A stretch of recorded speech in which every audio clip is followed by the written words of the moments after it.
The world remains constant over the centuries, but human life is like the dew at dawn, or a bubble rising through water. Transitory.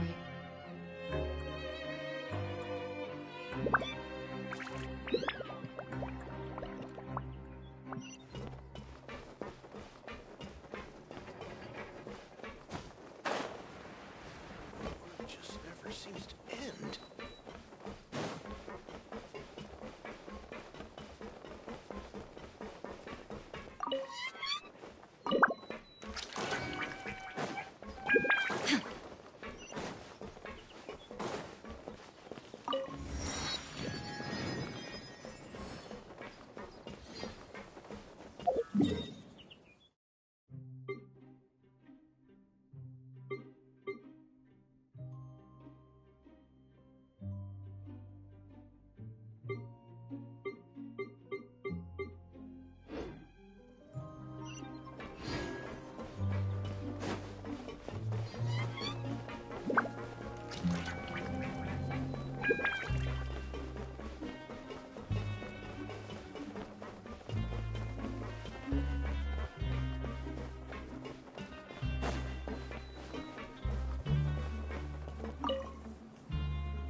Ah, you must be the catch of the day. Looks like you've got some luck getting assigned this space. Yep, we just arrived yesterday and... Don't interrupt me when I'm speaking! Yes, sir.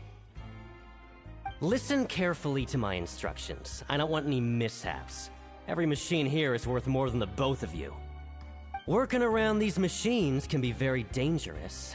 Do your job well, and you can eat in the cafeteria after your shift. Get sloppy, and you dine in the infirmary. Anyway, the Fortress of Meropee doesn't want to lose a single one of its machines. And it also doesn't want to waste the production potential of any inmate. You got that? Got it. Your job is to use the machine over there to process widgets. Watch carefully, and make sure you step on the pedal at the right time.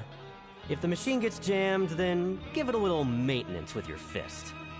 Here, take this. Bring me the processed widgets, and I'll give you some credit coupons in exchange.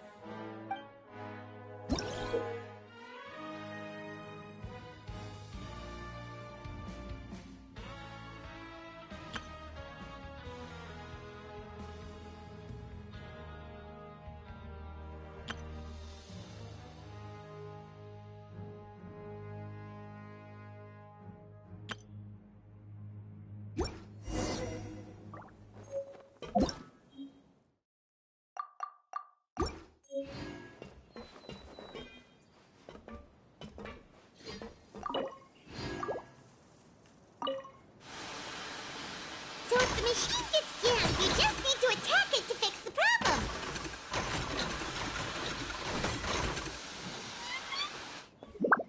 Once the widget is hot enough to glow, jump to step on the pedal and hit the widget with the hammer.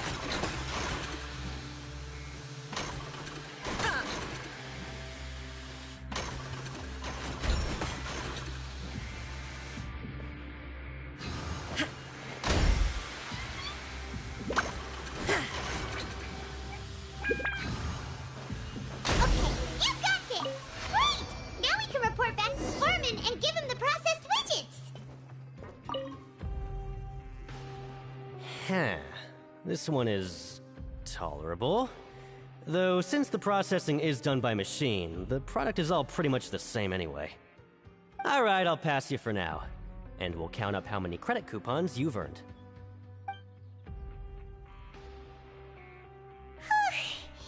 Paimon's exhausted.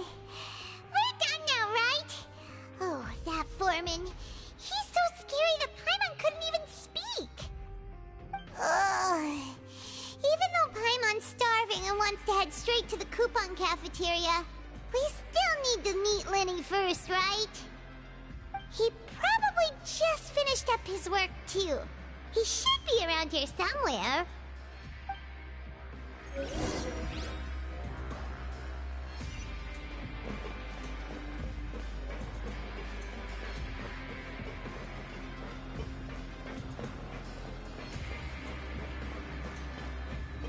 Lenny?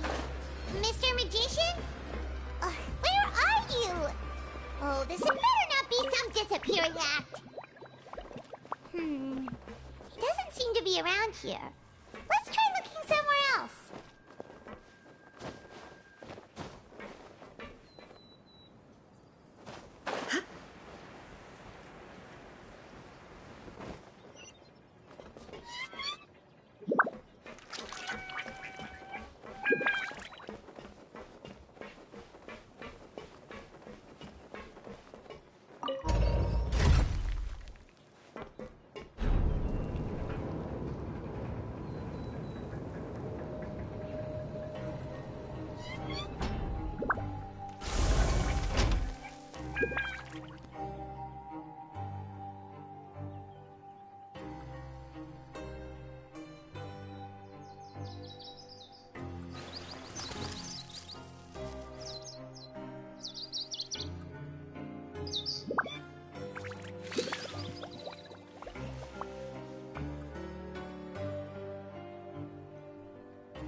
Where could he be? Did he decide to slack off and sleep the day away?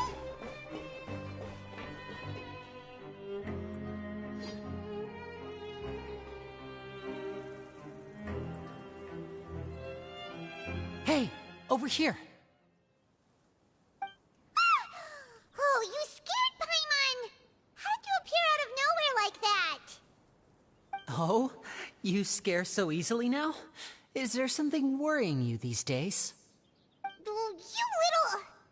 The only thing we're worried about was trying to find you. Sorry. Come over here and keep it down.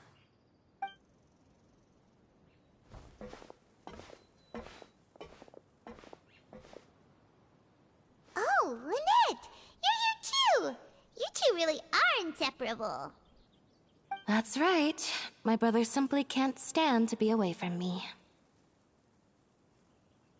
It's not just Lynette. Fremine is also here. Do you still remember him? Oh, you mean that diver from the House of the Hearth, right? Pyro remembers seeing him in the Court of Fontaine before. Now hurry up and tell us, how did you end up as criminals this time? We fought so hard at court to prove you were innocent, but now it looks like our incredible court battle was for nothing! Sadly, even the teeniest of things can land you in prison these days. I put together a street performance and used the popularity we gained from the Opera House incident to attract a big crowd. And then? Next, I invited several audience members to participate in the show. And then, with the entire audience watching, their wallet suddenly disappeared. My brother was charged with theft, and I was charged as his accomplice, having assisted him in his crime. It really isn't that bad. The missing wallets are all in the leftmost drawer of the Maison Gardiennage's big filing cabinet. We just need to see how long it takes to discover them. Yep, we should be released then. In terms of the magic trick itself, I think the performance went perfectly. Leave it to Lenny to magic himself into prison. Indeed.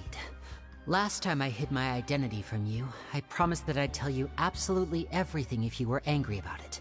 No more secrets. So I don't plan on keeping anything from you this time either. At the moment, the House of the Hearth's interests don't conflict with yours at all. We were instructed by the father of our house, the Knave, to come here and conduct an investigation. Told you so! See? Paimon guessed right. As for what we're investigating, perhaps you haven't heard, but the fortress of Meropide hides a secret. Some even say that the entire fortress exists just to protect it. The House of the Hearth has been investigating this for a very long time, trying to uncover its mysteries. But recently, all of our informants, including the ones that had infiltrated the guards, suddenly vanished and have not been heard from since. We believe that this is a direct provocation, and it's the reason why we came here.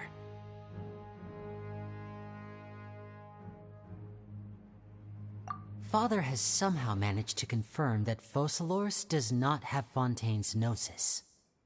Huh? How did she manage to learn information that important? Father has her ways. Many of them are beyond our imagination, and we've never had the chance to see her at work. But we trust her conclusions. It was this information that led us to suspect that Fontaine's Gnosis might be in the fortress of Meropide and is related to that secret. So it's all about the Gnosis again. Well, that's about it from our side. How about you two? Did Monsieur Nervulette send you here? Bingo! The Knave has been applying a lot of pressure. She wants to know what happened to Child, so we came here to investigate. Traveler, are we allowed to tell them? You don't need to worry too much about that. She's just asking for a report on Master Child's predicament as a means of pressuring you. Father used this situation as a pretext to negotiate with two high-ranking officials in the court of Fontaine. She actually just wants to be able to make concessions on this matter for gains elsewhere, almost like a bargaining chip. Sometimes you need an excuse to do things you otherwise couldn't. And a harbinger is more valuable than you might imagine. Of course, it's not a complete farce. If we do manage to find out what happened to Master Child too, then diplomatic relations with Fontaine could improve, and Snezhnaya might even be able to adjust its stance a bit. Is it just Paimon? Or does it feel like we're the only ones who actually care about Child's situation? The relationship between the Harbingers must be as bad as ever. I wouldn't go that far. Father just has different standards than we do when it comes to what can be sacrificed for an advantage. By the way, I have a suggestion. Why don't we team up? Even though we have different objectives, we're both here to investigate the fortress of Meropide. It would be more efficient for us to work together.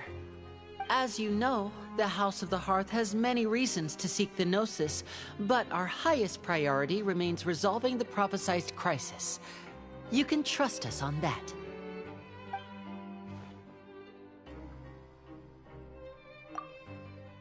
See, I told you. Is that so? Sure enough, it won't be easy to convince them to cooperate with us. Lenny seems to be thinking pretty hard about something. Of course he is. Lenny has been looking forward to a chance to reach an understanding with you ever since last we met. Or, I should say, we were really looking forward to teaming up with you this time. Lynette, just tell them everything, why don't you? It's okay to open up a little.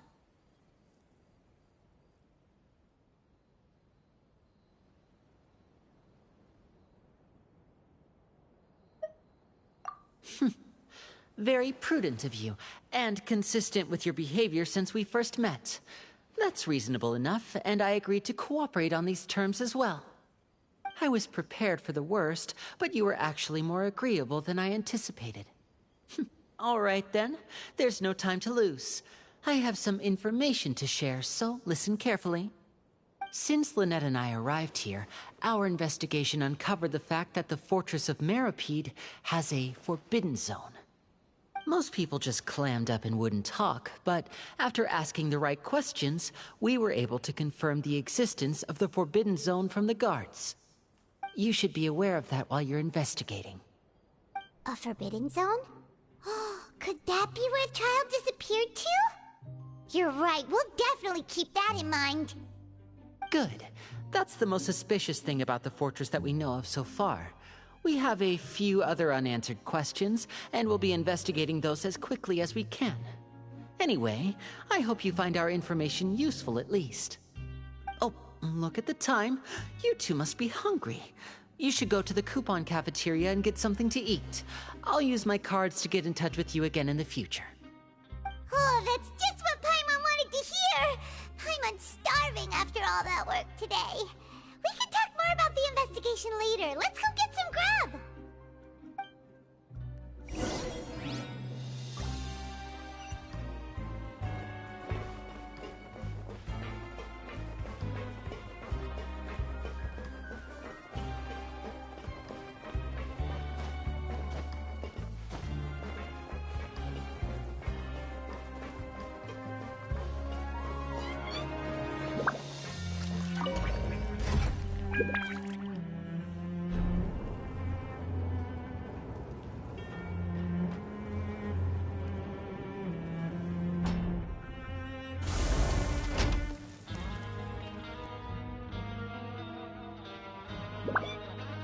All the world holds dear is but a backdrop of constant motion.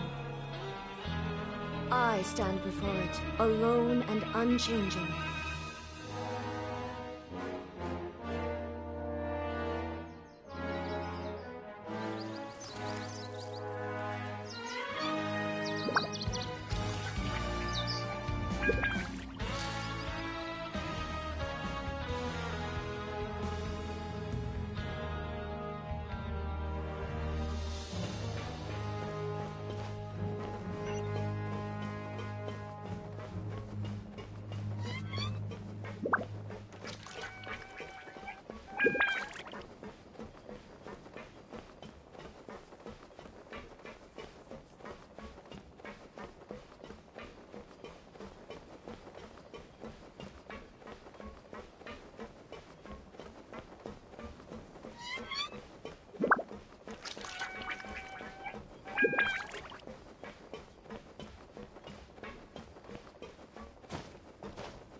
Inactivity serves no purpose whatsoever.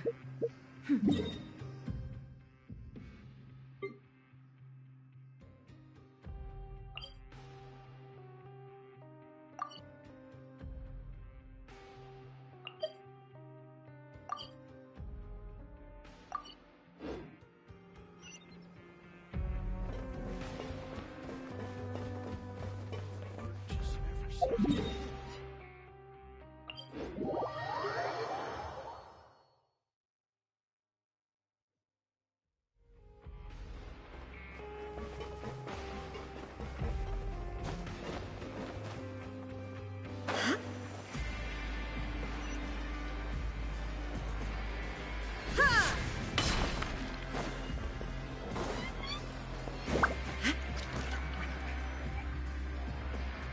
Oh, he wasn't kidding.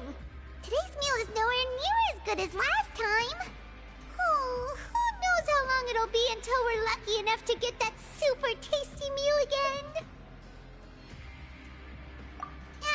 Forget about it then. We'll just deal with the regular food for the time being. Let's just get out of here as soon as possible.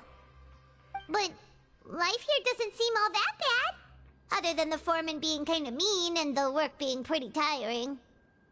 You think so, mate? If I had a coupon for every fish who said that. Seems you fishies still haven't learned your lessons from your life up on the surface. If you take things at face value, then by the time you reach a dead end, you won't even know how you ended up on that road in the first place. I like your attitude. I can, let you in on a little something. Everyone's been telling you to just follow the rules and not cause any trouble for yourself. Am I right? But what they don't tell you is that the rules aren't exactly what they pretend to be. The rules for being a prisoner. The truth is, this place has a lot of hidden rules. Huh? Hidden rules? What do you mean? Not everyone knows about those rules, but whether you know them or not, once you break one, you might encounter something even worse than death.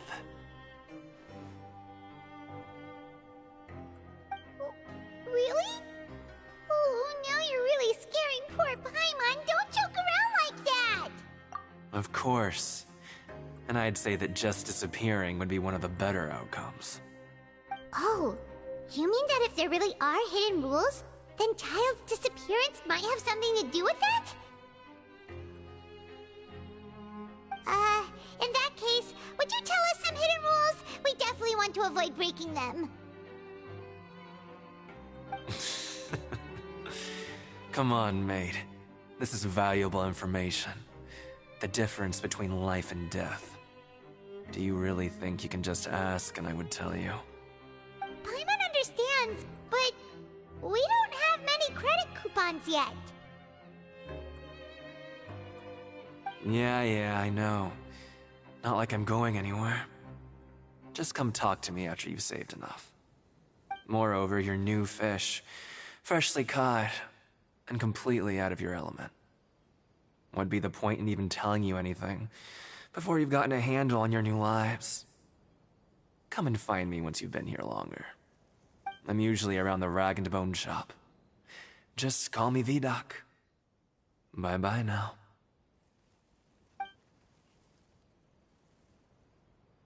He left. Just like that. Huh. Do you think he's just trying to scare us into buying fake information? Yeah. It might be a good place to start in our investigation. Hidden rules, huh? But, like he said, we don't have any coupons and we're still not familiar with this place. Oh, there's nothing we can do about it now. Ah, we were so busy talking we almost forgot to eat. Even if it's not the best, it's probably better while it's warm. Come on, dig in before it gets cold.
So Paimon just confirmed with the guards that our shift is set for every morning, and we're free to do whatever we want all afternoon.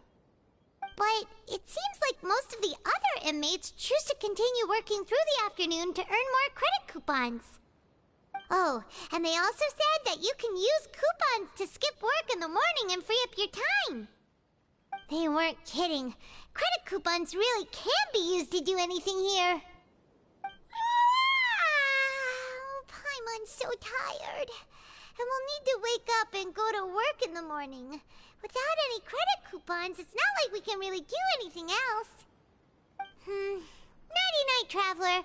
Paimon hopes we can keep making progress on our investigation tomorrow.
What's wrong?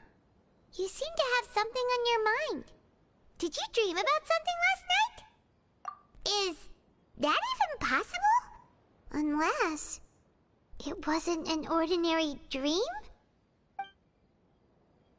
Oh, child's vision! So you had it with you this whole time? Maybe the vision connected child's consciousness to yours. And our investigation has its first major breakthrough! Good thing you brought the vision with you here. So what did you see in the dream? Do you know where child went? Huh. Okay. Well, hopefully it'll be a bit more helpful in the future. What's more important now is that it's the start of another new day as prisoners. Let's do our best to earn more credit coupons. What's the plan for today? Let's go! It's time to start working. If that guard Fielding catches us skulking about, he's sure to give us an earful.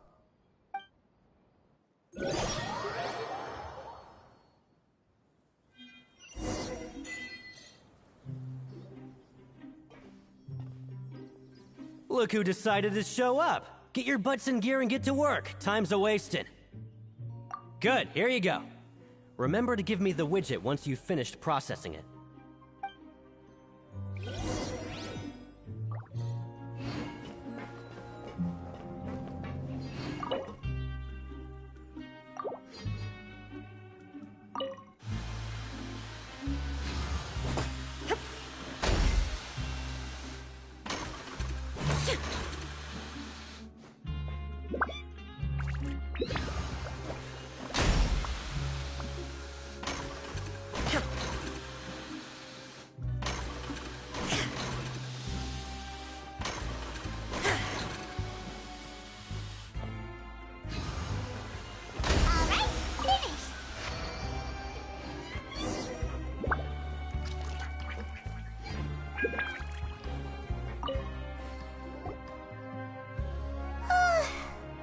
Speed.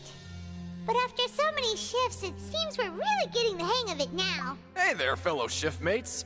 I saw you finished your work, so I thought I'd come over and say hi. Oh, hey there! We've seen you before.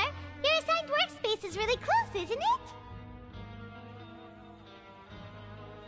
it? That's right. The name's Rowan.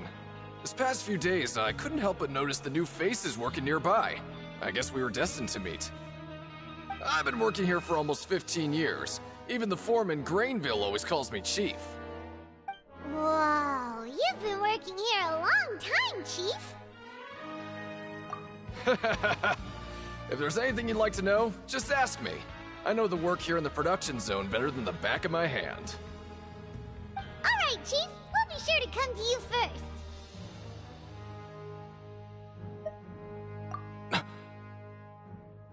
Did you just ask about the rules? Pretty sharp for newcomers. You've already heard about the rules, huh? Who'd you hear it from? Alright. Seeing as I'm the one who came over here, you're already calling me Chief. I guess I can tell you a little. Truth is, you two keep working like this, you might be putting yourselves in danger. Huh? Wait, there's even a rule about that? What would have happened if you never told us about this? Well, it's usually not that easy to break one on accident. The conditions of the hidden rules are usually pretty specific. But once you do break one, bad things happen. If you work continuously in the production zone for 3 days, and if all you do besides eating and sleeping is just work, then something bad will happen during lunch on the 3rd day. Huh? Like what? Oh, don't scare Paimon! If I knew that, then I wouldn't be standing here talking to you, now would I? You mean, even you have never tried working 3 days like that before? There's actually a legend about this rule. They say that there was a worker who worked way harder than me. He was both efficient and eager on the job, and most other workers couldn't hold a candle to him. One time, he tried to test his limits and worked as long as he could. Then during lunch on the 3rd day, he disappeared into thin air, as if he'd evaporated. Later, some people went and asked some of his past friends about him, but they said, never heard of the guy. What the? How could that happen? Unfortunately, we were assigned different production zones. I never saw for myself what he looked like. Wait, are you thinking that it was... Huh? Oh? You... Listen, kid. This ain't the kind of thing you should be curious about. Let me tell you, you're better off forgetting about it and looking after yourself. Now I kind of regret ever telling you. Yeah, I agree with Chief here. Do you really want to try? Alright, if you insist.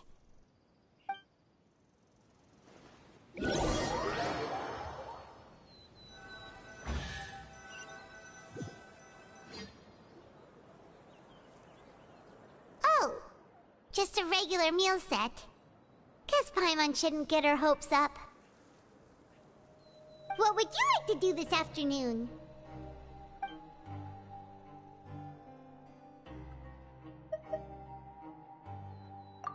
Yeah, Paimon felt like some of the people here were a little strange the moment she saw them.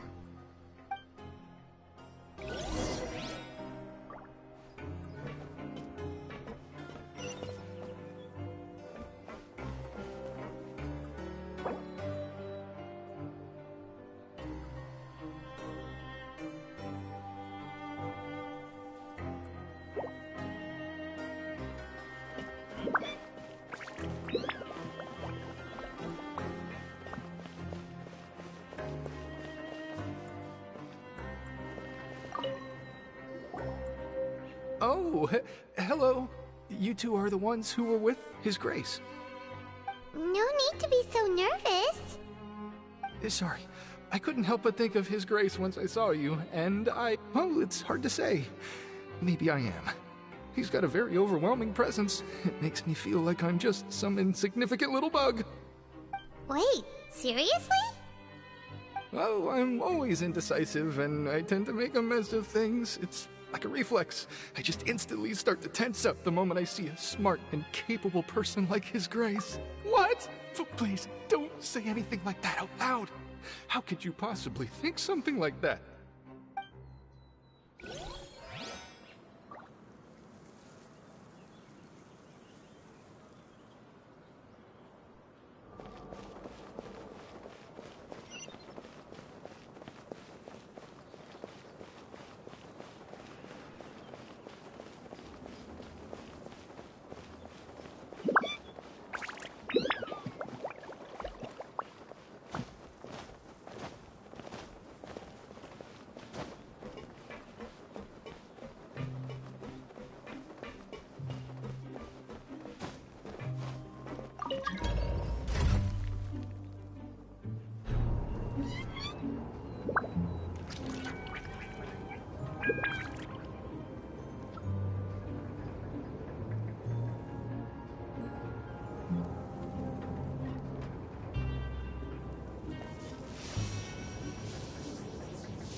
Hey, it's the Traveler and Paimon. No need to tease me, okay? I won't trip on the same step twice. Listen, I feel ashamed about last time. Thank you for praising me in front of His Grace. Here are the extra credit coupons he gave me. I'd like you to have them. Huh? No! Couldn't take them. They're your reward after all. But when I was welcoming you, I didn't do anything but give you the stink eye. Come on, I insist. These coupons are nothing compared to getting the attention of His Grace. I won't take no for an answer.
Oh, wonderful. I was worried that you'd be busy trying to earn credit coupons all the time, but it seems like you haven't neglected your investigation work after all. Paimon likes having more coupons, but no one wants to work all the time. Have you also been investigating the area, Lynette? No, I was just slacking off, and you happened to catch me. My brother is still obsessed with anything remotely related to the Forbidden Zone. But knowing him, it won't be long before we get more leads. Oh, before I forget, this is for you. Huh? Credit coupons? Why are you giving us these?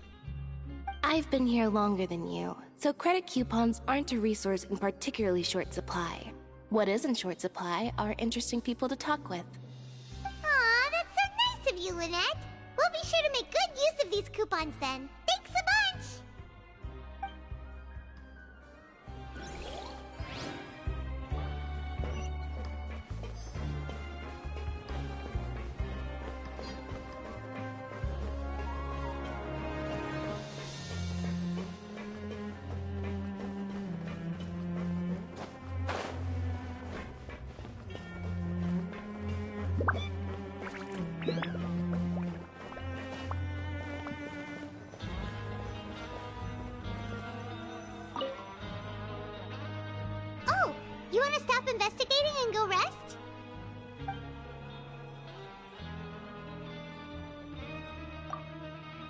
Okay, you should rest up. We'll be back at it tomorrow.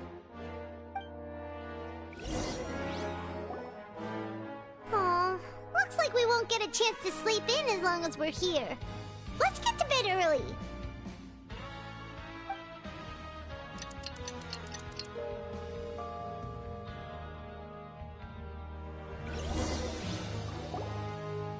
Oh, Paimon doesn't want to get up. Paimon still feels completely exhausted from yesterday. What do you have planned for us?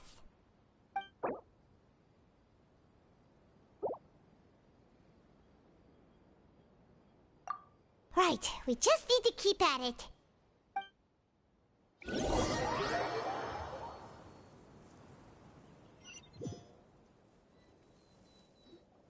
Look who decided to show up. Get your butts in gear and get to work. Time's a-wasting. Oh? What's with suddenly wanting to work so hard? You need coupons that badly? Sure. Let's just say we really want to test our limits.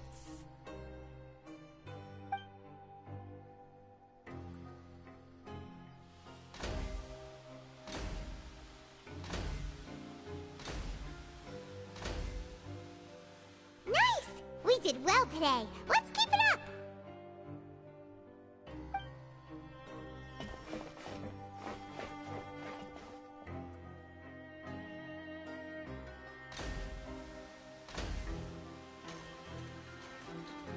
Ooh, Paimon's had it. Who knew that processing these widgets would be so tiring?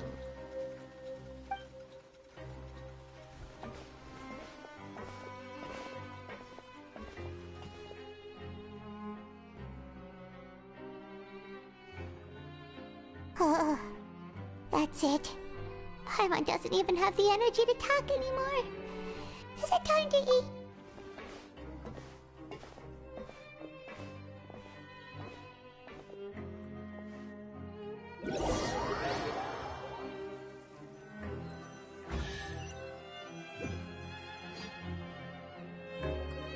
Oh, Paimon's exhausted. It's just work, and more work. Paimon's little body can't handle this much longer. Wait a sec. Now that Paimon thinks about it, haven't we been working non-stop for 3 days now? And now it's lunchtime.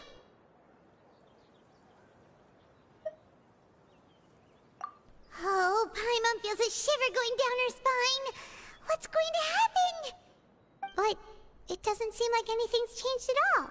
And we made it to the coupon cafeteria safely. Are the so-called hidden rules only a rumor after all? Well, there's no use to just guessing all day. Paimon's stomach has been grumbling the whole time. Let's just eat already. Paimon wonders what we'll get today. Maybe we'll get the super lucky meal. Wait, what? What in the world is this? What's with Paimon's food? And yours is the same. Is this stuff meat? But it looks and feels so bizarre. What kind of chef would make food like this?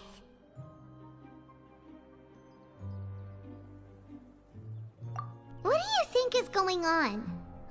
Is this the bad thing that Rowan was talking about? No, stop right there. Paimon gets what you mean, just don't say it. Hey, isn't that Woolsey over there? He must have made the food, right? So let's just ask him about the food and be done with it. Hey, Woolsey, have a moment? What is it? I'm about to go report the numbers for today's free meal, so you'd better make it quick. It's about the meat in our meals. Look, does it seem normal to you? The meat? Oh, that. Looks perfectly fine to me. Totally normal. You better hurry up and chow down. How could this be fun? Hey, don't leave! You barely even looked at it! Hey! What should we do now? Woolsey wouldn't even give us the time of day. Is he trying to hide something? Yeah, looks like we have no other choice. Paimon was positively famished a minute ago, but now she's lost her appetite.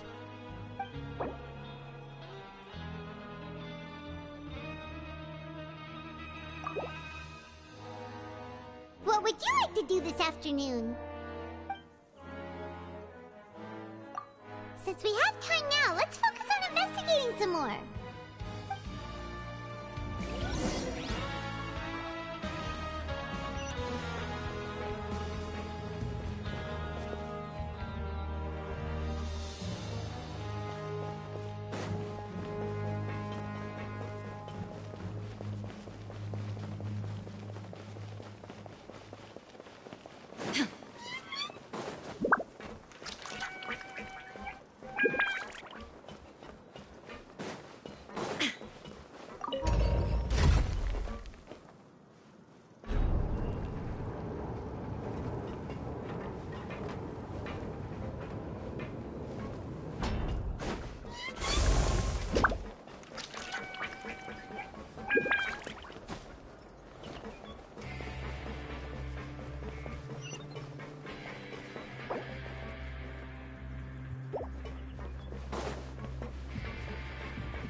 Rowan?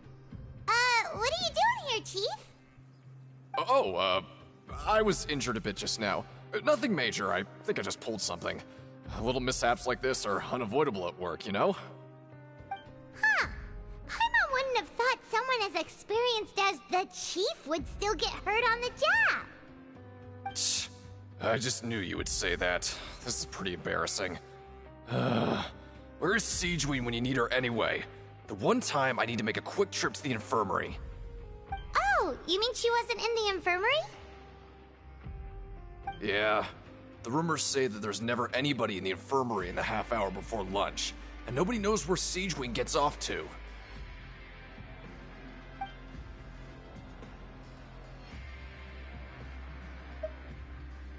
Huh. That's actually really strange. Siegeween's always super dedicated to her work. Where else would she possibly go? Forget it. I can take care of a small sprain like this on my own anyway. No need to trouble her.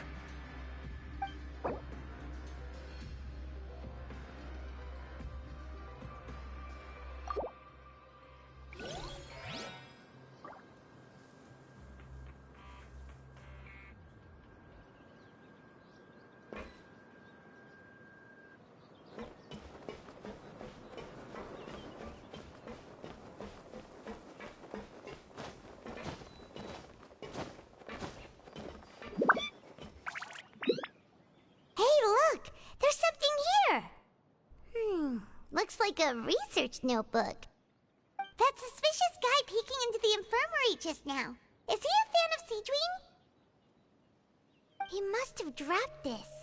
Let Paimon read it real quick. The Melusine perceive the world very differently from humans. There are significant deviations. As a result, their sense of aesthetics and beauty is also very different from that of humans. This must be taken into consideration when giving gifts. Ooh, this all sounds pretty serious. He sure did his homework. And as for the notebook, let's take it.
observation zone. Hello, Traveler. Paimon? Everyone's usually busy around now, and we don't have any patients to look after in the infirmary. I thought I'd come here and enjoy the sight of everyone hard at work. Enjoy? What's there to enjoy here? It's really worth watching. I often stand here and observe everyone. Humans are just so interesting and adorable. I like to watch your expressions while you work. Are you talking about pets or people? Oh, I can see why you think that, but you shouldn't jump to conclusions. See, we Melazines are a different species, and we see the world very differently from humans. It's very easy for me to observe everyone's condition. All it takes is one look, and I can tell which workers are exhausted. Wait, Melazines can see that? Huh. That does sound useful for being a nurse. Yes, running around tending to everyone's health is very fulfilling. But I'd much prefer it if you're all happy and free from exhaustion and pain in the first place. Take care of your body, and make sure you eat well. Always rest when you're tired from work, and don't push yourself too hard. We'll definitely take care of ourselves. Thanks for the reminder.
Okay, you should rest up. We'll be back at it tomorrow. So after working a few days straight, we got some strange meat in our lunch. What was that all about? Has our investigation turned up anything useful recently? Really? Then it looks like that part of the investigation has hit a dead end. Well, we'll keep searching for more clues tomorrow. Good night, Traveler.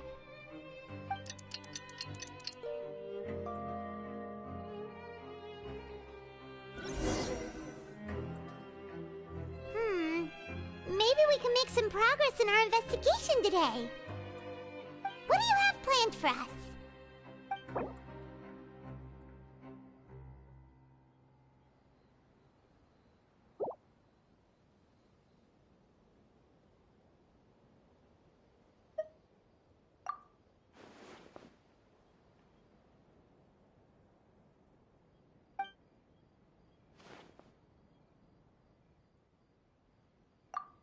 After working here so long, we're really starting to get the hang of it. But doing the same thing all the time can get old pretty quickly. How are you holding up?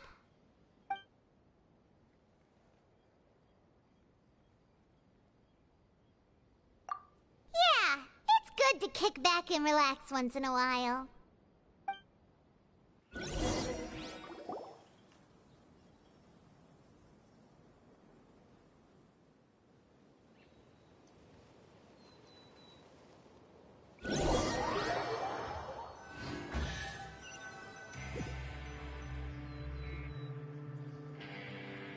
Whoa! Isn't this the super lucky meal? Looks like hard work really does get rewarded. Paimon's gonna take her time and savor every bite. What would you like to do this afternoon? Maybe we'll be able to find some leads there. Grab yourself a welfare meal.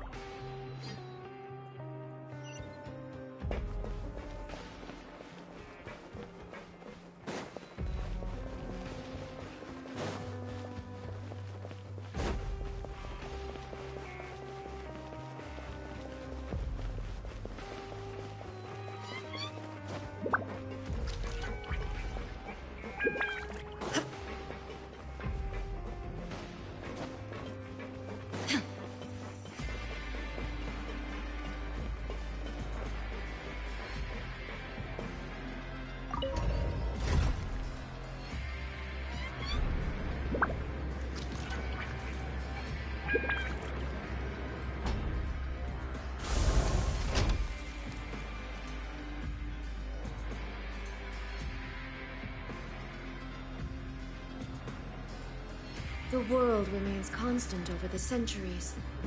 But human life is like the dew at dawn, or a bubble rising through water. Transitory.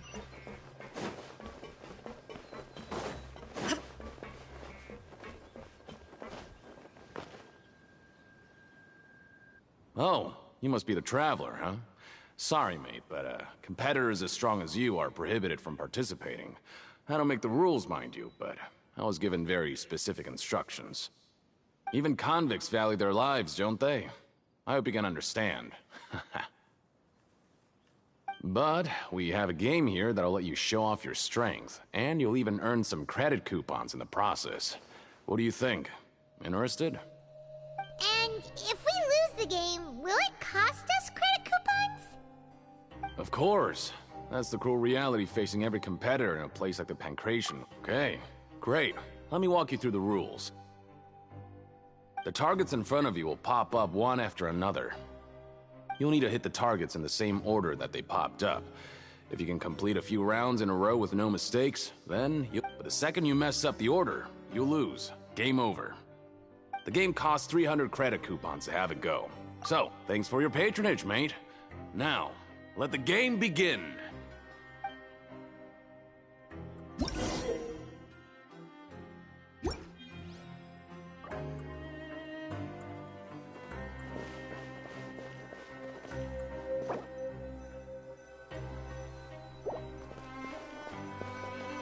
Okay, do your best to hit the targets, just like Colin said.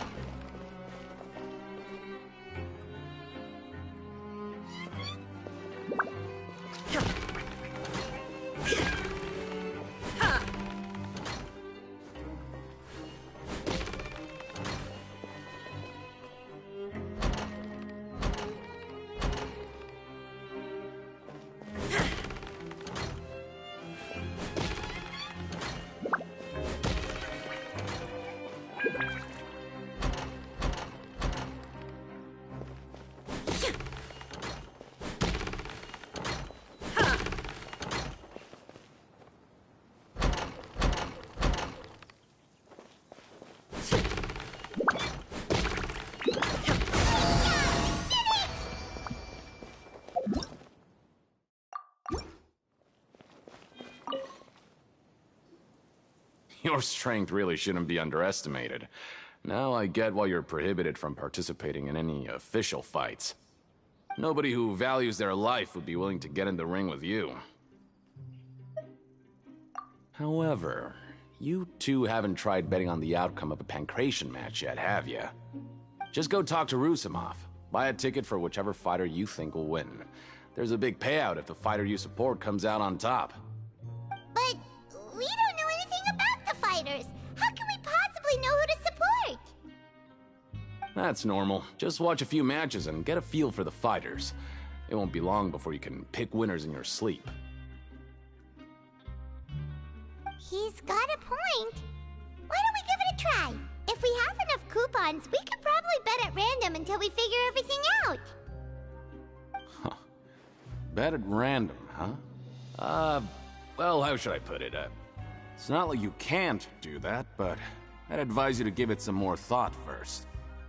Huh? We shouldn't get too carried away. What's the problem? What? Never even picked a boxer before, and you already know about the rules? You're not just strong fighters. Seems you're pretty perceptive, too. Might as well tell you about it, since you already know that much. Plus, I think you've got the potential to be one of my greatest customers. I think I can let you in a bid. Besides, I don't want to risk ever losing a customer like you. Is it that serious? Okay. The hidden rule here is, if you buy both boxers' tickets and support them both, something bad will happen the next morning. So the rule is that we shouldn't pick both boxers in the same fight. But if anyone actually did that, wouldn't they be guaranteed to lose coupons? Who would do that anyway?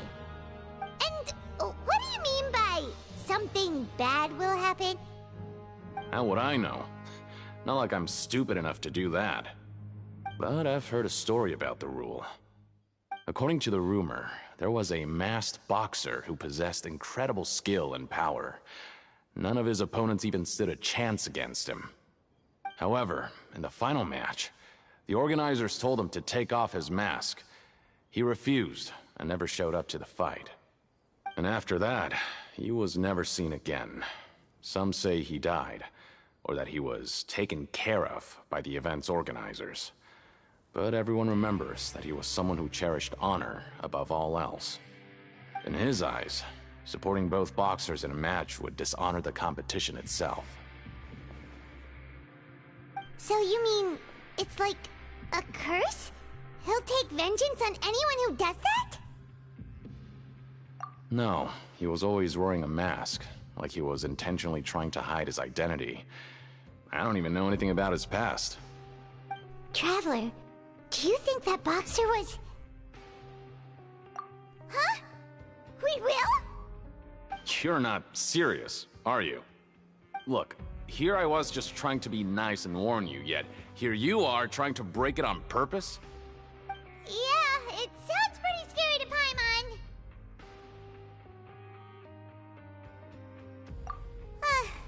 Seems you've made up your mind. Just be sure to protect Paimon, okay? Betting on both fighters will set you back about 3,000 credit coupons. If you have enough, then go ahead and give it a try. Just don't come running back to me if something happens. Seems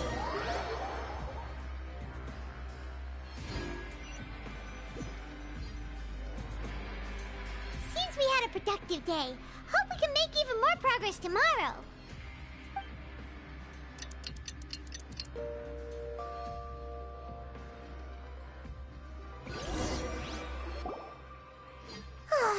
The dawn of a new day.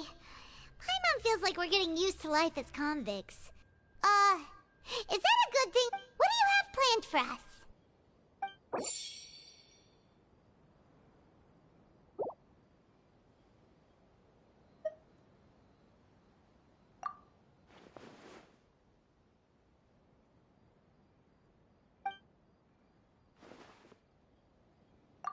After working here so long, we're really starting to get the hang of it. But doing the same thing all the time can get old pretty quickly. Yeah.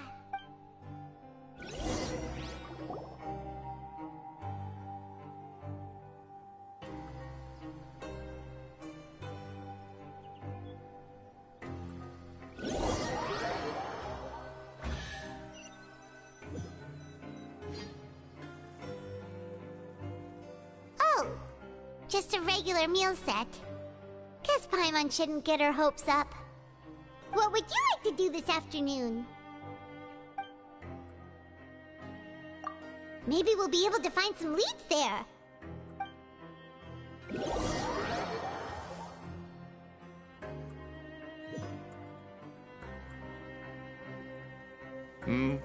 Are you two here to buy tickets? Better be quick about it. Another match is about to start. Who are the boxers in the next round? We have the reigning champ, Le Grappler, versus a contender from the Eastern Prison Block, Demon Horde. Are those their nicknames, or did they choose those names themselves? Either way, super weird. Since you're new around here, I'll help you out and give you a little suggestion. Even though Le Grappler is the crowd favorite, Demon Horde is a first-class dark horse with incredible potential. Anyway, for this match, I recommend that you pick... Huh? For both fighters? I can tell you're new to this, but I didn't think you were completely clueless. Maybe you don't quite understand the rules, no? Let me try to explain again for you more clearly. You see...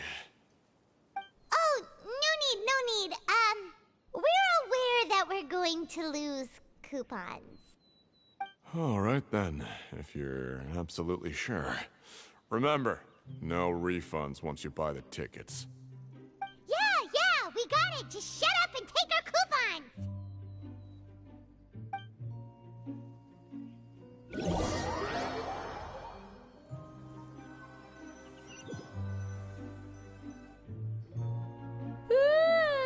We woke up so early today that Paimon's been nodding off all afternoon.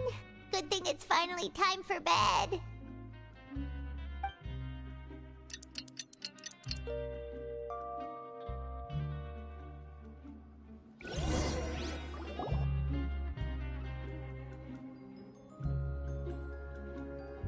Hey, Traveler. Paimon. Package here for you. The next time you buy something, go pick it up yourself. I'm not a delivery man, you know. Huh? A package? For us? Did you buy something, Traveler? Paimon's not quite awake yet, so why don't you go take a look? Ah, right! Yesterday we broke the hidden rule and bought tickets for both boxers. Oh, maybe this package is the bad thing that Colin said would happen.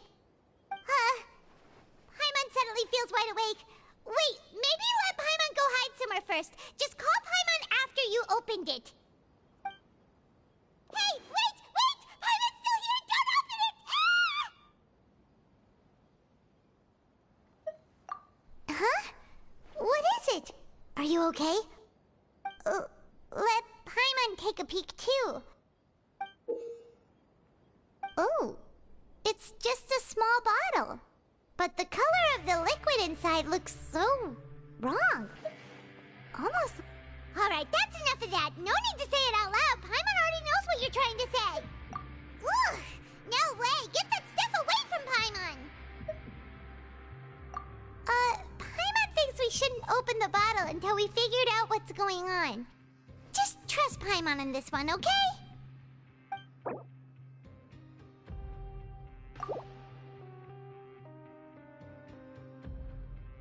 What do you have planned for us?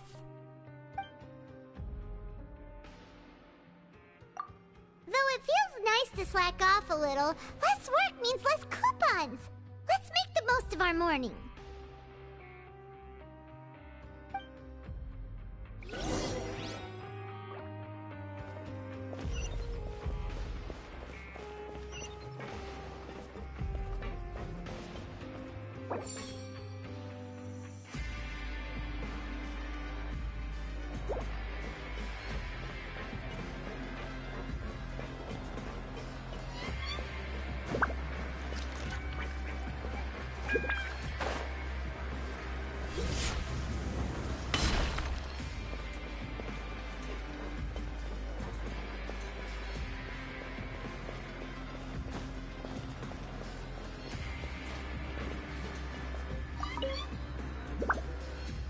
If there's no way to send it all out, maybe I'll never get a chance to leave.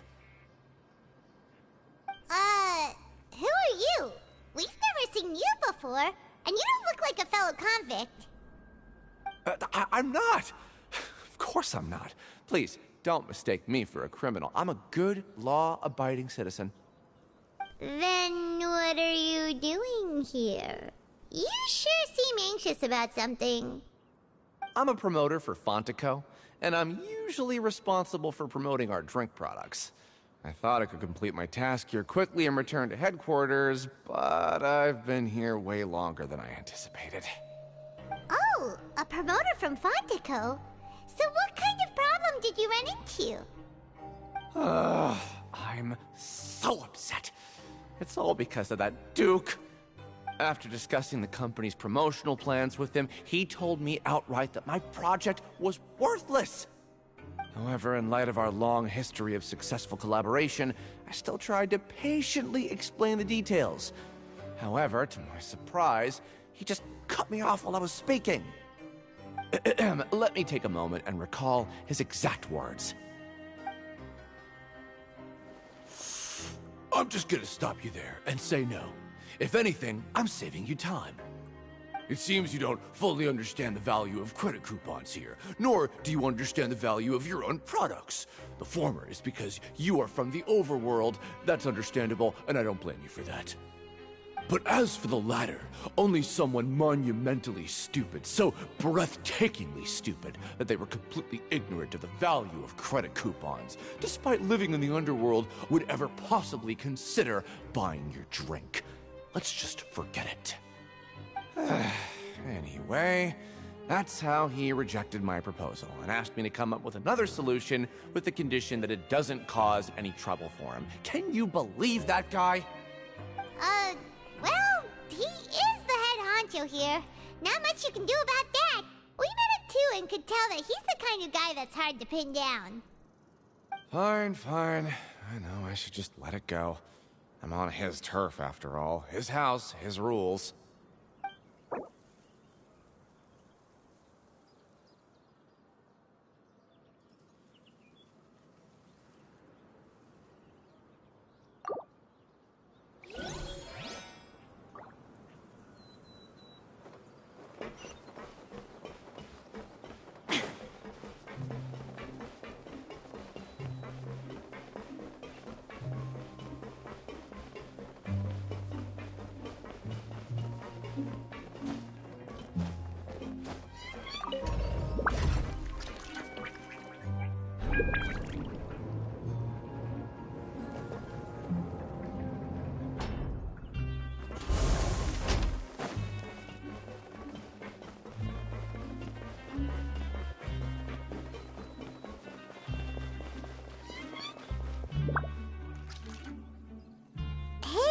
What are these papers scattered all over the ground? Are they registration forms or something? Maybe not. Every page has the Fontico symbol on it. Okay. But if someone catches us, they could accuse us of trying to steal the company's secrets, couldn't they? Oh, you're right. Guess there's nothing to worry about then. Let Paimon have a look here. Without assistance from the Fontaine Research Institute, development of the new product has been slow, and some researchers on the project have voiced concerns.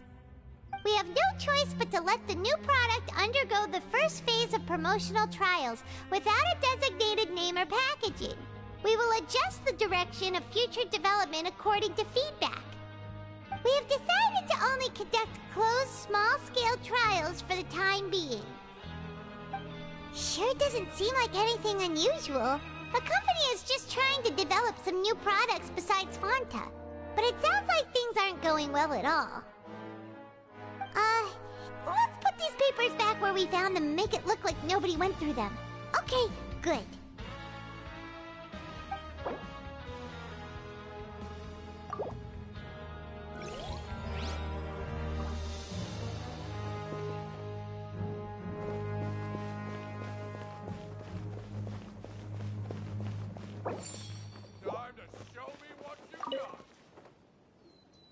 Hey, I heard you crazy fools really did it. You bought tickets to support both fighters, didn't you? Well, did anything happen? Well, the next day we received a mysterious package, but we still haven't made any sense of the contents. So it is real. You didn't become cursed or anything like that, did you? Are you both still okay? Wait. Are you sure that it's still you controlling your bodies right now? Paimon's not sure. What do you think, Traveler? Is Paimon's... Oh, okay. Well, that's good. Yeah, you two don't seem to have changed at all. But I wouldn't let your guard down just yet. Still, I didn't expect you would actually do it. You'd actually throw away coupons like that just to satisfy your curiosity? Even if we bought tickets like everybody else, it's not like we could hope to earn any coupons. When it comes to things like this, it's always the organizer who makes the real profits. Hey, just what are you trying to imply? The Pancration Ring is an honest business, and we really don't make much from selling tickets. We make so little that even the current tournaments can only be held thanks to funding from the producer of Fanta. Oh, so it's the company that manufactures Fanta sponsoring the events? Paimon thought all of this was thanks to the Duke's support. Let's just say it's a mutually beneficial arrangement. They reached out to us first, hoping to promote Fanta products in the Forges of Anyway, you try and take extra good care of yourselves these next few days, you hear?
Here without even thinking about it.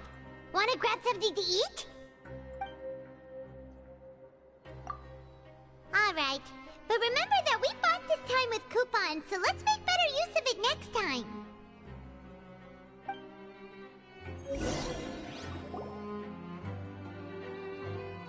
What is this garbage?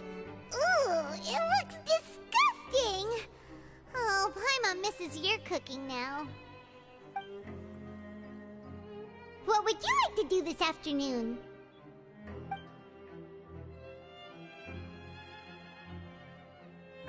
After working here so long, we're really starting to get the hang of it. But doing the same thing... Yeah.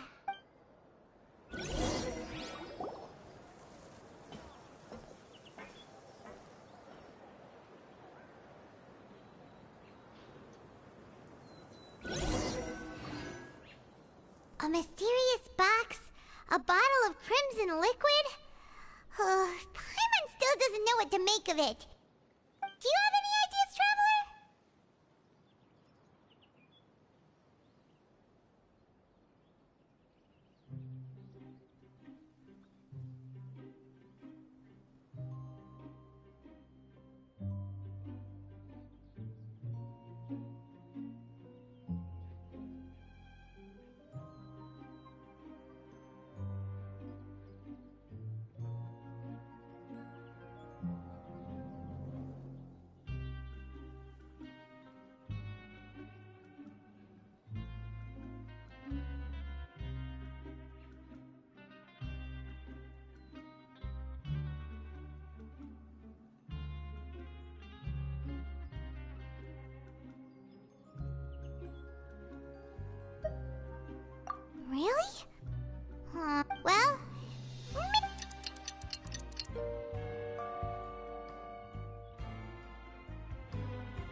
Okay, so we've investigated 2 of the hidden rules.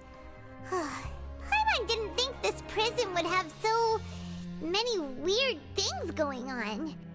We'd better pick up the pace with our investigation, otherwise we'll never get anywhere. Yeah, let's skip work for...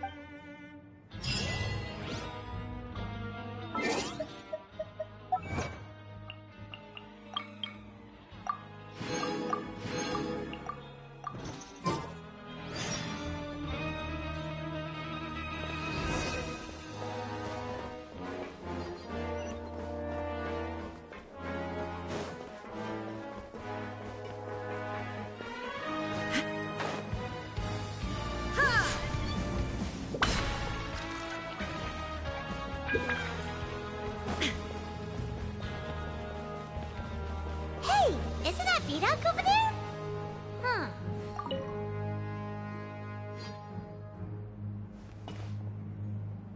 Huh. Seeing you at this time must mean you've already saved up a lot of credit coupons. Or at least enough to skip work. Seems you get impressive. Very impressive. So, now can you tell us about the hidden rules you know? If that's what you want to know, I guess you couldn't have come at a better time. Huh? What do you mean it's a good time? Leonid and those other pesky broke urchins have all gone to work in the production zone. I wouldn't want them listening in without paying up. We get it! Just tell us already! So, you know those pipes that make strange sounds? Don't ever, ever go near them at night. Even if you manage to avoid the guards, you might find something even more terrible there. Something even more terrible? Like what? A group of cannibals. Cannibals? In the Fortress of Meripede? Every month, they meet a few times in the dead of night. Rumor has it they might be connected to the people that have disappeared here. But what's even scarier is that they have a special proclivity. Since they have no way to dispose of the leftover remains, they have ways to transform them into other forms and keep them in the fortress forever. Paimon might already know what you mean by other forms. So that's what's going on here. Oh, Paimon's stomach doesn't feel so good.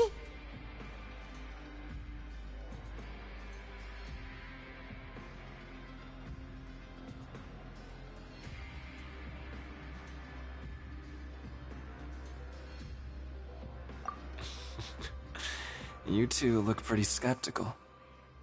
No matter. Learning the truth behind dark secrets isn't necessarily a good thing. I've got things to do too. I suggest you just act like I never told you anything. Traveler, can we just trust him on this one? Oh, Paimon doesn't want her blood and flesh entombed here for all eternity?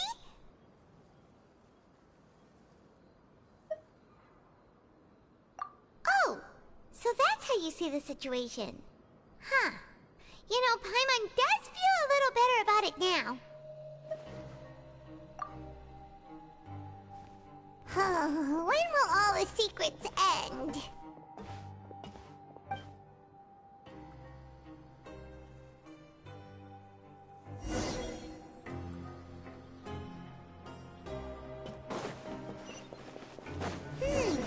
Vidoc isn't here.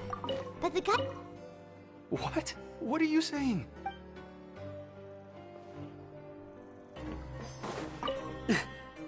Just stay...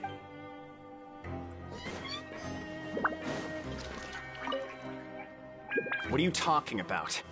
Listen, you should keep your nose out of other people's business.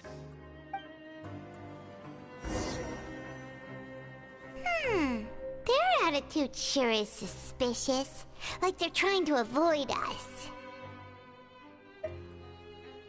But if they're being so obvious about acting weirdly, do you think they might just be trying to lure us in?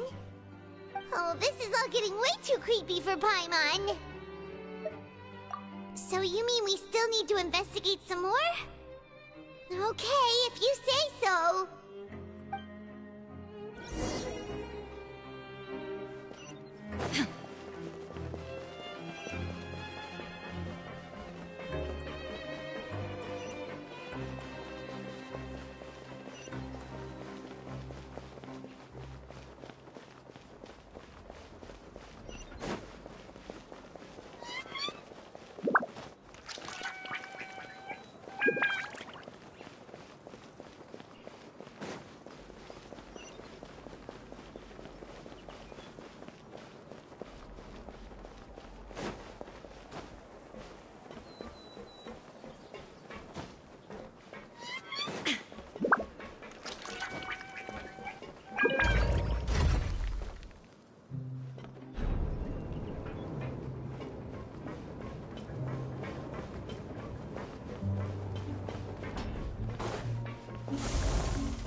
Fielding?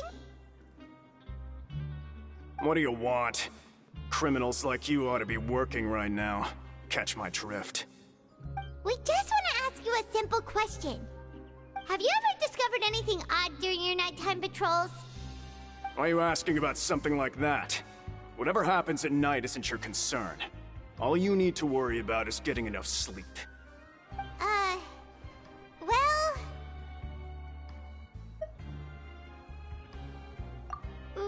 Right! We've heard it happens a few times every month. Paimon has sensitive ears, so it makes it hard to sleep. Really? I see. But it's not like I'm on duty every night. And now that you mention it, I recall my colleagues talking about something like that before. They say that strange things tend to happen at night on pipe cleaning days. Lots of us don't willingly take those shifts. So, what happens at night on pipe cleaning days? And they just conduct regular cleaning of the fortress's drainage facilities. There are 3 pipe cleaning days per month, and it just so happens that today is one of the scheduled days. You can try to confirm the sounds tonight if you want, and if they're real, then I can report the issue to my superiors for you.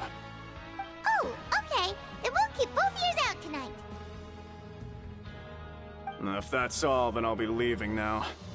I advise you not to try anything funny, though. Even if I'm not on duty tonight, someone will still be watching you. Don't worry, we don't want any time added to our sentences. Oh, he left. So what do you think about the pipe cleaning days he mentioned?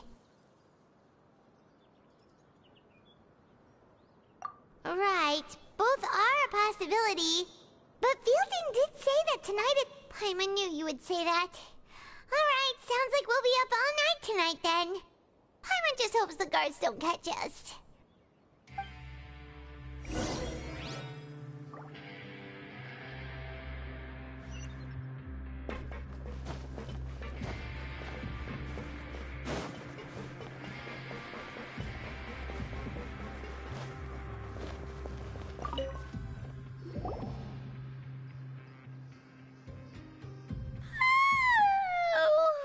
I'm so tired. But we can't sleep yet. They'll be cleaning the pipes tonight, so it's the perfect chance for us to investigate. Whatever. Just be sure to wake Paimon if she dozes off. Paimon's worried something might happen if you go alone. Huh? Traveler? Did you fall asleep already?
Traveler, come on, wake up! Oh, it looks like you were just peacefully sleeping to Paimon. Well, what did you see this time? Really? So we're finally starting to figure out what actually happened! But, okay, well it's about time for us to get moving. Just be careful to avoid the patrolling guards.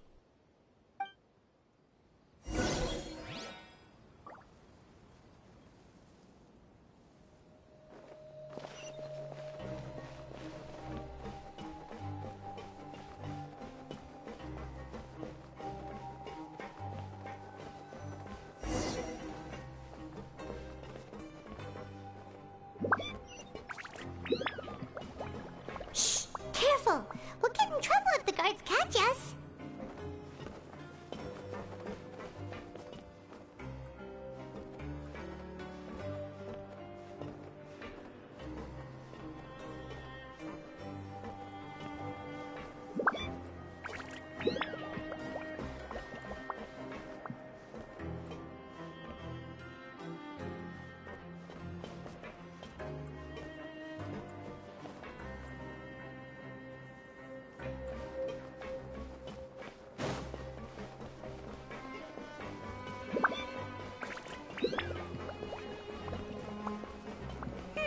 This should be the place.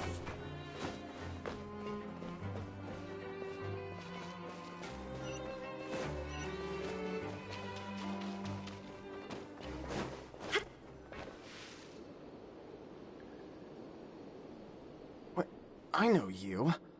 You were the ones we saw. Huh. You've got guts showing up here. You know who we are, right? You'd better leave now. Ain't nobody coming here to save you.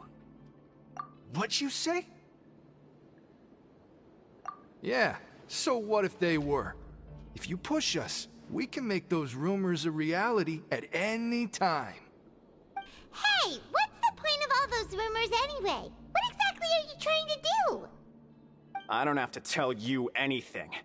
If you turn around, go back to the dormitories, and act like you never saw anything, then I'll pretend that you never showed up here. Yeah, scram. Nothing worth seeing here. Huh? What did you say? Isn't that exactly what Boss said when he left? Hey, do you know our boss? Whoa. We had no idea our boss was such a big deal. He always kept his identity a secret.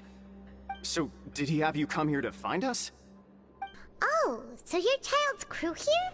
Seems like he had no problem fitting in. We're the only ones who heard him say those words when he left that night. So unless he somehow told you those exact same words after that... All right. I guess that's proof enough for me. I believe you. Wow, those dreams of yours sure come in handy. We gave him the business for a while, and would always give him a hard time when he first came to the Fortress of Meripede. But here in the fortress, the strong will always earn respect. He was working the longest hours and racking up wins in the Pancration Ring. You could always see how amazing he was, even when he was teaching us a lesson. So eventually, we all decided to follow him. But one day, he suddenly told us that he had to find a way to escape this place, no matter the cost. He said it was because he heard that call again. And as his crew, if the boss wants something, then it's our job to get it done. So, we got to work, and used the hidden rules that were here to make up and spread the rumor about the cannibal rule. We just wanted to give him a better chance of escaping on a night after the pipes had been cleaned. Oh, thanks to your rumor, nobody would want to come anywhere near here, prisoner or guard. Wow, it sure is easy to exploit people's fear of the unknown. But, has a child already escaped? Why are you all still coming here after pipe cleaning day? Because as far as we know, the pipe he went into isn't actually an exit. It should be a dead end.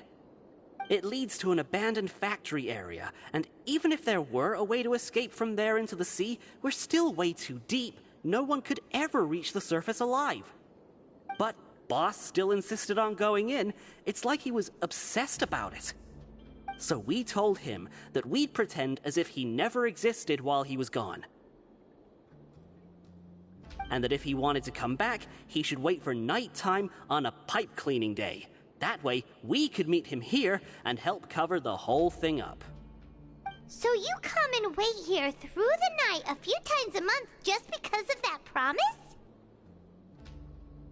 Yeah, but it's been so long now. We already know in our hearts that he must have managed to escape somehow. Is it also possible that something unfortunate happened to him? Nothing could ever defeat Boss or slow him down. It's one thing we know for sure. Okay. Paimon was just brainstorming possibilities.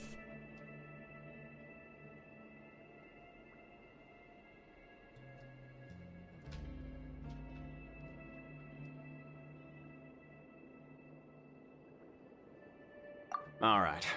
Keep quiet and follow us.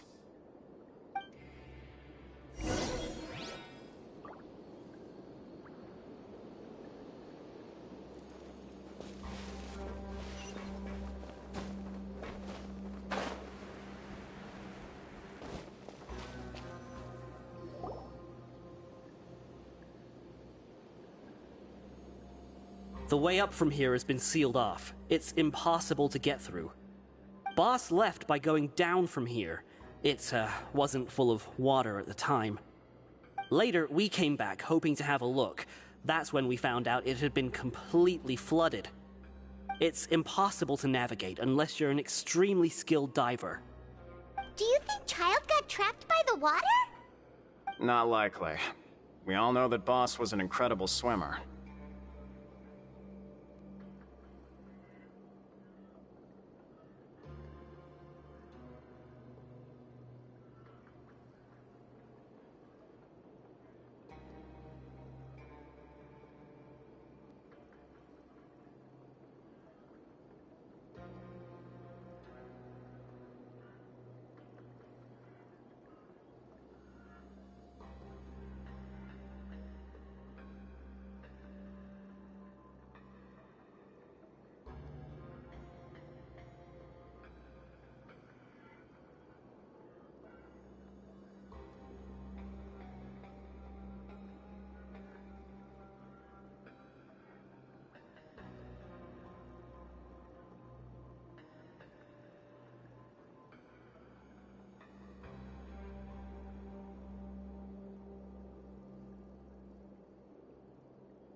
Really?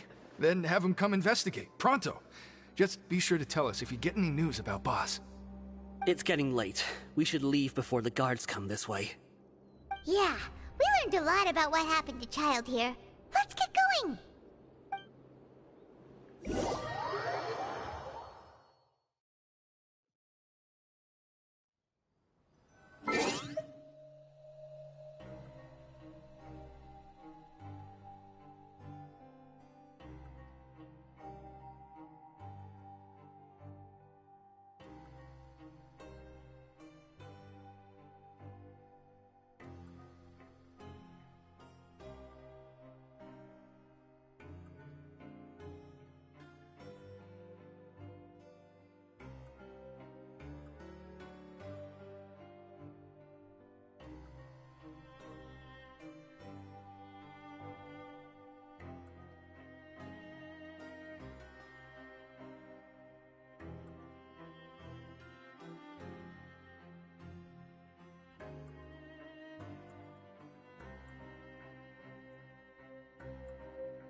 all the world holds dear is but a backdrop of constant motion. I stand before it, alone. Whew. We finally learned some key information.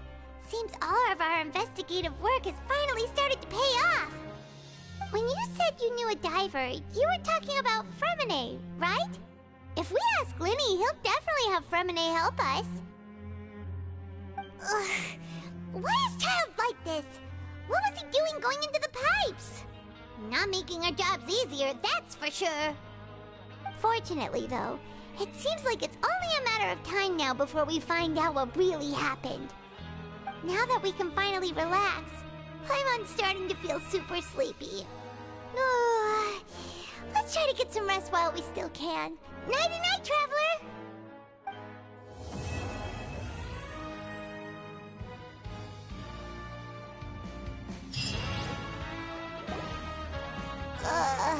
It's morning already? Paimon still needs more sleep.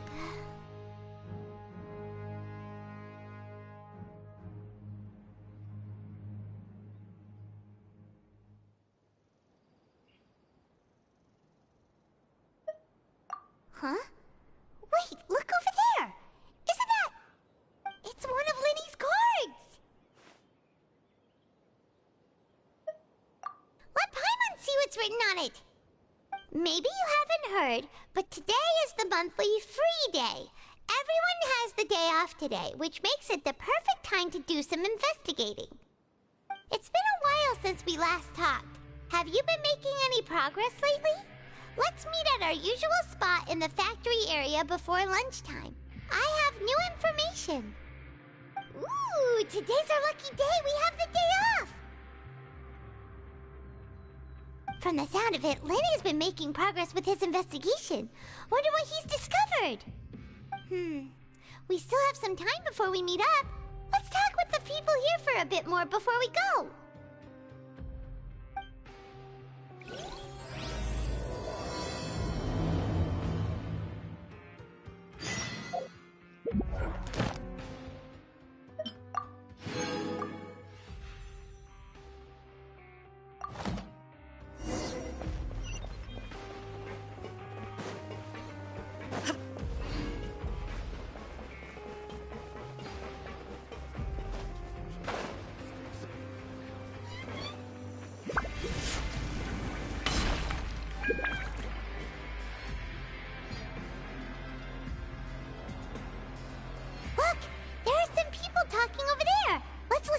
Conversation.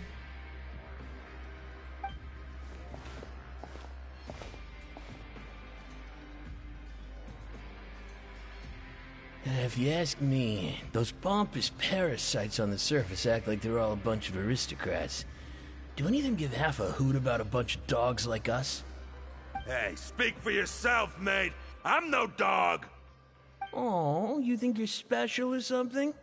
If you're here, then you're just a convict like the rest of us. I've heard that even if you're released after serving your sentence, going back to life on the surface ain't any better. Once a criminal, always a criminal. We're marked for life. I don't buy that. Hey, how cool would it be if the whole world was destroyed by a giant flood and everyone had to start over from nothing? What kind of filthy bilgewater are you spewing? I have family up there. You best shut your sewer hole with talk like that. Listen, things ain't so great on the surface, but who says that you have to leave? I've heard that you can still stay here and work even after you've served your sentence. Not bad if you ask me. Who wants to live in the ruddy overworld anyway? And what makes you think they want to hire someone like you? That's one of the great mysteries of the universe, how someone as useless as you is so confident. Whoa. Sounds like they're really unhappy about the overworld. Speaking of which, Paimon never heard anyone use the words overworld or underworld when we were living up there. That's true.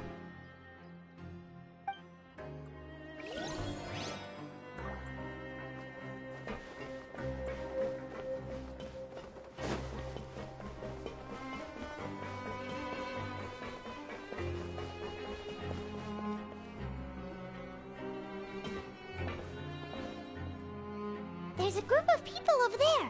Let's go listen in. So I said, that's not a faucet. Hey, who are you two? Why'd you come over all of a sudden? Oh, sorry for eavesdropping. Sounds like you were talking about something private. What's the matter? They're just looking to join in on our fun, that's all. Hey, don't pretend like it's okay for them to just interrupt us like that. Fine. You're lucky we don't mind extroverts that much. You hear that, Quisto? What nice! Your expressions tell me you're looking to hear some juicy info, am I right? But before that, it just so happens that I know you two. Really? Are we that famous? You're kidding. How often does anyone get a personal tour led by His Grace himself? Practically everyone was talking about it. Word has it that you're... A little mistake, huh? I like the way you put it. You see, people with a good attitude can join our group anytime, unlike some of the others here. Your group? I'm Quisto, and this is Lavaroon. People usually call us the Bombshell Bros, but don't worry. We're not playing with bombs or anything. It's just that our information is always so explosive, and we blow minds on the regular. So, you two really like to gossip? Whew, you sure know how to embellish. No. You don't get it. Knowing intelligence will make things better for you here. For example, knowing who's working with whom, who has the latest rumors, who's not getting along. Whoa, all this info's worth something, you know? You should prove you're worthy of it. I don't mind him. Quisto's always this way. Just play nice and say something to massage his ego. The welfare meals. Talk about the welfare meals.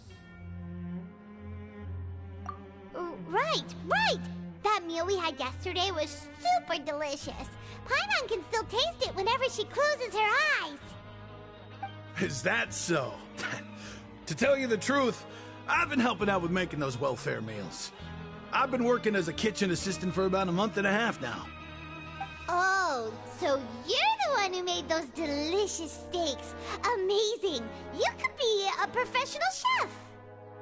You are correct. I am a true professional. In fact, I even went to culinary school. But enough about that. Since you like my cooking, I guess that means we share similar tastes. Listen carefully. This little bombshell will help you learn what's really going on here in the fortress.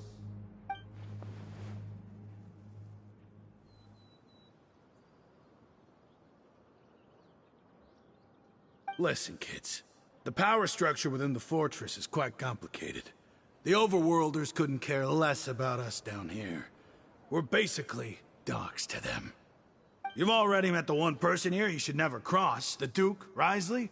He knows more than you think. And if he doesn't care about something, then he often doesn't bother dealing with it. Those who have the Duke's attention get all kinds of special perks. Even better treatment in the infirmary. I know who you mean. It's that Jurier character, right? I don't think there's anything useful about him at all. Why does he visit the infirmary practically every day? Is it normal for anyone to be going in and out of there so often? If you ask me, he's just faking it to get out of work. But did you know that Jurier was a talented researcher from the Fontaine Research Institute before he came here? There's no denying that. I don't care if he was a researcher that could turn dirt into Mora. Once you're in the fortress of Meripede, you're just another inmate like everybody else.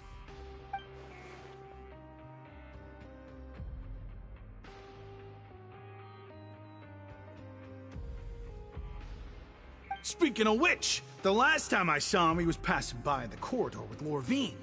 I also heard they started arguing in the library and got into a fight, right?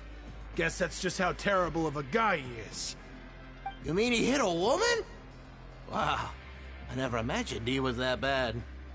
But that Lorvine's also quite the odd one, you know? She's always gabbing away, got into a fight with a man, and she also got sent to the infirmary. Come to think of it, I always see her going to the sick bay every couple of days, too. Huh. Wait a second. You don't think? Do you think could it be that they're secretly meeting there to go on dates? But it's really hard to imagine. After all, I do remember seeing Lorvine beat Jiraiya to a pulp that one time. And we might be overthinking things.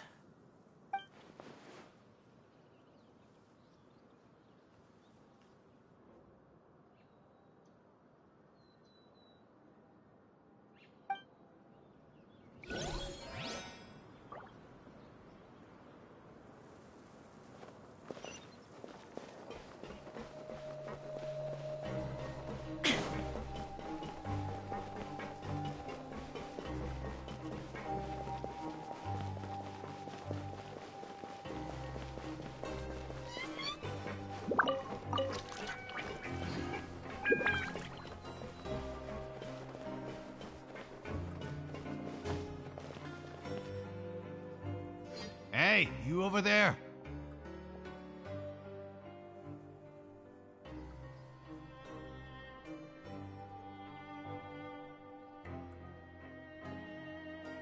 Yeah, you! Say, do you like playing card games? You know, like Genius Invocation TCG? You TCG players are like mint in the wild, literally sprouting up everywhere. Hey, come on now. What's wrong with finding fellow Invocation aficionados? Anyway, care to join me? All right. No pressure.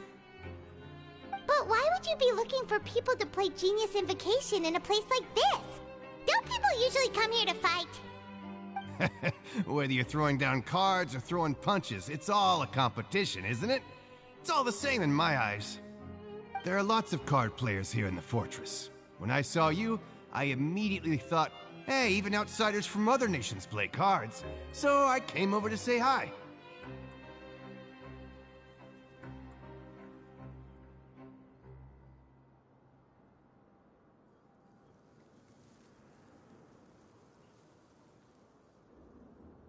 Sure. Great! Since you've been here longer than us, you need to flex your seniority a little bit, right? Maybe you could start by telling us newcomers some stories about this place. I thought you would have already heard everything by now. All right, then. Did you have anything specific in mind? Or do you want me to just pick a topic? Why don't you pick? We'll let you know if we've heard it already. All right. Have you heard any strange rumors since you've arrived? Ben, did you know that there are some people who are always gossiping over in the corner?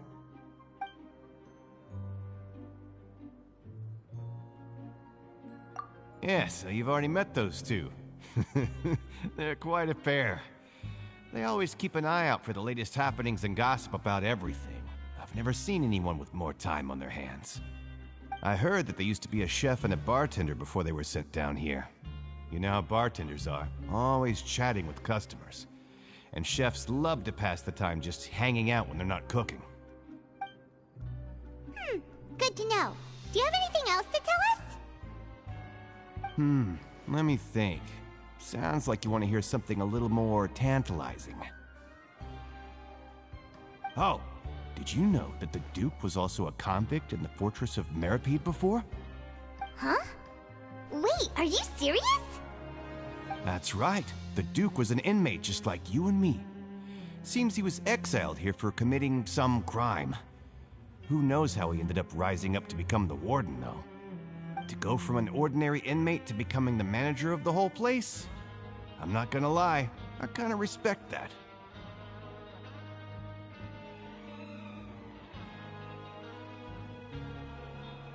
A forbidden zone?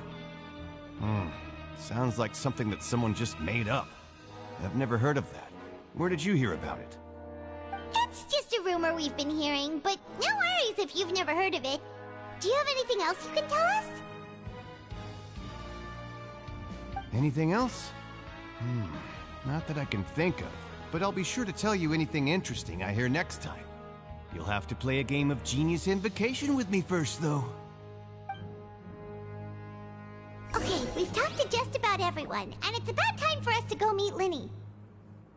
According to the card he left us, we should go meet him in the production zone.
The world remains constant over the centuries, but human life is like the dew at dawn, or a bubble rising through water. Transitory.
Huh?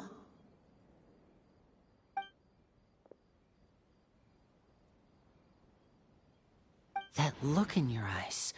You found something? Hey, this is no time to be modest. Just tell him we found a boatload of information. Oh, as expected of the legendary duo, you have my full and undivided attention. Huh. I'd have never guessed that myself. The rumors swirling about this place are unreliable after all, and Master Child probably went missing because he found a way out. He is a harbinger after all. I suppose he's much more resourceful than I initially gave him credit for.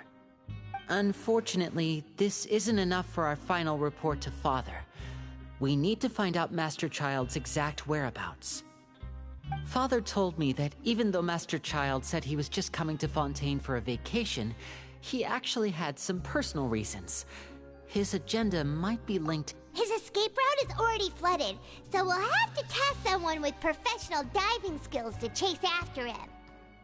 Well, when you put it that way, it's obvious that only Fremine would be up to the task. Bingo! Is he around? He's working today. Coming here as a group would have attracted too much attention.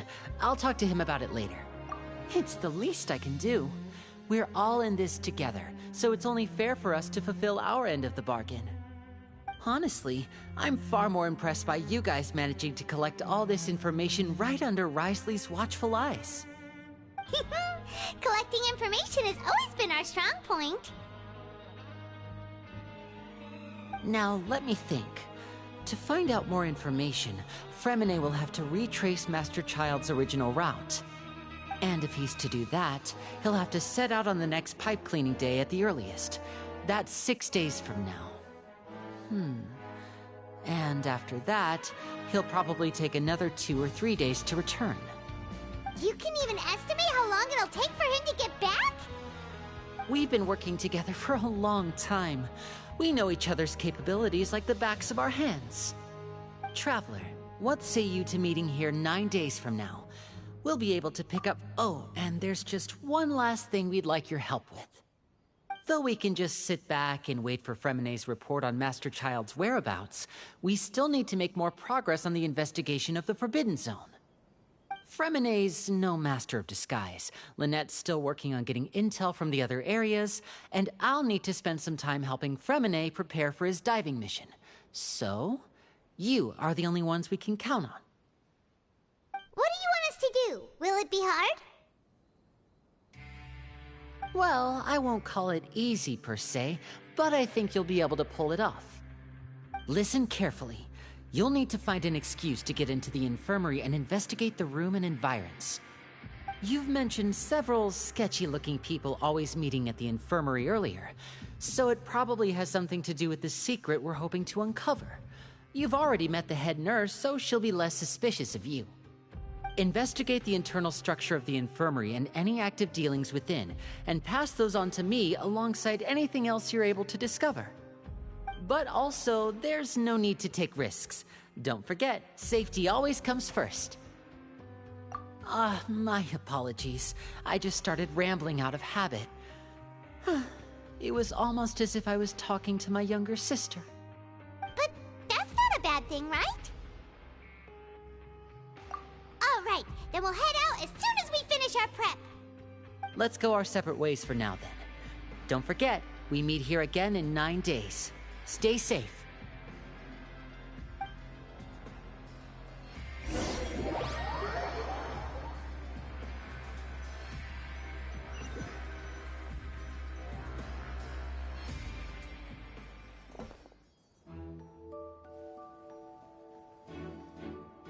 Hey, stay here for now. Paimon will take a peek.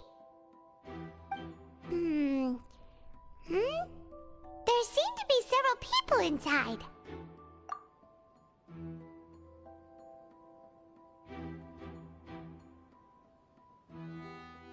Right. I feel like It's not impossible.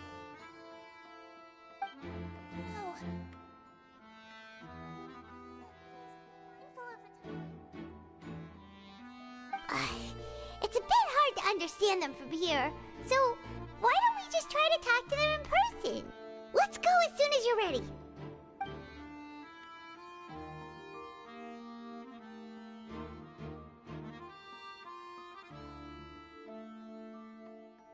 Oh,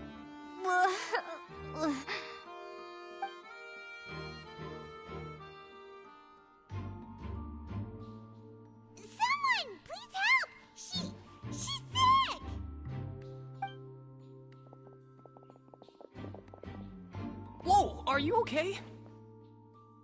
Oh my! What's wrong, little one? There's no need to panic. Take a deep breath before you begin. The traveler started complaining of a stomachache, and then nausea, and then collapsed onto the ground. Paimon doesn't know what to do! Freezing limbs, twitching fingers, and pale complexion? Could it be poison? Let me take a look. Please, lie down over here. Don't worry, I'll get you to the bed safely. Here, hold on to my shoulder and walk slowly.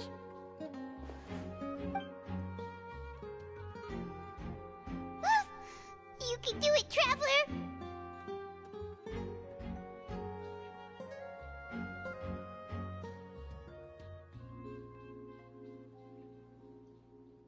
Don't apologize. You're sick after all. Now, please relax. I'm just going to do a preliminary checkup on you.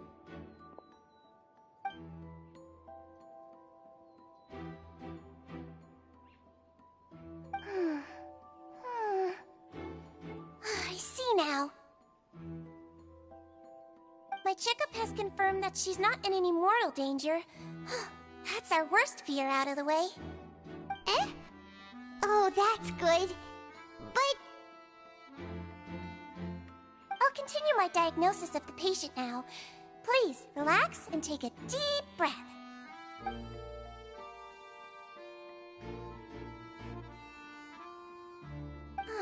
Don't sense serious damage to your organs either. Does it hurt when I press here? And here? Huh?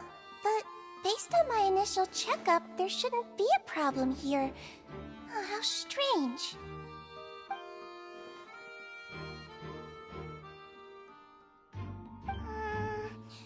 What about here?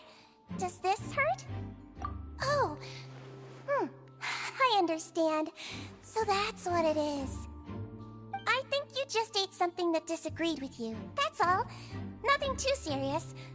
Outside of a pretty bad stomachache when it decides to act up. So that's what it is. Thank goodness it's not anything more serious.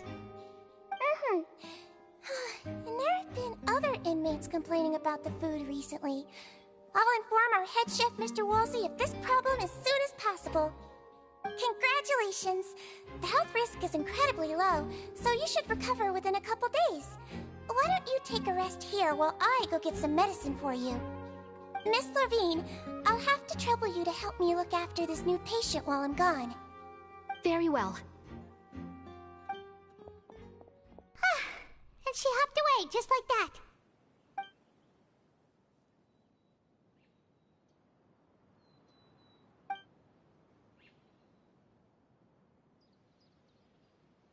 Hello. So how are you feeling now?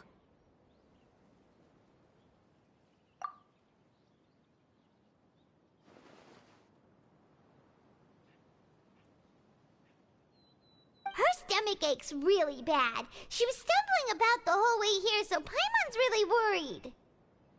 If Miss Sejuin says it's not a serious problem, then there's no need to worry. She's the best medic we've got down here. But it also looks like she's the only medic you've got down here. Well, that's true. What do you mean, that's true? That's really misrepresenting the situation. Of course I can't speak for the whole fortress, but it's not like everyone imprisoned here is useless, you know?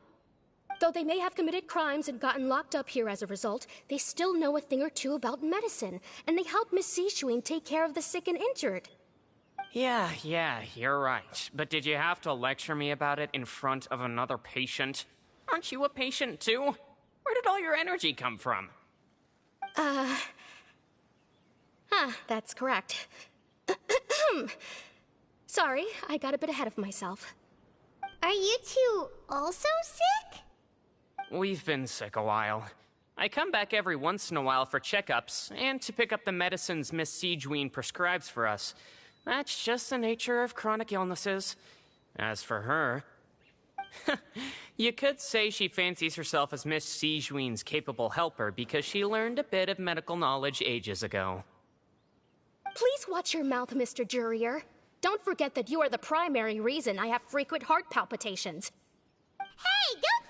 arguing now. Please, keep it civil at least.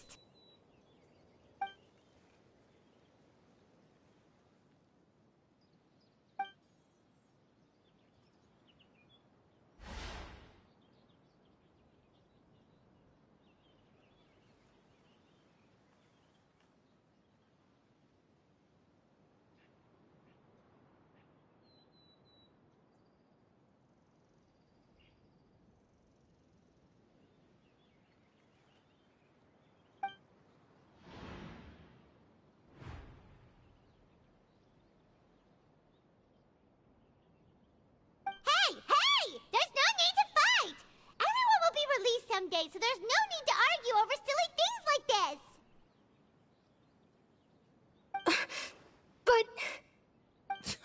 Release.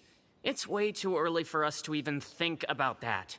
And who the heck knows if we'd even be able to continue our previous lives?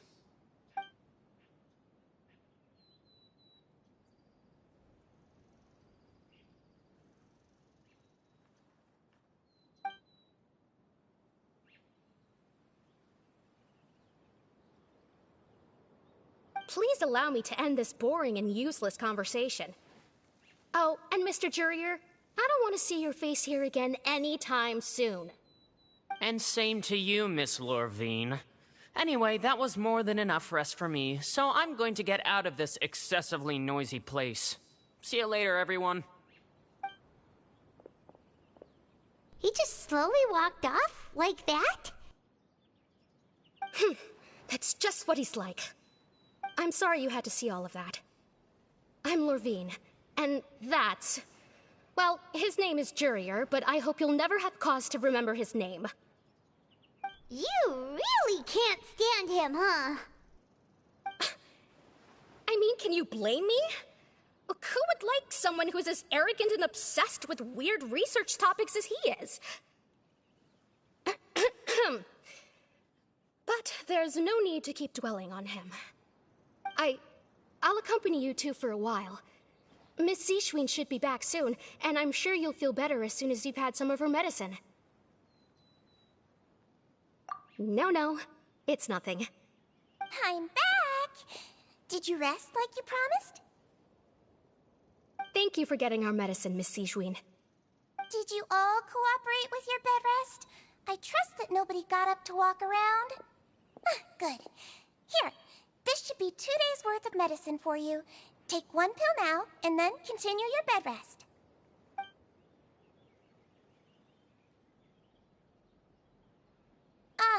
Miss Lorvine, I left in a bit of a hurry just now.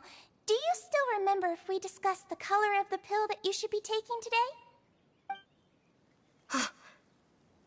I remember. You said it should be yellow.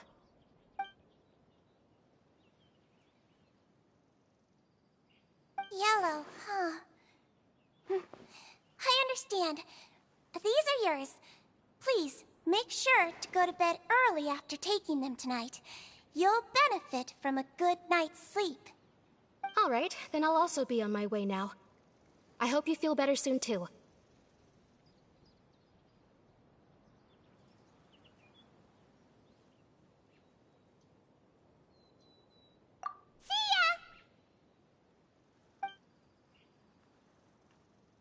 I'm going to fill out your medical record now.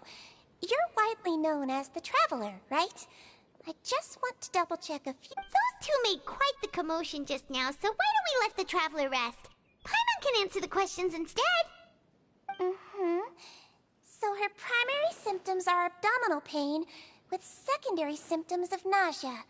Is there anything else? That's it.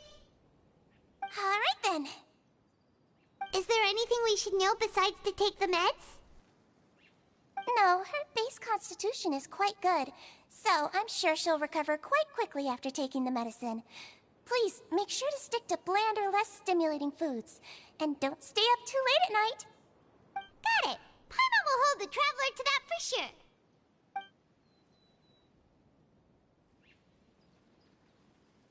Oh, you're going to take a nap already? Okay then, you get some rest.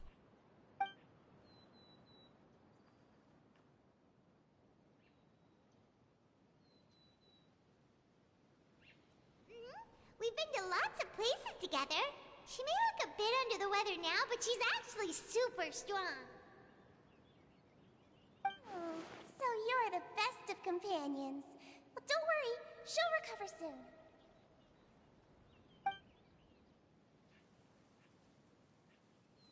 Ah, you're awake. How do you feel? You slept for a really long time, but we never left. Well, now you can go back without a worry in the world. Remember to take the meds regularly, and don't forget, bland foods. Mm-hmm. Thank you, Miss Sejuine.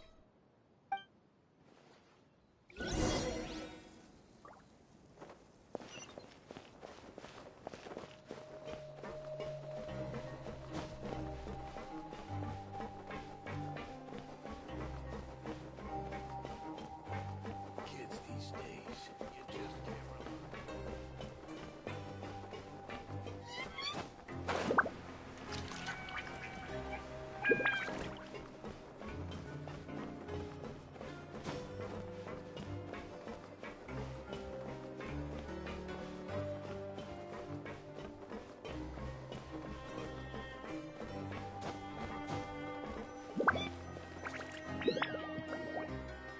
You really are something. To be able to fall asleep like that and even sleep talk the entire time, no, but you kept mumbling things along the lines of, Pyron, don't take my grilled fish, and put down the Adeptus Temptation now.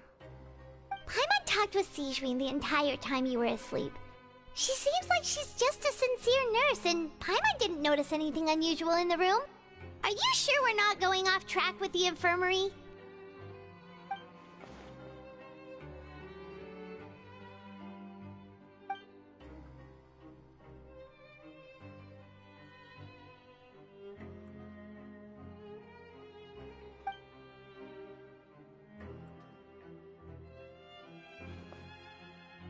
Whoa! You really are super thorough! All those tiny little suspicious things that Paimon didn't even pick up on! We've gotta give the info to Linny!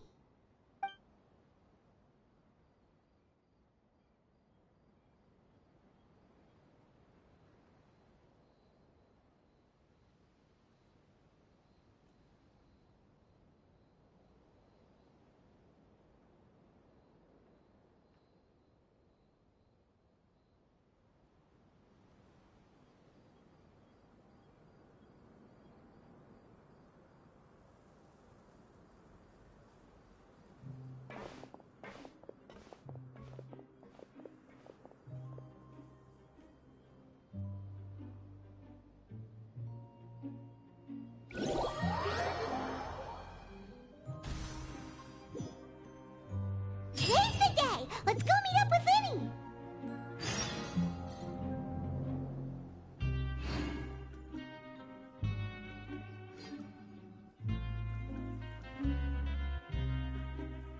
Inactivity serves no purpose whatsoever. Learn the safety rules by heart. Wait, what was the second part?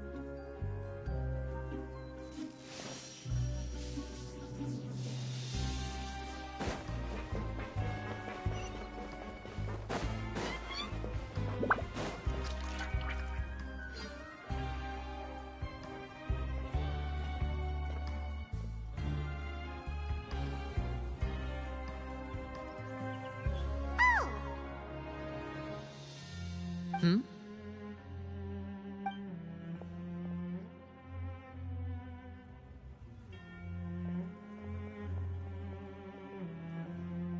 Did you two run into any trouble over the past few days?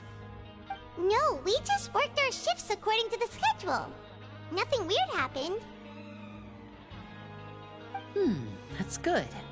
That means you didn't raise any suspicions when you infiltrated the infirmary. We've taken a look at the slip you've sent. Fremine successfully left the grounds via the pipes 2 days ago, and as of last night, Lynette has also infiltrated the infirmary after faking an illness. Wait, why is she getting involved as well? You already went above and beyond when you scoped out the infirmary. To put it more bluntly, even if we were to view that as something you did in exchange for Fremine's help, you've already done more than enough. Infiltrating a guarded stronghold is a different kind of job from a one-off investigation. We want to avoid using the same faces over and over and reduce the amount of suspicion that will fall on any given person.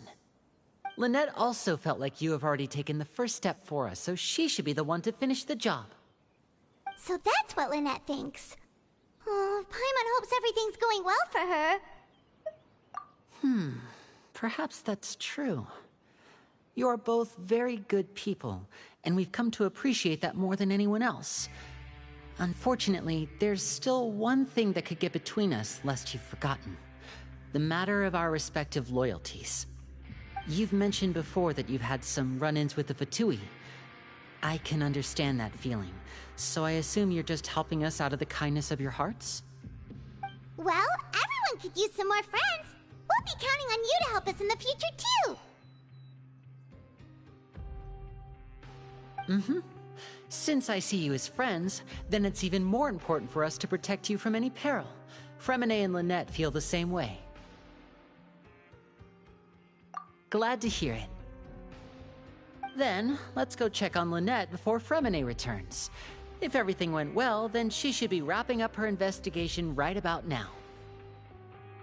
Is now really a good time to go over? According to my observations, Sigewinne always spends around half an hour away from the infirmary right before lunch.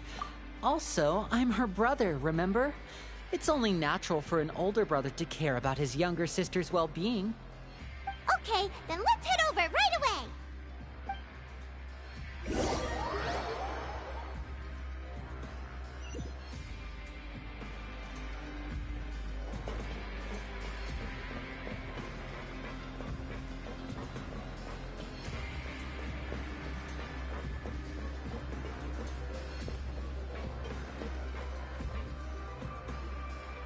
Lynette should be here right now. Huh. Strange. Lynette?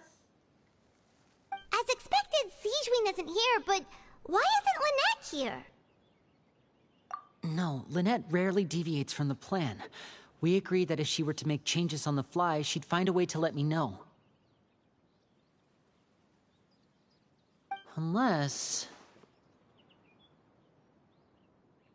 Let's see if there are any clues around here. We can look while we wait for her. Who knows? Maybe she'll be back soon. Okay.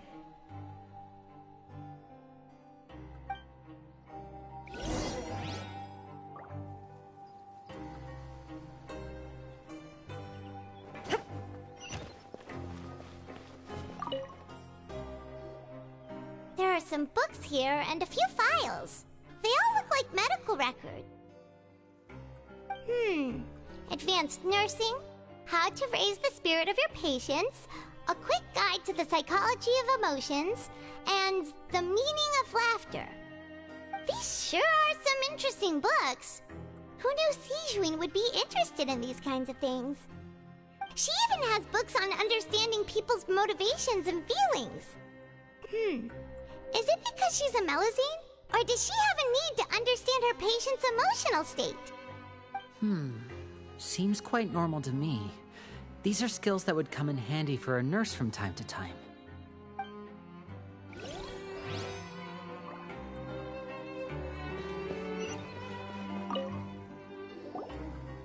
None of the beds have any signs of having been slept in. Except that one over there. That's the one Lynette must have used, right? You said she was pretending to be sick. She would have said her migraine was having a particularly bad flare-up. Generally speaking, the head nurse would then ask her to lie down and rest, while she left to which means either the head nurse didn't return the entire time from when Lynette laid down up until she left the bed, or the nurse intentionally left it this way.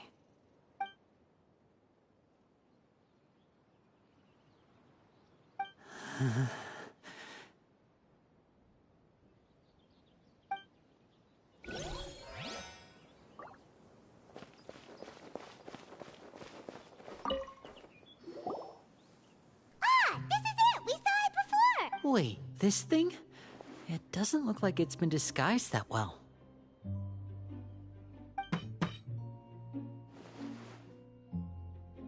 The space behind it is empty.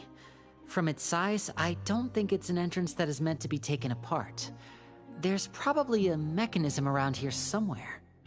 Could Lynette have tried to get inside? But if that's the case, she would have contacted me for sure.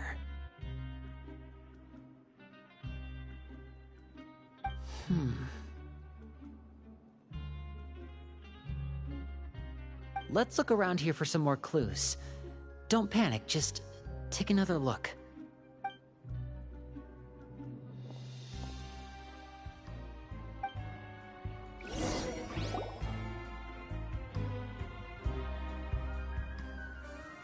Hey, you guys, there's a slip of paper over here!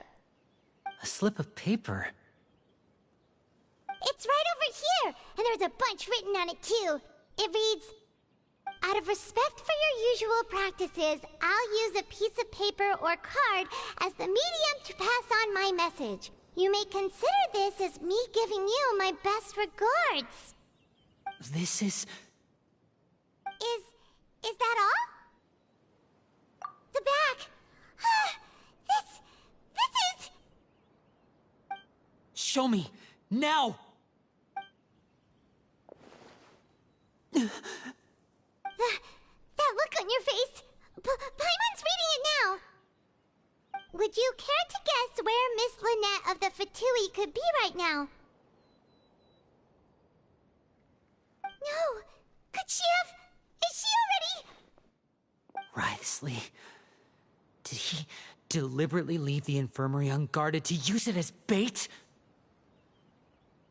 Wait, you mean he was aware of our goals from the very beginning? But why? We didn't run into any trouble last time, and he also never reached out to us since. Yes, that is a crucial question. Wriothesley, he doesn't do anything without a clear goal or reason. So this means he had no concerns about your activities from the very beginning. You're not from the same camp as us. You were sent down here by Nervulet, so you have no conflict of interest with Wriothesley. We're a completely different story, though. I'd like to know that, too. Why did he only go after her? Don't panic. Just think everything over. I have to stay calm. This is not like what happened last time. The situation's different now.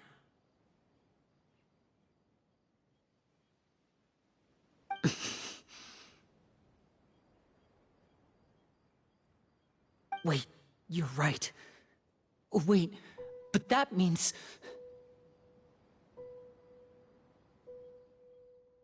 The fact that Fremine was able to leave the grounds, could Wriothesley have let him go as well? But what does he gain by letting Fremine leave like that?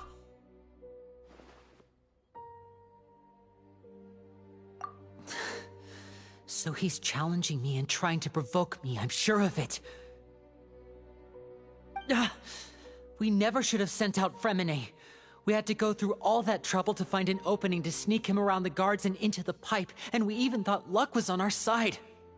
If Wriothesley let him leave on purpose, then he's probably in a terrible spot now as well.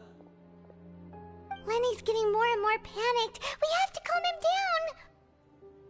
Don't be like this, Lenny. Fremine wouldn't have left if we hadn't told you about Child. That was our fault. No. I'm the leader of this operation, and I'm the one responsible for this team. I was the one who failed to protect them. I'll go talk to Wriothesley. Hey, don't be reckless! Traveler, please, talk some sense into him! I simply cannot allow Lynette to be abducted again. I have to go. I'll find a way to get them back!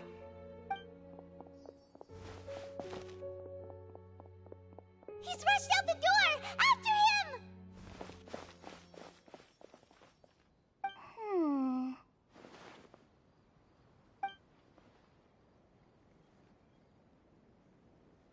Right.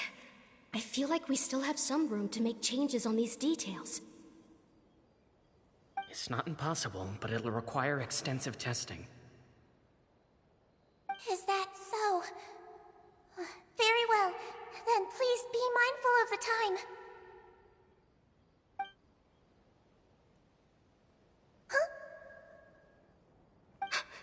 Is someone? Pack everything up. Whoever's outside is eavesdropping. They'll probably come in once we stop talking. Someone! Please help! She's sick!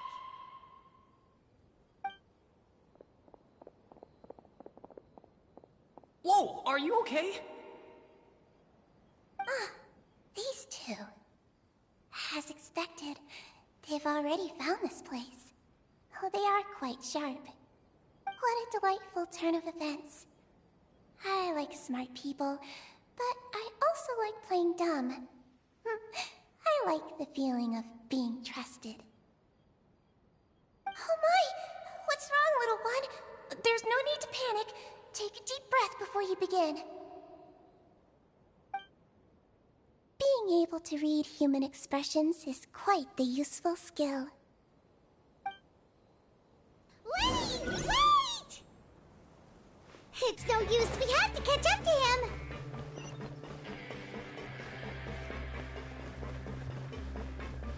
He's already out of sight! How is he so fast?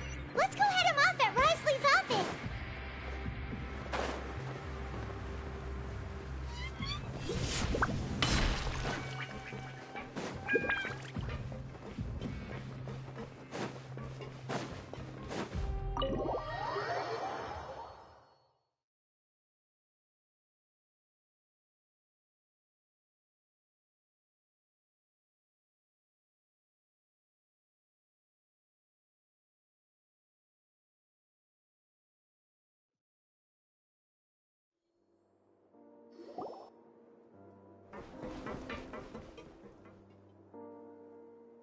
Come out and face me, Risley! Aren't we at an administrative office space? Why don't you at least try to follow even a couple rules from the fortress's indoor management regulations? What did you do to my sister? I ran into the young miss at the infirmary. I'd heard that she was suffering from quite the migraine, so I decided to invite her over for a cup of tea. I do have some teas in my collection that can work wonders against such an illness. Stop joking around! Where did you take my siblings? I have also heard that your performances are quite the spectacle. Miss Lynette would sometimes enter a box filled with water, only to emerge the next second from another place altogether. Maybe she'll appear behind you right now if you were to turn your head. Is he trying to trick me into turning my head? No. He's probably not looking to attack me right now. All of the hostages are in his hands, and he's even in the mood for small talk. That means Lynette is probably still alive. You knew we were investigating the infirmary from the start, so you deliberately aroused the Traveler's suspicions and baited us into continuing our investigation, just so that you'd be able to kidnap Lynette. As for Fremine, no. You probably didn't even interfere with Child's escape. You let him go, so you could purge the Fatui members that we had planted into your ranks. There was no need to do so. The Fortress of Meripede is a pretty pleasant place. Most people enjoy their lives here. The only ones who act differently are those with personal agendas.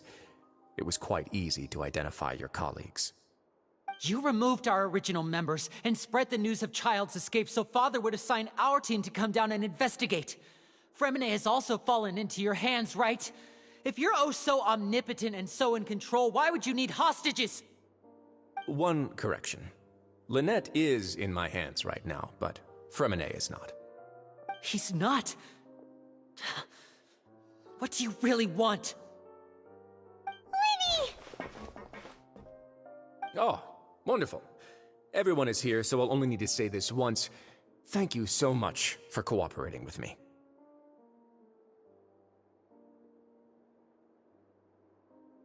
Eager and to the point, I see. Alas, only Miss Lynette is currently having a cup of the fortress's finest tea. Although, as per your original plan, Mr. Fremine should also have returned to the fortress by now. But he has neither shown up within my gates, nor has he been taken into any kind of custody. So where do you think he may be right now? Wait, you can't mean... You locked him outside in the sea? I closed the fortress's gate to the outside world. That's all. Fremine's a our diver, so he should be fine, right? No, we're still here, so he definitely tried to find a way to come back for us. So we can't assume he might have made a break for the surface. But why would I do this, you may be asking? To have an audience with you, of course. My intel tells me that Mr. Linney is a great magician, so it's only natural for me to want to have some cards of my own when it comes to negotiating.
Besides, I do recall you mentioning to Miss Lynette that you've always wanted to have a face-to-face meeting with the Lord of the Fortress of Meripede, regardless of whether it was in a personal or a professional capacity.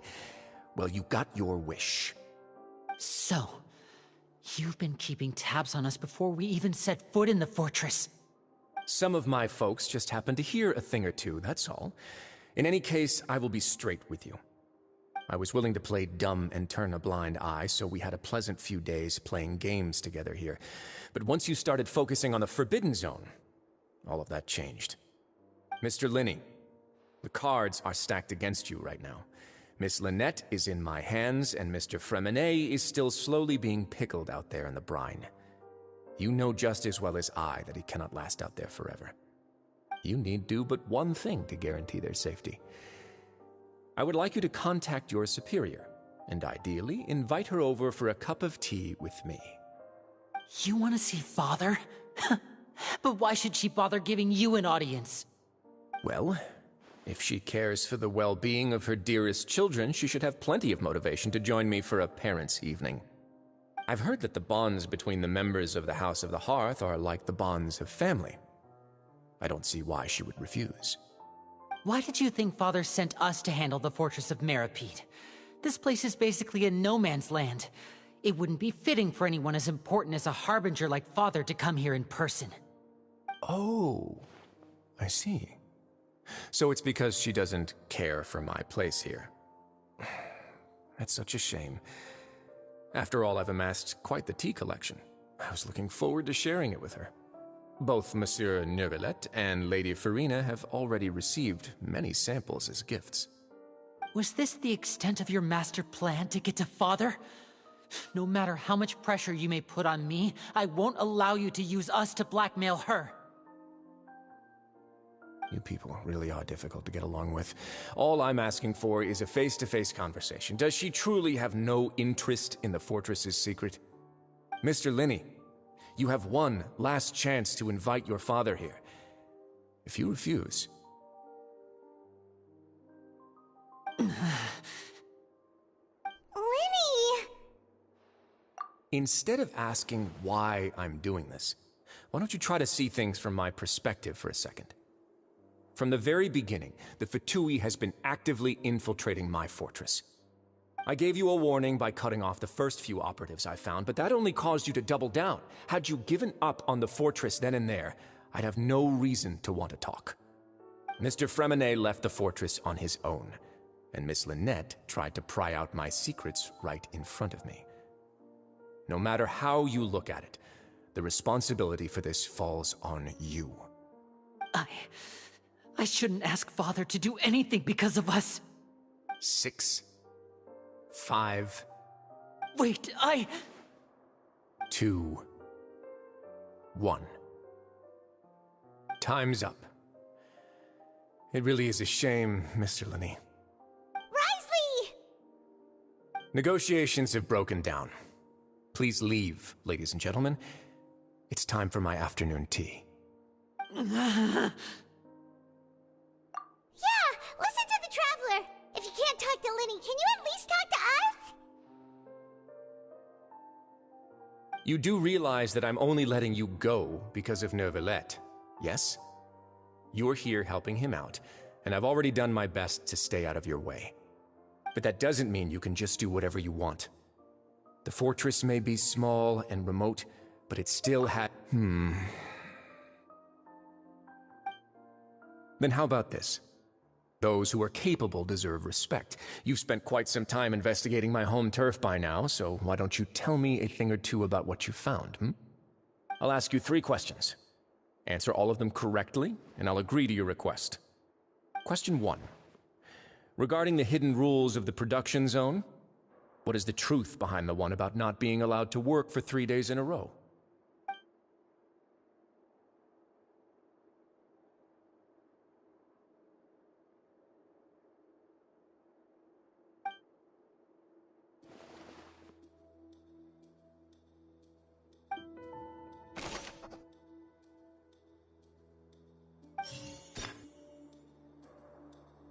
I've been told that the infirmary is always empty for the half hour.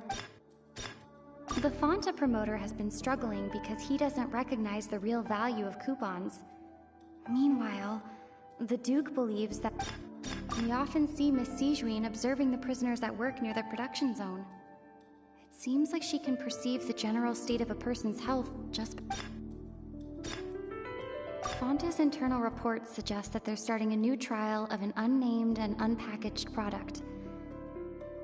But the product has... The research notes said that the Melusine race perceives the world very differently from humans. Because of that, the Melusines have also developed a sense of aesthetics that appear rather strange. According to Collins, the Pancration tournament only took place because the Fonta company sponsored it. The company must want a return on their investment as well.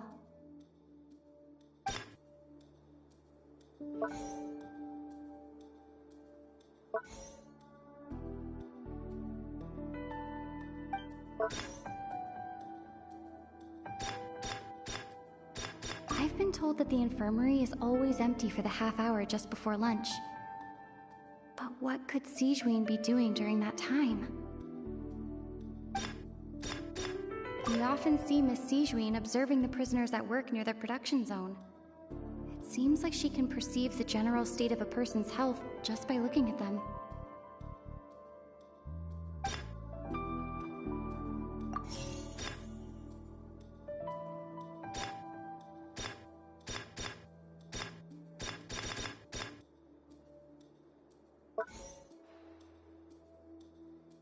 I've been told that the infirmary is always empty for the half hour just before lunch. But what could Sejuin be doing during that time?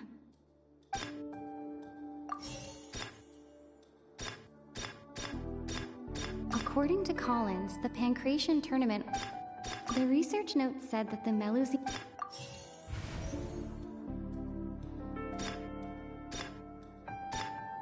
I've been told that the infirmary is always empty for the half hour.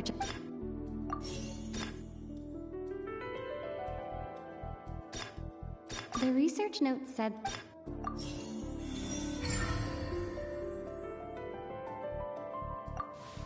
So that's what's going on. Paimon understands it now. Who would have guessed? The hidden rule of the production zone. People are not supposed to work 3 days in a row, and if they do, they'll get strange meat in their welfare meal. At first we thought this strange meat must have something to do with the people who disappeared, but in reality, they were all prepared by Sejuin, the head nurse. She often visits the production zone to observe the workers' health and makes a note of anyone who has worn themselves out after 3 full days of work. Out of her sense of duty as the head nurse, as well as her genuine concern for the workers' health, Sejuin visits the cafeteria right before lunch and cooks an extra dish for those who can use the stamina boost. Sejuin has only the best intentions with her surprise gift and doesn't want anyone to find out about what she does. However, unfortunately, Melusines as a race perceive the world differently from humans, and their sense of aesthetics is even more alien to us. The recipients of her lovingly prepared special meals cannot taste the care within and usually just freak out. Are we on the right track? Not bad. You've uncovered Sejuin's secret and even guessed her intentions correctly as well. It's nice to know that her efforts have not gone unacknowledged. All right, now for my next question. There are also some hidden rules in the Pancration Ring, including the one that you're not allowed to support both sides of a fight. Why is that?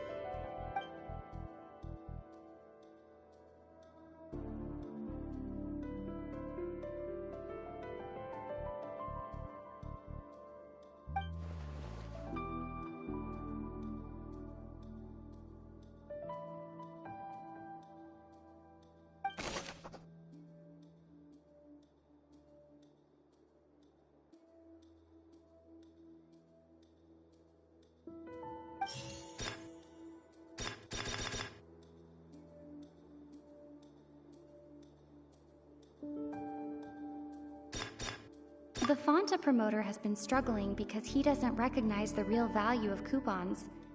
Meanwhile, the Duke believes that only idiots who don't understand the value of coupons would spend them on Fonta.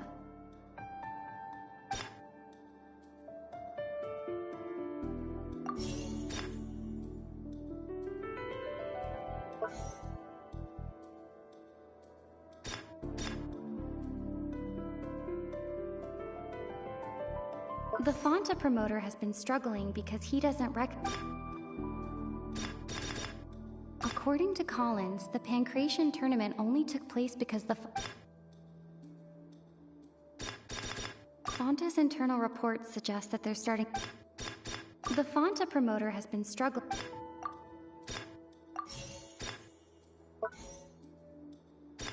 According to Collins, Fonta's internal reports suggest that they're starting a new trial of an unnamed and unpackaged product. But the product has to undergo a trial because even Fonta's own employees have a lot of reservations about it.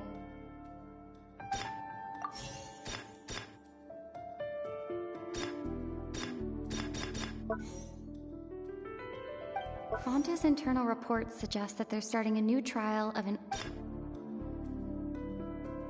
Fonta's internal reports suggest that...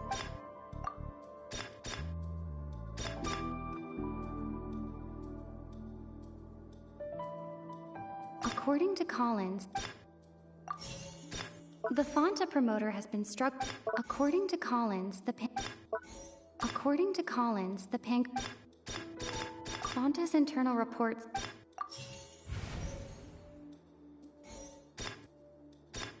According to Collins, the Fonta promoter has been.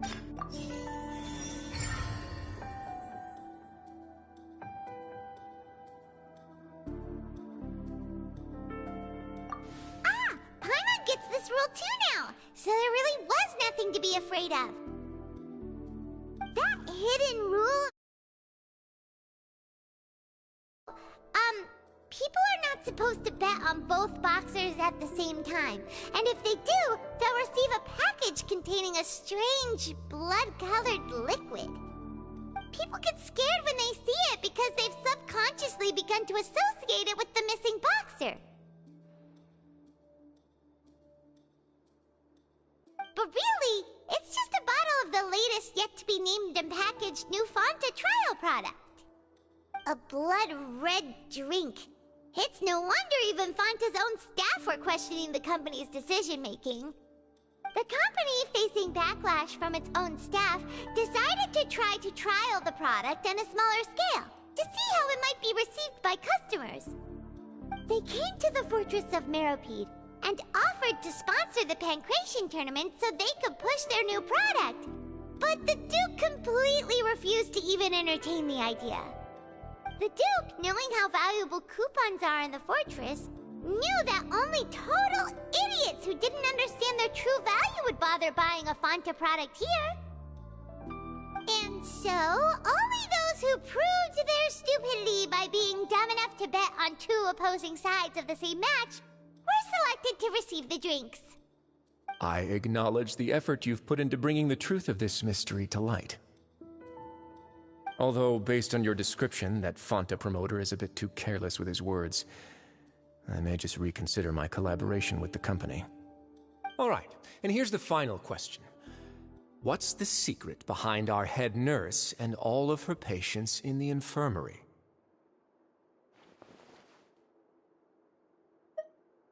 Stop your cruel and pointless games, Risley! You know that we haven't finished our investigation, so there's no way we can answer the last question. The thought is, you'll pay for this! Ah! Lenny, are you alright? Oh, close one. I owe you, Sejuine. That was a fantastic shot. It was nothing, Your Grace. Sejuine?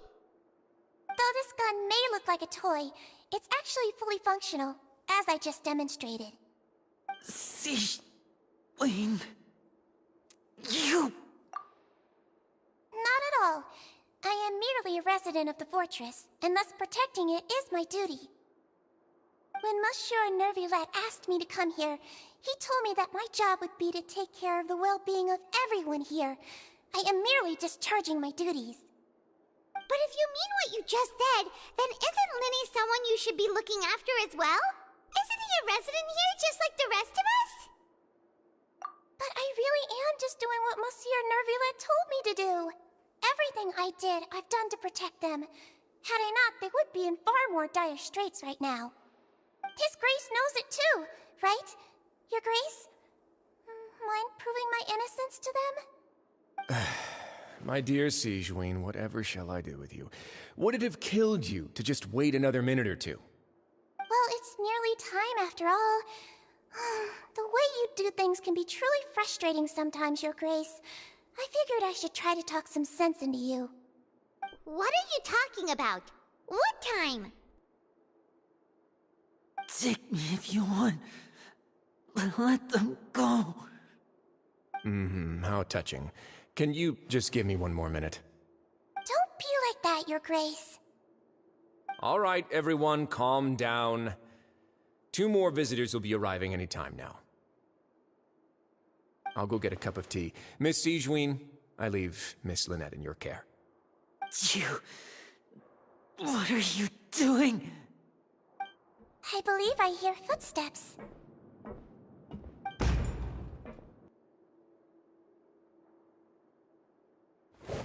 Some space, please. Ah, Miss Clarande. My door. Fremine... Fremine... What's going on? What is Clarande doing here? Work. I'm sorry about shooting you, Mr. Linney. The tranquilizing effect will begin to wear off soon. Please take it easy in the meantime, though. What happened to Fremine? Wasn't he diving just outside of the fortress? Why is he looking like this?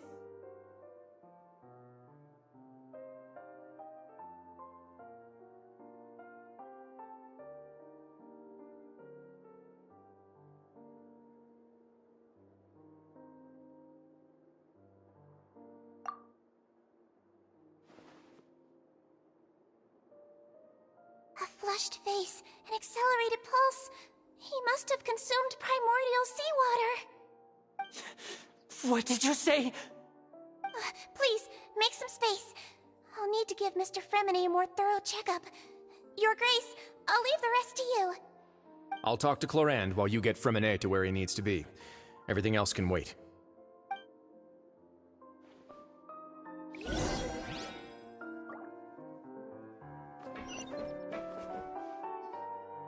What's that look on your face? I thought I made good time on the way back.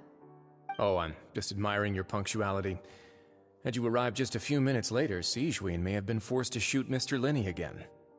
How's the situation out there? The water has changed. It's pretty much as expected. The concentration of primordial seawater has increased significantly. I was only out there a short time, so it wasn't too bad. But if one were to stay for any significant amount of time... well, you can see how that boy's doing. Where was he when you found him? The abandoned zone at the end of the pipes. A good distance into the water. Closer than I thought. He must have recognized it early on and tried desperately to swim back. Locking the door was necessary. I don't think we could have saved two. Well, I did try to convince him that I had my reasons. Never seems to work, though. It would probably work on Neuvillette. He has a knack for picking out who had good intentions, even when the outcomes were all terrible. That's a bad sign if you're having to plead your case to Neuvillette. Want some tea? Not particularly. If you want to drink some that badly, just say so. Fine, I'd like to get some tea. Want me to get you a cup too, since I've already made it? Might as well then, I suppose. Actually, do you have a towel? I would like to dry my hair.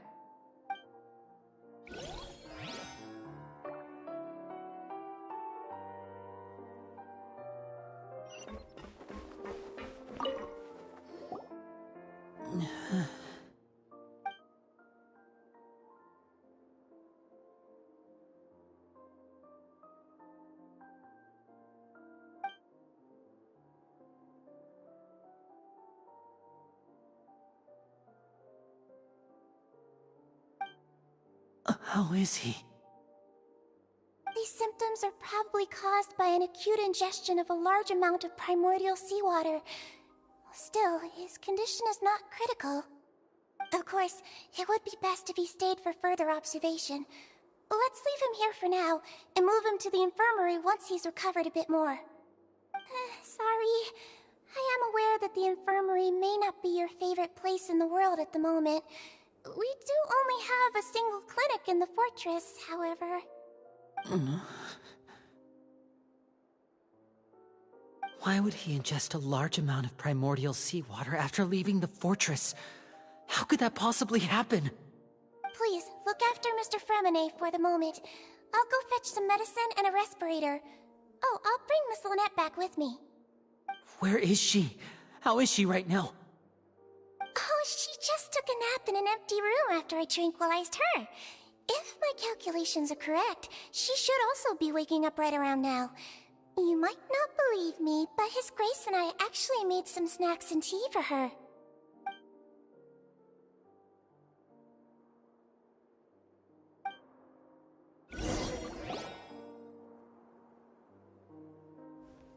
Linny, are you okay?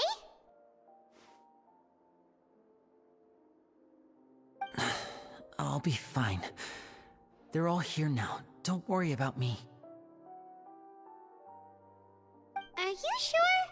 You don't look all right.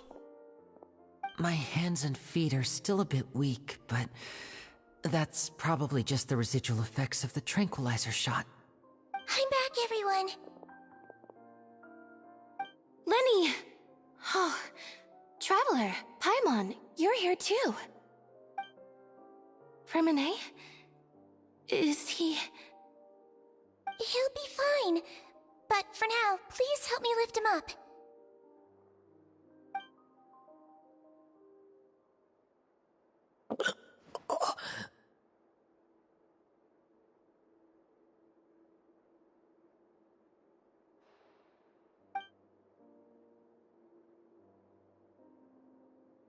His breathing's beginning to slow down. Give me a hand and help me get him to the infirmary.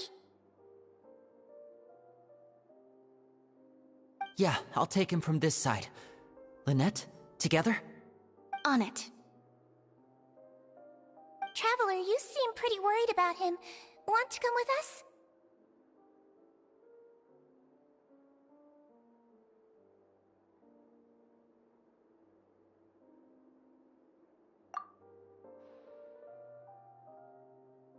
The Duke and Clarande are gone. They probably went to get some tea. The Duke will explain the truth in just a bit. Miss Clarande will need a break, since she only just returned from rescuing Fremine out of the sea.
He's awake.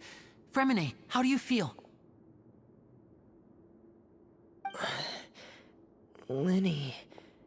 Lynette. We're all here. Where am I? The infirmary, at the Fortress of Meripede, Mr. Fremine, and you are no longer in any danger. How do you feel? Don't push yourself if you're not feeling up to it. Traveler. Paimon. It's been so long. The sea. There's something wrong with the seawater. Shh, it's okay. We can talk about it after you've recovered. No, listen to me. This is really serious. Pipes. Right, the pipes. It's all coming back to me now.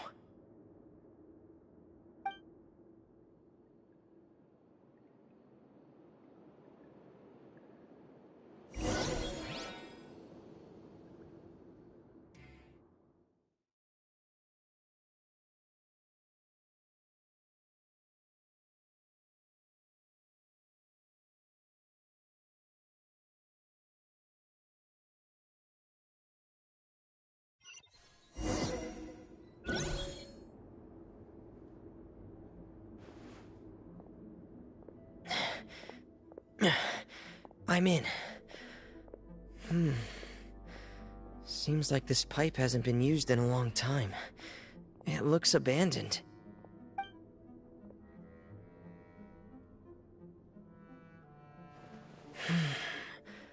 Where could Master Child be?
Huh. This mechanism looks like it's been tampered with. Could he have done it?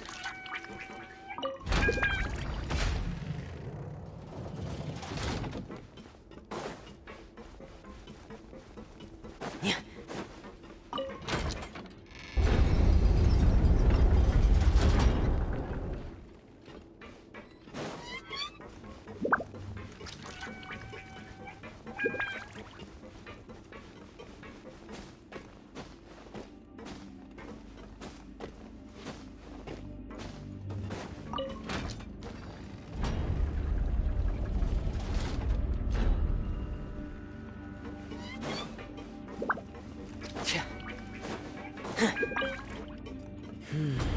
It's getting stuck on something.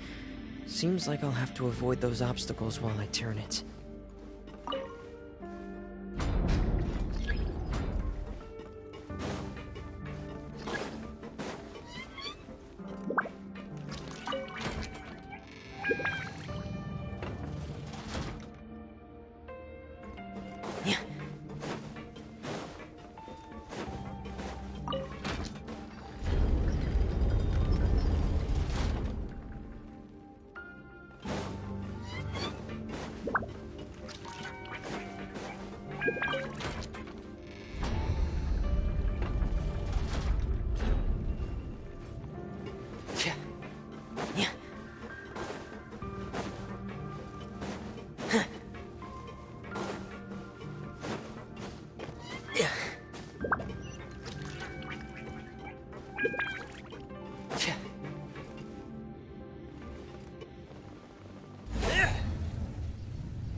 This is where the water starts. Okay. Master Child probably dived into the water. I'll go take a look as well.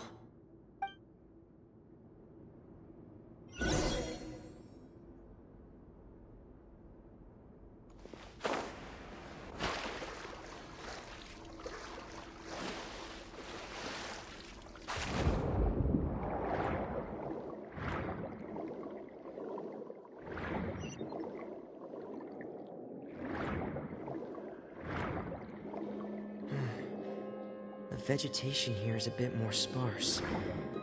These traces aren't natural. A person must have left them, and recently.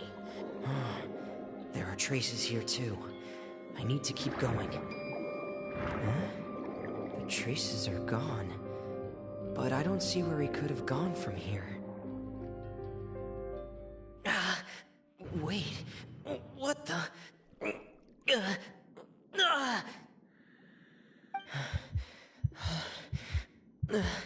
My heart is racing, and it's getting harder and harder to breathe. What's going on?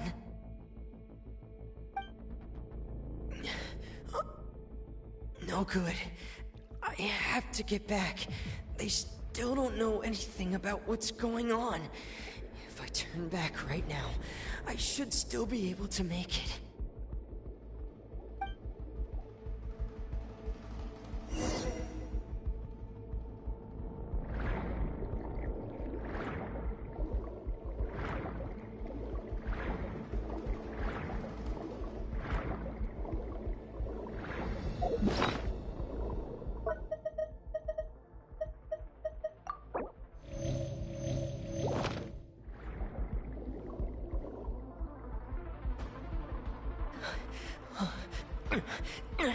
I can't die here.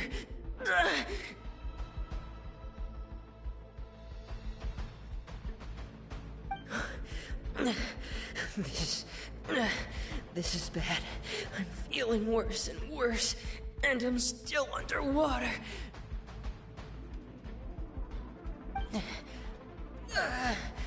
I have to push on.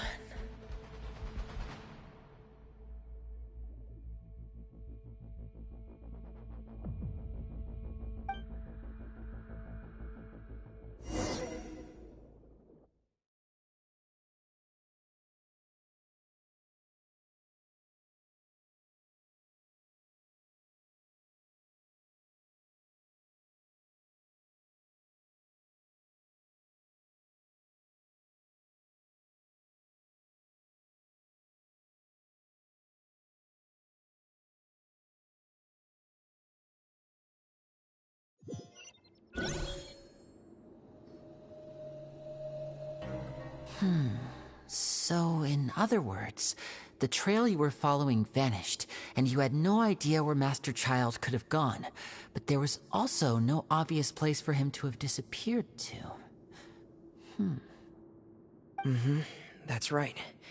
I tried my best to swim back, but I had already put some distance between myself and the fortress, and I just couldn't find the strength to keep going.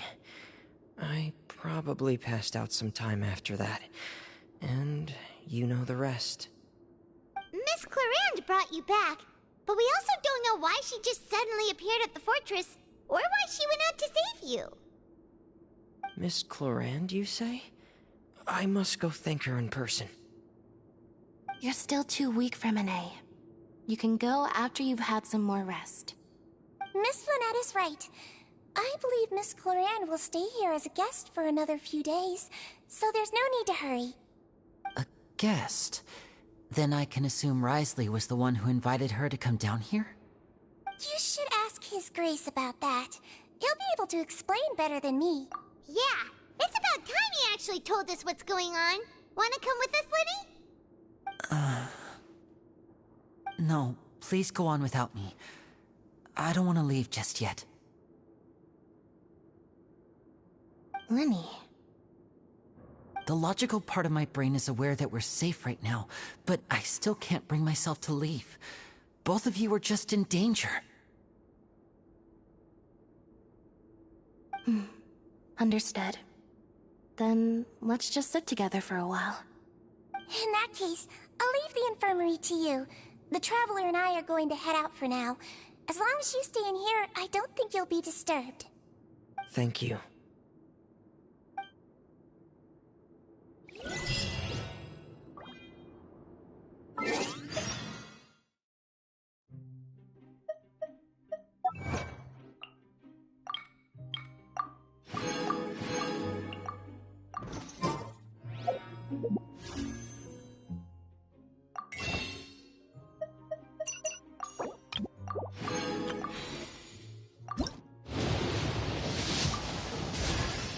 Hello, I'm Yao Yao, a lowly disciple of the Adeptus Street.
I take it Mr. Fremenet's condition has stabilized?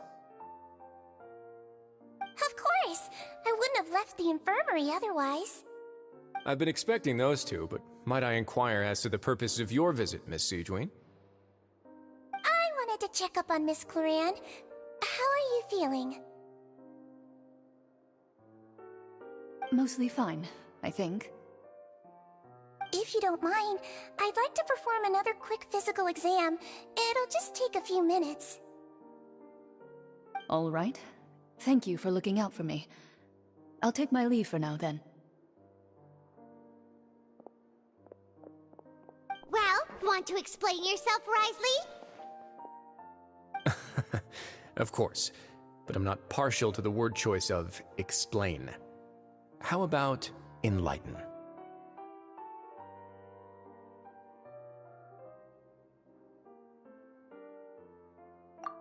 Where should I begin?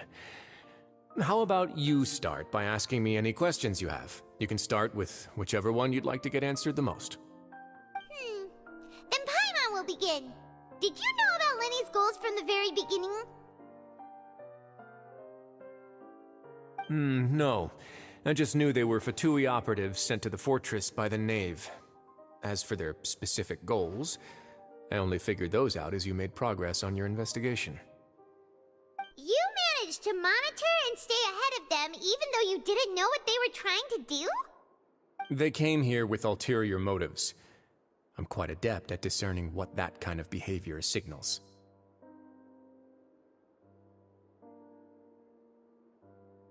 Initially, I thought their goal was just to investigate Child's disappearance. Linny suggested that I had deliberately let him escape, but in truth, I didn't really do anything special to help or hinder him while he was here. Everything he did, from finding helpers to leaving this place, he did on his own. Of course, it's inevitable that the Knave would make a big deal out of her fellow Harbinger's unexplained disappearance. I'm also quite curious about where that Harbinger went, so I figured I might as well let the Fatui do their own investigative work. All I care about is the answer. So you were hoping Lenny's group would just do your work for you! You make it sound like that's a bad thing. Unfortunately, things didn't go as planned. I assume that Fremenet has told you already, the ratio of primordial seawater around the fortress of Meripede is on the rise. The Forbidden Zone has always been Linny's target, and you got roped into that investigation after running into him. I began to intervene out of concern for your safety, and also to prevent the fortress from becoming entangled in more irksome matters. Are the rumors true? That you're also a former criminal? Now, why would you put it like that? Isn't staying here all day and serving as the manager of the fortress a kind of sentence unto itself? Another form of prison? I just happen to have some support from the rest of the inmates. That's all. Oh, right! Paimon wanted to ask, who invited Cloran down here? Me, of course. I paid her good mora to come down to the fortress for some field work. As a champion duelist, Miss Cloran could be considered to be an independent party. I needed to find an exceptionally capable person to help me get through the impending crisis. And saving Fremenet was part of that crisis? You can think of it like that, yes. Credit where credit is due, that boy is quite adept at diving. Had conditions not been as hostile as they were, he probably would have found the missing Harbinger already. That's not something you should be asking after. Neuvillette only asked you to investigate Child's whereabouts. All I need to prove to you is that the Forbidden Zone had nothing to do with the Harbinger's disappearance. That should be clear now that you've spoken to Fremenet. But we've already uncovered that there's something wrong with the infirmary, and we've answered a bunch of questions that you threw at us. Isn't it about time that you answer our last question in return? You make a compelling case. Do you really want to know the answer that badly? Yeah, Paimon really wants to know! Even if the truth may not be pleasant?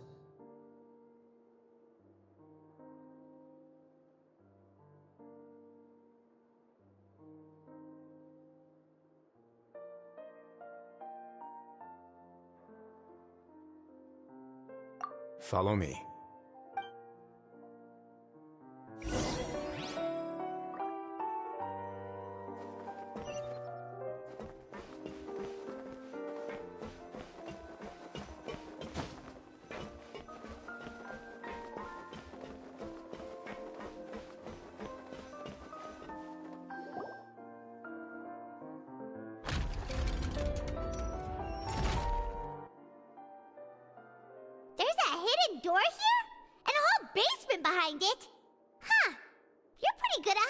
Risley. It seems you've forgotten just what kind of place the Fortress of Meripede is.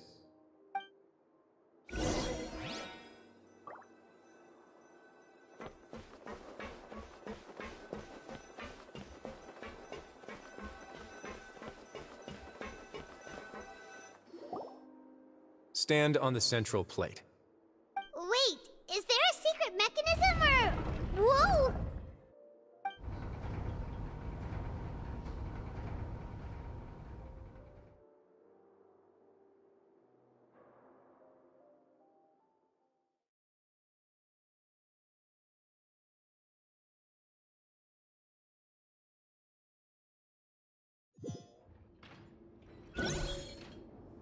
So, this is the Forbidden Zone?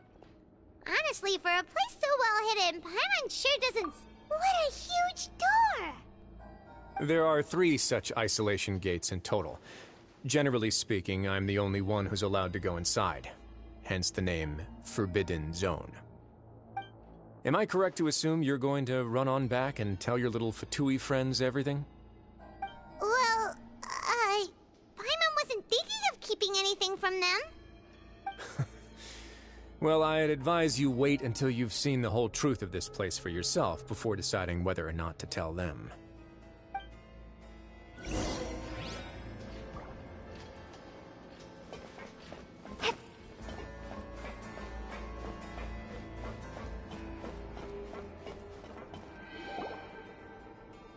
Huh.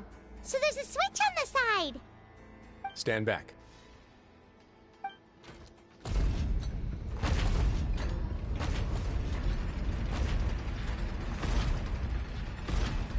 Whoa! They all just went up one by one! Go on, have a look.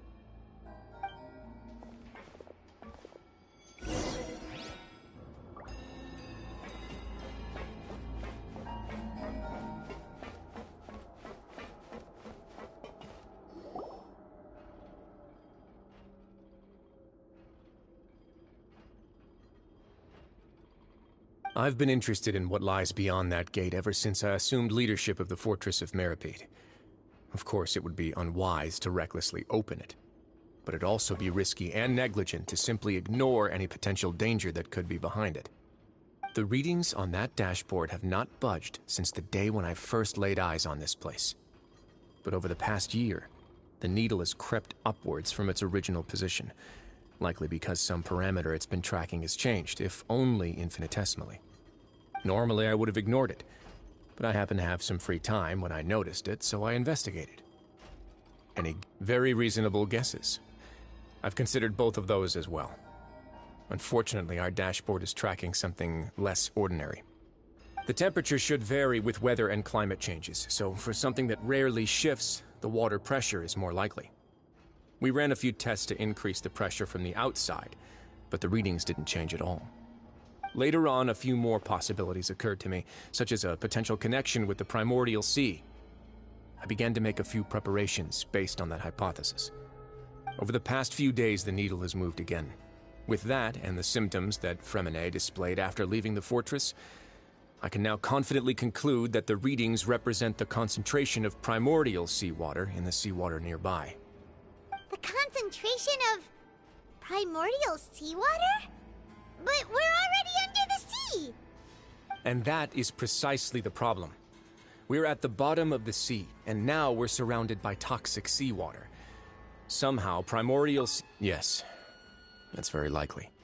But forget about the two of us! Not even Novelette knows where the primordial sea could be, much less where we could find and plug a leak. Oh.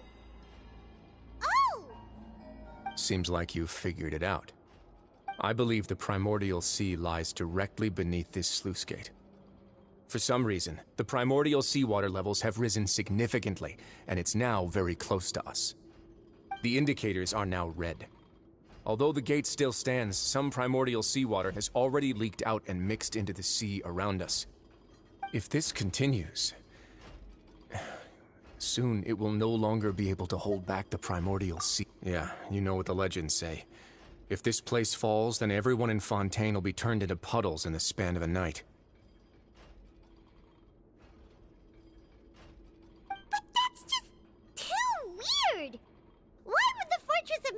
could be built right above a sluice gate for the Primordial Sea! Who built this place anyway? Your expression tells me you think this might be part of a vast, complicated conspiracy. To be honest, you might find the actual answer may be exceedingly boring. It's just that the secret of the Forbidden Zone had been long forgotten by the nation before I rediscovered it with my research. There's no single founder of the Fortress of Meripede in any traditional sense. What we know about its history has been left to us by the people who used to live here. When the previous Hydro Archon Egeria ruled the land, all convicted criminals from Fontaine were exiled. The people drove the criminals away like a wolf pack chasing away the banished. The criminals received no sympathy of any kind from the people. They were exiled to the desolate seaside, where they experienced only pain, struggle, and the bone-chilling cold. Some of them began to repent, and prayed to the Hydro Archon, asking if there was still anything they could do. The Hydro Archon took pity on them, and said, "You may go guard my secret, deep underneath the waves." And so, leaning on the power of the Hydro Archon, they gathered underneath the sea and began to build a fortress. They became a community down there in the deeps, and over the years helped it to grow. As the number of exiles increased, more and more people joined the community. When the first group of exiles died, they left the yet unfinished fortress to their successors. The Hydro Archon continued to lend her support, allowing the fortress and what it stood for to continue growing ever larger. Before long, this dark underwater fortress became the sinner's only home. And with that, the people here stopped referring to the fortress as a prison. They saw themselves as repenting sinners who would regain their freedom once they had sufficiently redeemed themselves. But as time went on, people also realized that the fortress was a lonely place. Once they had gotten used to life here, they could no longer feel comfortable living in the overworld. Once they had finished serving their sentences, some people left and some others chose to stay. They'd find some idle position and let their withered souls fade away with the ancient secrets of the past. After many, many centuries, few people still remember the reason for the fortress's founding. Now they just see it as an integral pillar of Fontainian society, as the place where criminals deserve to be sent. Now and again, researchers manage to break one law or another and live out their days in the fortress. I learned all this from an elderly historian. Everyone else just thought he'd made it all up. But now you know every part of that history is true. Indeed. It's just as the prophecy says. If this gate fails, then everyone will be dissolved into the sea.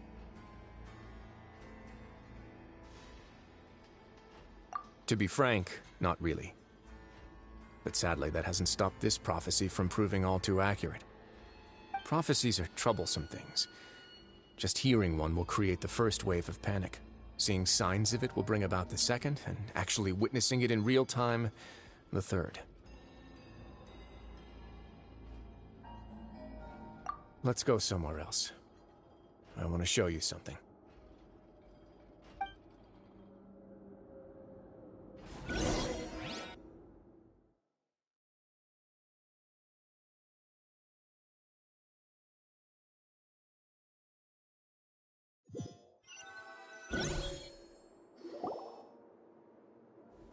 This is it. Your Grace, perfect timing. The results from our last round of experiments have... Wait, Jurier, he's not alone! Huh? Lorvine and Jurier?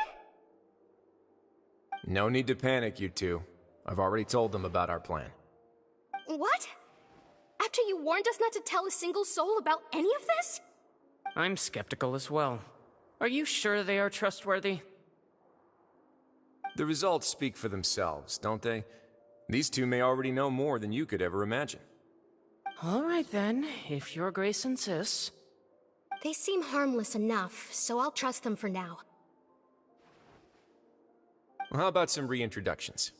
This is Jurier, one of the highest-ranked researchers from the Fontaine Research Institute. He used to work under it. Good. Saves me a bit of time explaining.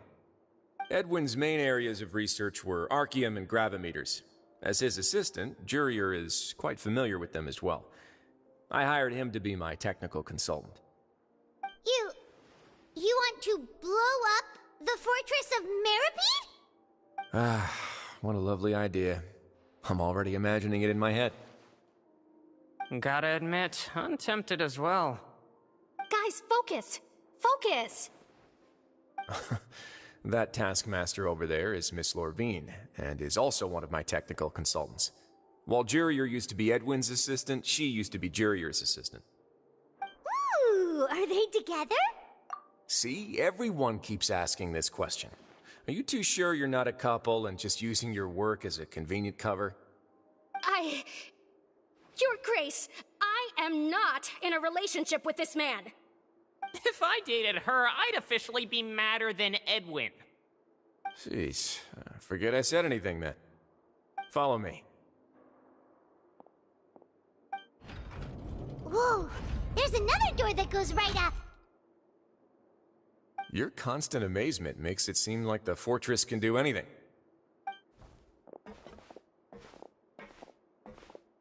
But Paimon really thinks everything's super cool.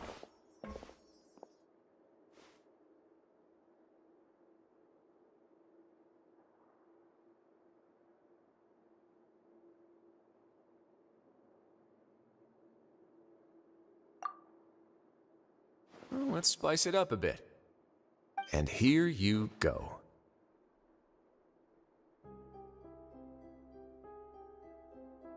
What a huge ship! This is also a production zone that Paimon's never seen before. What's going on? How much do you know about Fontanian history? Not much at all. Well, then maybe you haven't heard the story of ancient Lemuria. To give you a quick rundown, Fontaine used to be ruled by the Lemurian dynasty. According to legend, the Lemurian king Remus came to this land after being inspired by divine revelation and found the seer Sibila, who had taken on the form of a golden bee. Taking the golden bee with him and riding on a huge ship, the Fortuna, he created his nation above the surging waves. He called his nation Lemuria, and used the Fortuna to incessantly search for new tribes and islands, calling on them to join his empire. There's a ship in this story too? Where there's water, there'll be ships. People believe that hope can always be found at the end of a voyage. Do you believe that too? To a point, I think. As you've already seen, I have a whole factory's worth of labor, materials, and technology at my disposal. Certainly can't hurt to give it a try. So the moment I began to speculate that the Primordial Sea might lie underneath the gate, I also began this project. Were you inspired by the legendary Fortuna? Maybe. Fontanians need something to hold on to cope with the impending disaster. Were the workers to find out the truth behind this ship, riots would destroy the fortress faster than any catastrophe. As the fortress's administrator, I'd never make such a reckless call. Alright, that's enough talking for now. I'll need another 3 cups of tea to soothe my throat. Do you have any other questions? Seems like you're good. Come on, I'll take you back.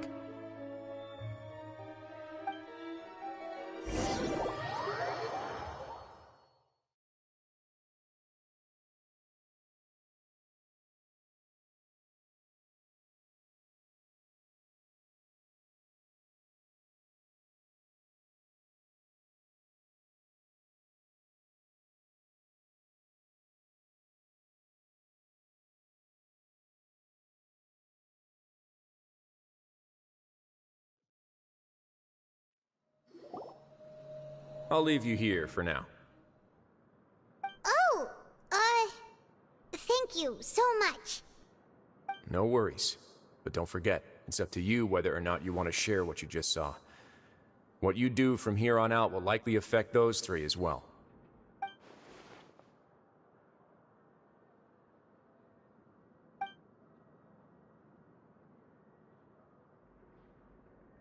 Yeah, we'll put a lot of thought into it for sure. Great. I look forward to what happens next.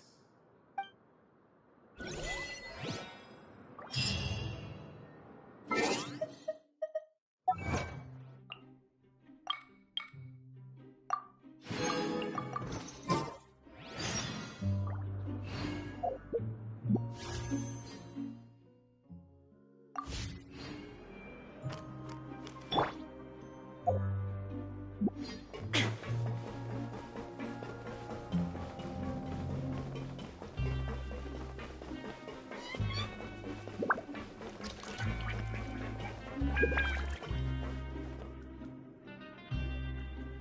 back! Welcome back. Do you want a cup of tea?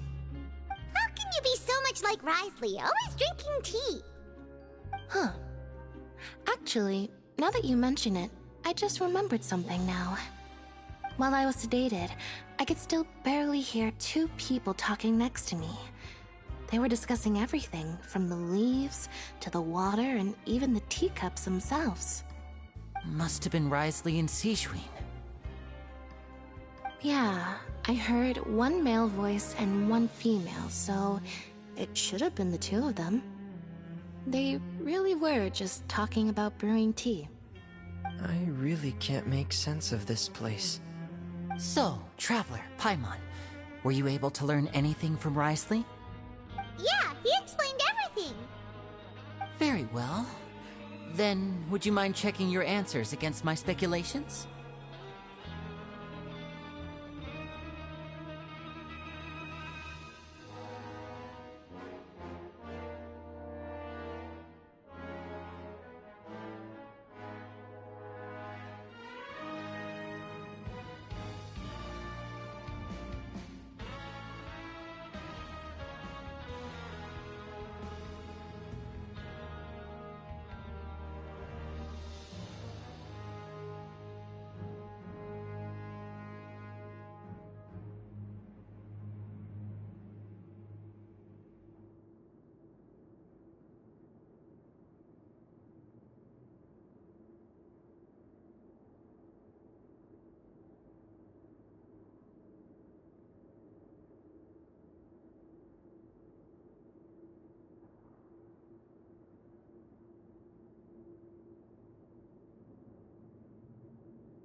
Yeah, I took the time to rest, so I'm feeling a lot more relaxed now.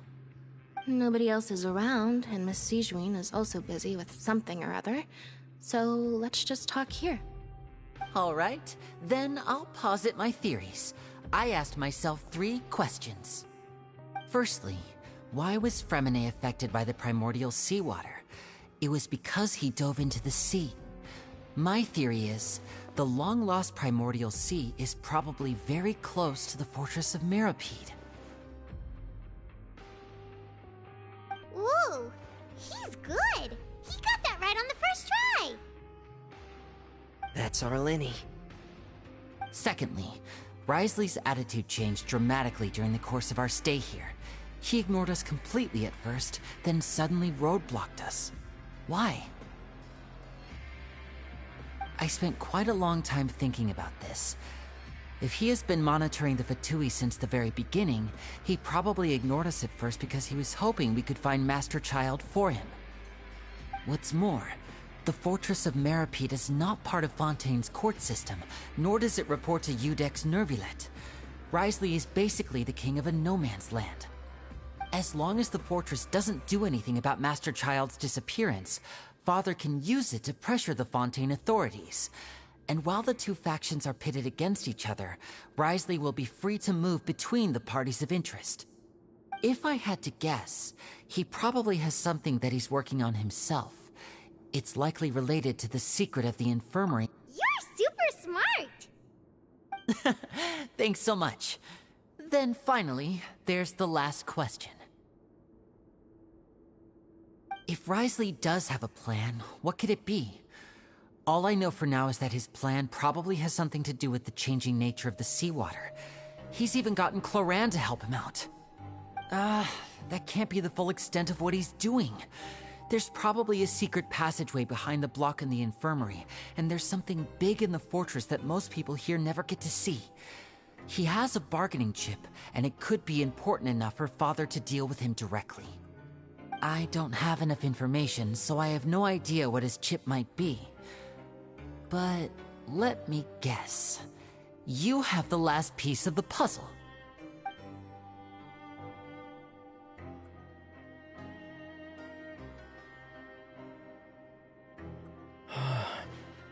I can't believe it. The sea will engulf everyone. Just like the prophecy said.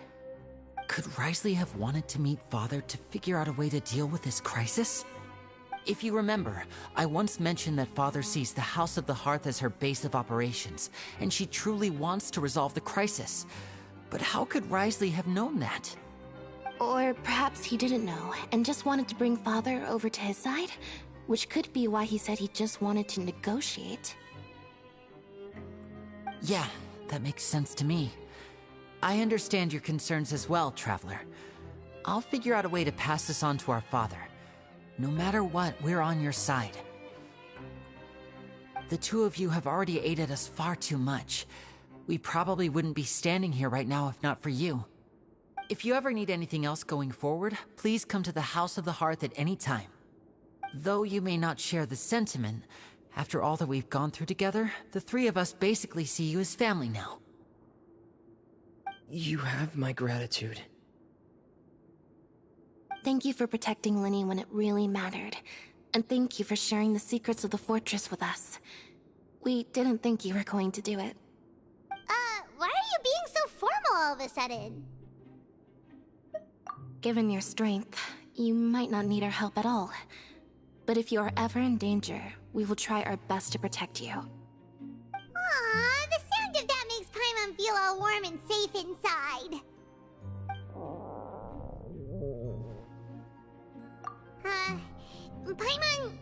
Paimon's hungry. Oh, you've done so much already. Go get some food. Alright, then we'll catch you guys another time.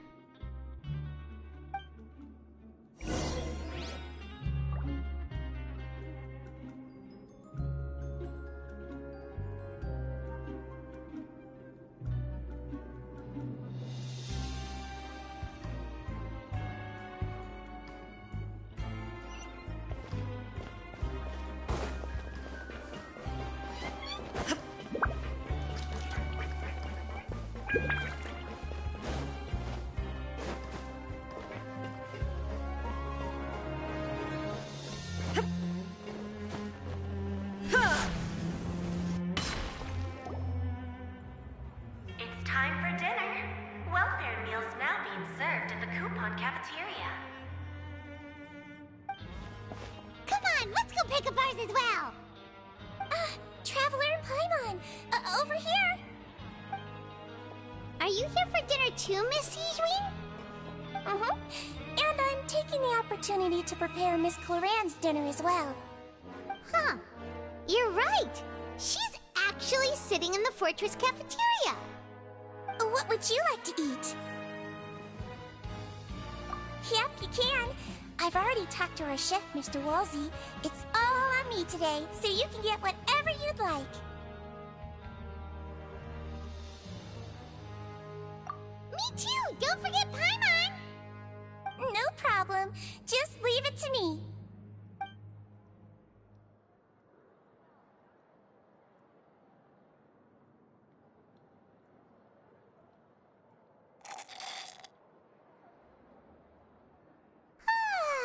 So delicious. Paimon's so happy. Paimon wants to feast like this every day.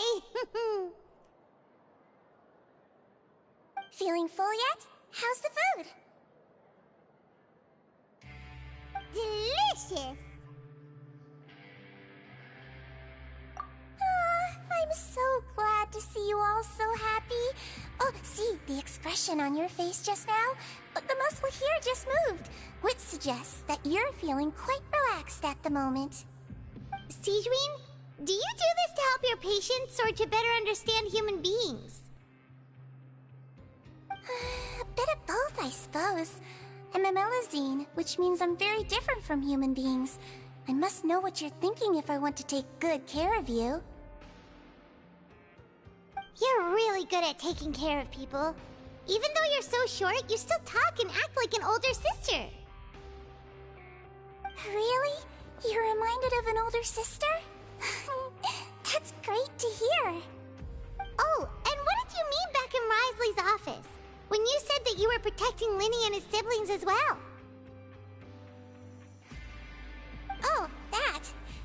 just asked His Grace to look out for those children, especially that diver boy. I was getting a bit worried after hearing that something was wrong with the water. Thankfully, Glorand is very strong and managed to save him in the nick of time. His Grace also sealed the pipes after Glorand left, to make sure that Linne wouldn't impulsively chase after his brother. Although the path was blocked, we still stationed some guards there to stop anyone from approaching. They were instructed to only open the door once Miss Glorand had returned.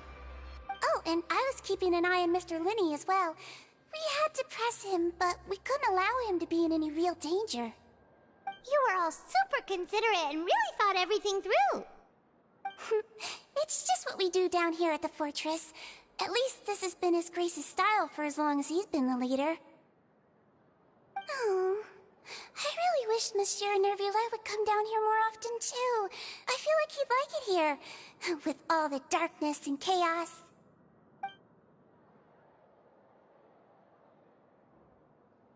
Get a good night's rest, you two. You both worked very hard.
Much has happened.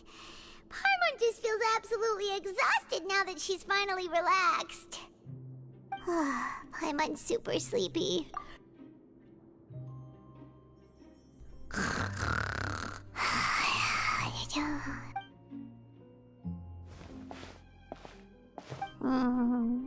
Delicious. Paimon wants seconds for free.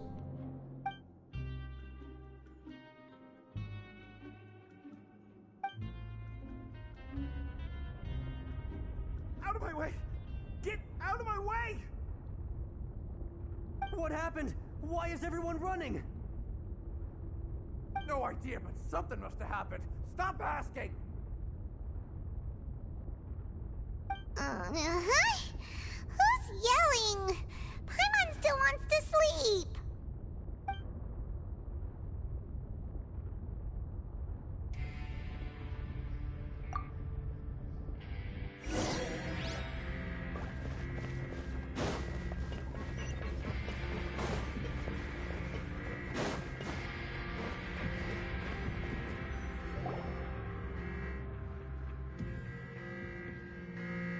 What happened?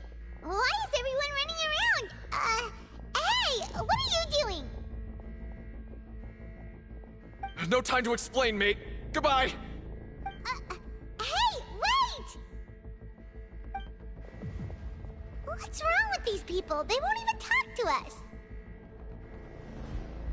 They're here! There you are! Oh, thank goodness!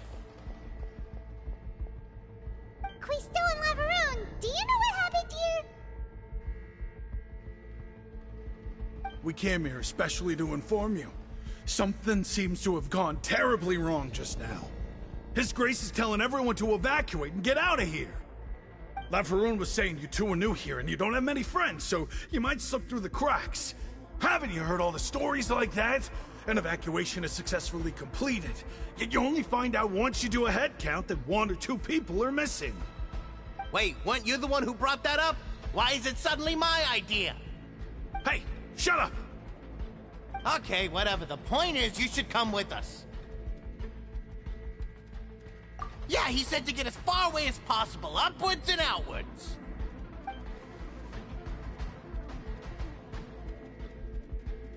Oh no, it can't be that thing! Whoa, wait, what? What? Hey, where are you going? We have to go find the Duke! You two just go and get out! Go on without us! Hey, hey! Be careful!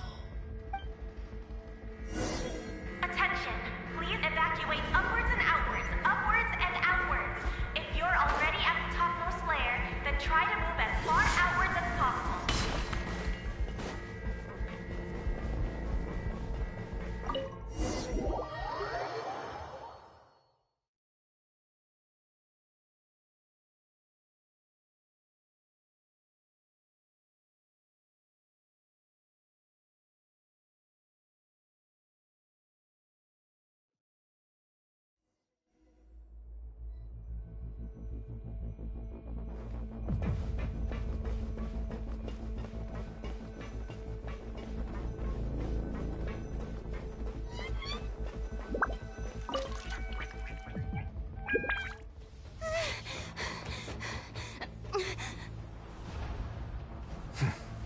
They're here. Just like I said. What happened? Huh.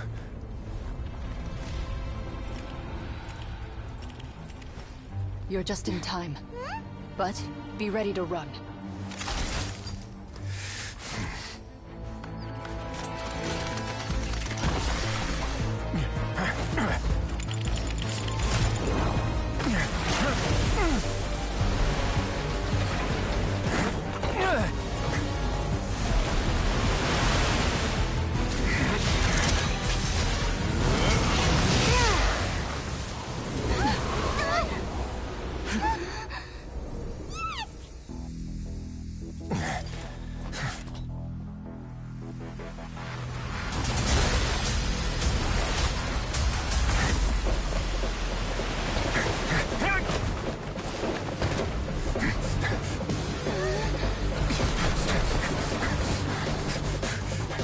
Three, 2, 1.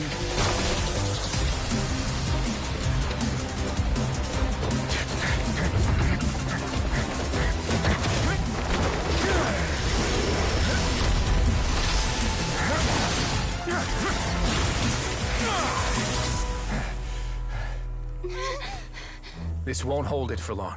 Find Neuvillette. Tell him the defenses are about to collapse. Then what will happen to you? Until he arrives, we're the last line of defense.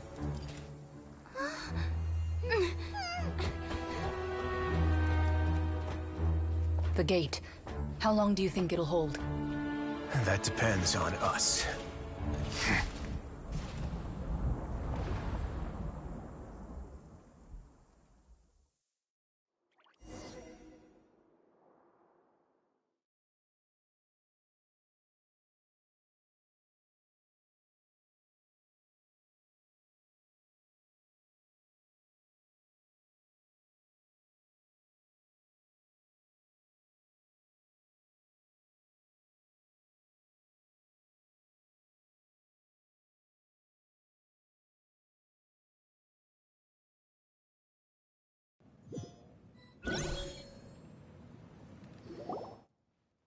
Neuvillette?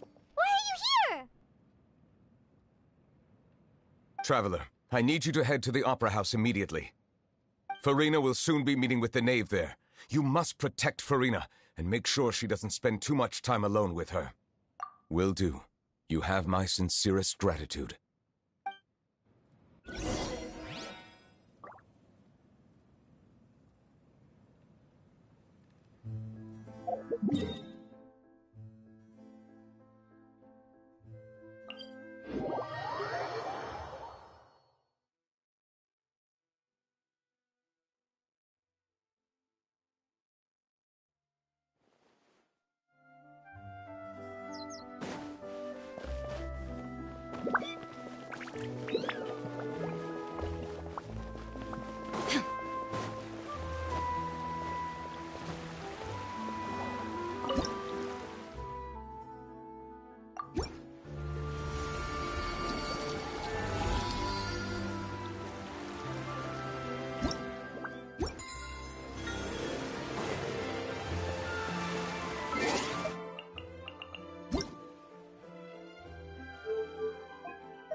Paimon coming in.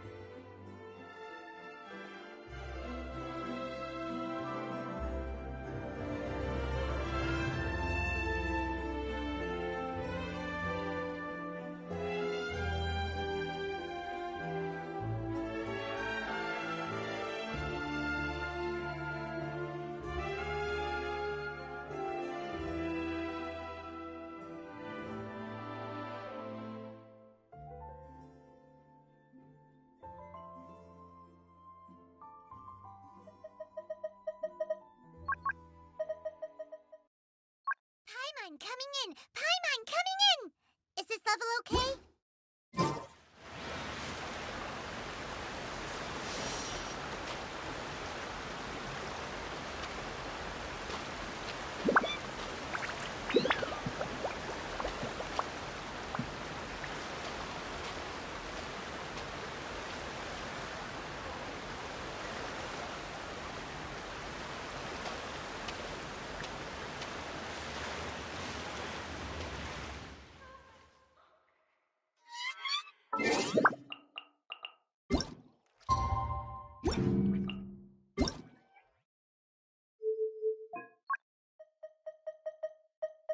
Paimon coming in! Paimon coming in!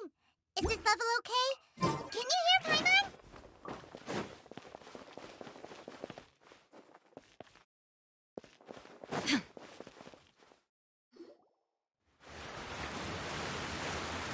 Look! There are a ton of Fatui Palais Mermonia people over there! The knave is probably here already. We need to hurry! Are you two the traveler in Paimon? Monsieur Nervalet has left instructions. Please follow me. Though I'm sure he's already explained, this should be a mostly cordial conversation, unlikely to give rise to violence. But it would be most appreciated if you could protect Lady Farina.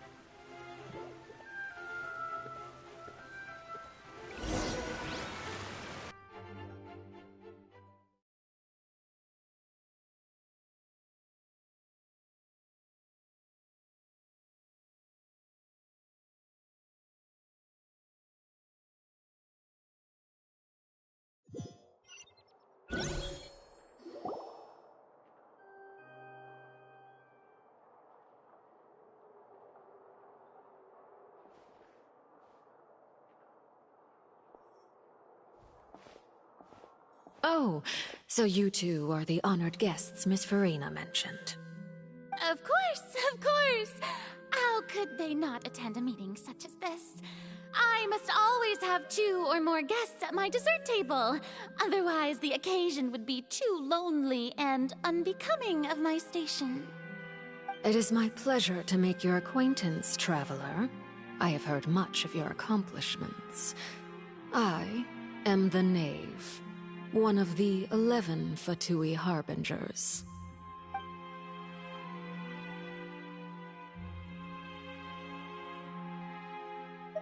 I've already prepared seats for you. Come, sit beside me.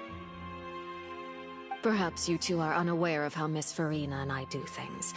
You see, we actually recently agreed to get together for tea when we had the time. See this? This is a limited type of confectionery that Miss Farina simply adores. There are only 16 slices sold every day. Here, why don't you and Paimon have a taste?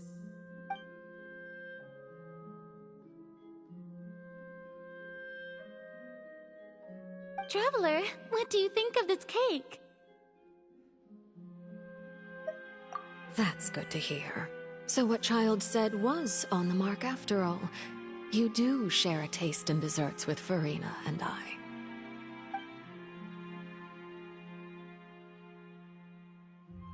I wonder how he's doing nowadays. You must have heard, right? He's suddenly gone missing.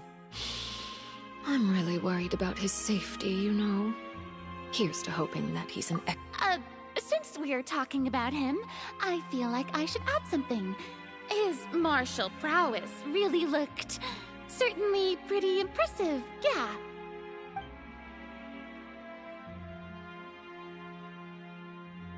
Oh, so you're also familiar with his aptitude for fighting, Miss Farina.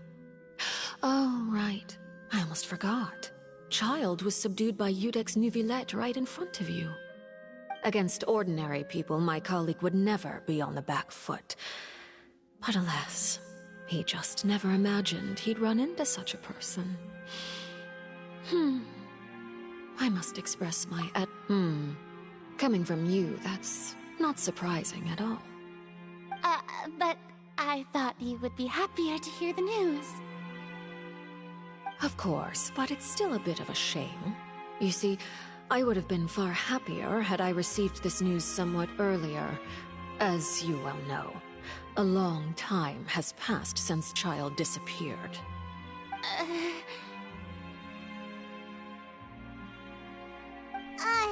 Well, in any case, there's no need to worry. We know for sure that Child is still alive. Oh, and just how do you know that? Because we found evidence that proved he left the Fortress of Mirapede. And where did he go after leaving the fortress? Well...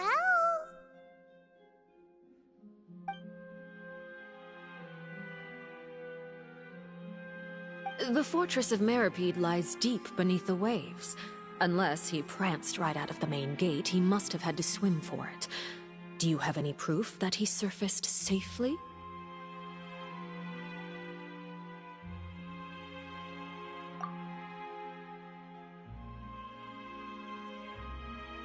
Ah, that is good news at least. His sister Tonya sent a letter to Fontaine not too long ago. Since he was unfortunately unavailable, I picked it up on his behalf. Do you have any idea how he usually writes back to his family? Dear Tonya, your letter made me feel like we were still enjoying our time in Snezhnaya together. I'm currently admiring the scenery on the streets in front of the Opera House. Is it something like that?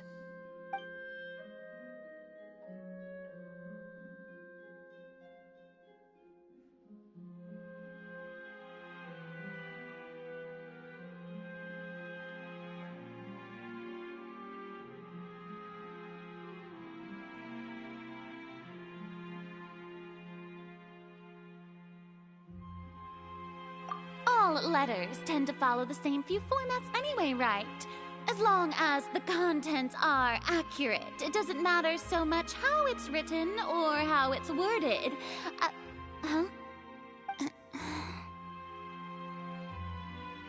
Hold on. The water in the teacup is shaking. I suppose this is also a sign of things to come, Miss Farina. Huh? I don't quite understand what you're trying to say. Have we entered into the next stage of the prophecy?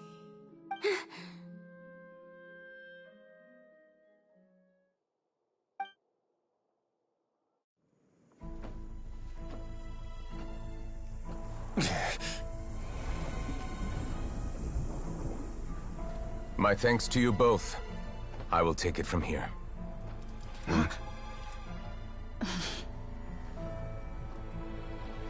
Sure you don't need a hand? Quite sure. Wow. So, what's your secret, huh? Let me guess. Nah, who knows? Maybe it's just your sense of responsibility.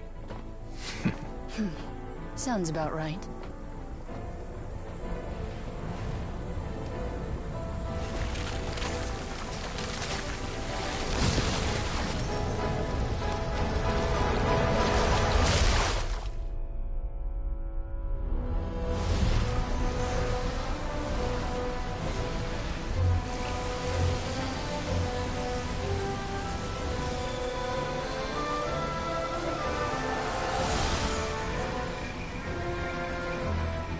day may come when the prophecy is fulfilled, and the waters burst forth. But it is not this day! This ancient power could easily obliterate an entire race. A tsunami of fury would unleash endless catastrophe.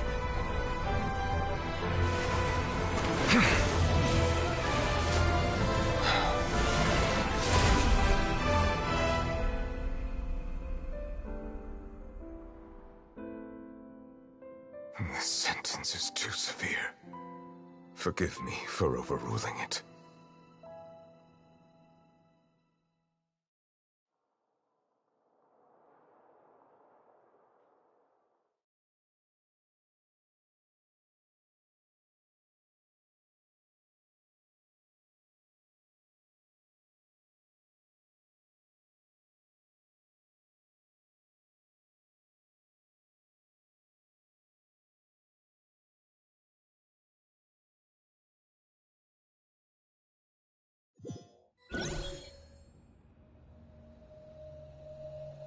All right. Seems like the problem inside has been suppressed. Let me guess. We're safe for now. Indeed. But only for now. I win this bet. You owe me a present. Very well. It was indeed just as you said. You made a bet? We made a bet on the size of your entourage. Cloran thought you wouldn't come down by yourself. I figured you would have at least brought a few people along for appearance's sake. It appears I underestimated just how confidential the mission was. Shouldn't you have gotten used to confidential missions by now? That's just how the courts operate. So what gift must the loser give? Tea? He already has tons of tea in his office. I'm thinking about a set of legal codices. That wouldn't happen to be a dig at my lack of legal awareness, would it? Well, I'm sure His Grace doesn't consider the fortress to be outside the law. I was under the impression the residents of a place like this would be uninterested in the legal codices. That was obviously a joke. Anyway, you've still got some unfinished business to attend to in the overworld, correct? No need to stay here if you have a pressing matter. We all know you can't leave Palais Marmonia for long. Thank you. I hope everything went smoothly with the Fatui Harbinger.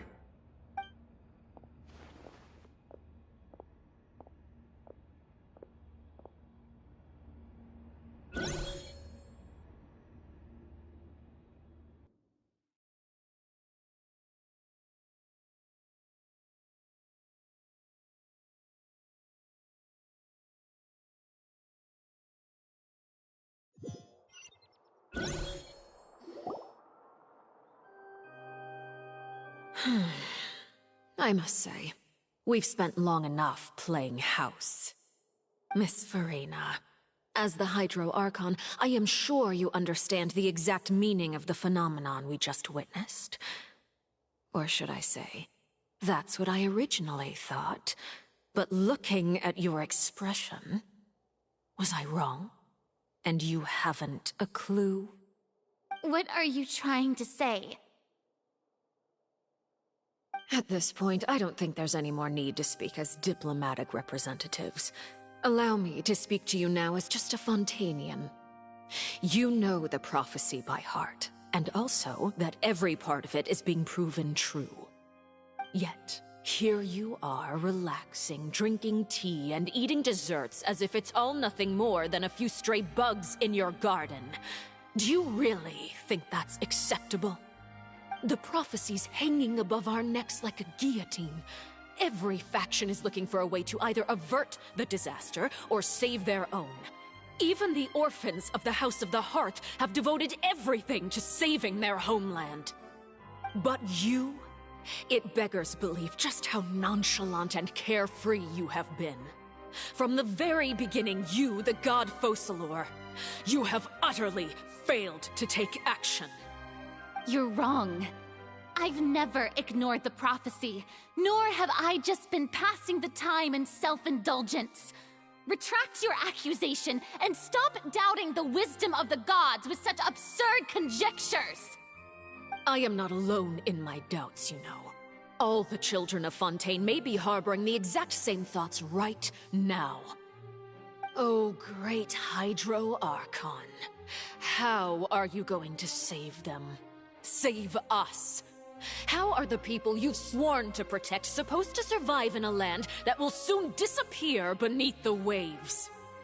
I have my ways, and I've been working on them for all this time. Even if you look down upon me, you have no right to judge me!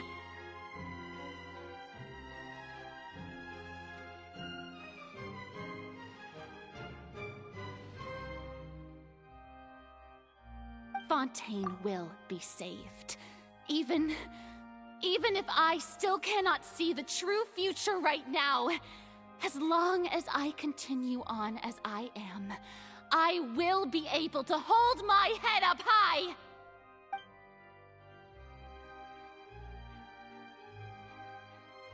Then I ask you, Miss Farina, just what have you been working on? Where can we see it, and what is it doing to help?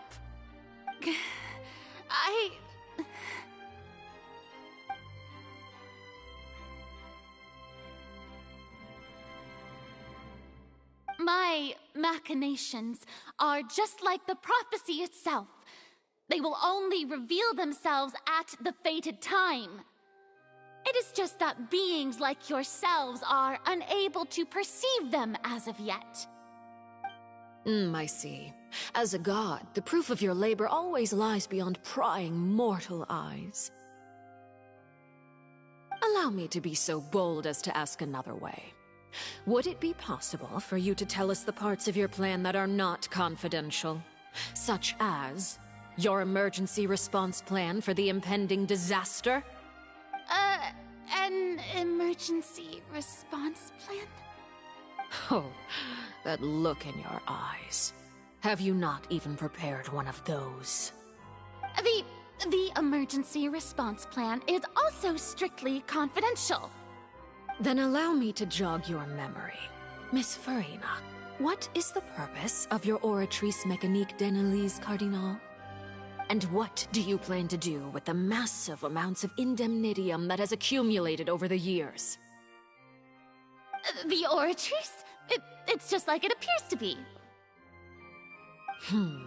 So you also have no idea. If I'm not mistaken, someone's using it to prepare for something. But unfortunately, it would seem that someone is not you, Miss Farina. I first caught wind of this when Linny tried to investigate the Oratrice in the Opera House. You see, even just getting close to the core contaminated him with an extremely large amount of indemnitium. But even if that had nothing to do with you, then what could you possibly be working on, oh great Hydro Archon? Oh, right. I almost forgot. Udex Neuvillette is not at the tea party with us today. Miss Farina, I suppose you must have ordered him away to take care of some troublesome business. Yes, that's exactly right. Please keep it a secret for me. Of course I will. Although, I must say, Miss Farina, you seem quite insecure without the Udex by your side. Oh, very well. Let's stop that conversation here. There are still a few slices of cake left, so please, help yourselves, everyone.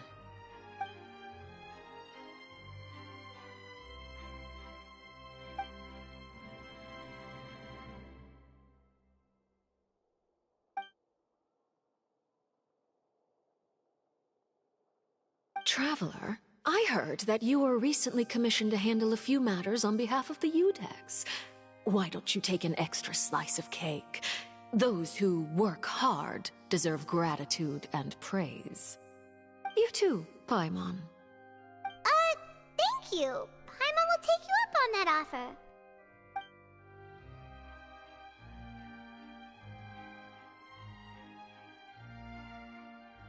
Oh, Paimon's super full. That cake was great. If it's on my tea table, it must be of the highest quality. Yes, and we must thank the knave for bringing these over as well. You're welcome. I'm sure the cake also felt greatly honored to be featured at Miss Farina's table.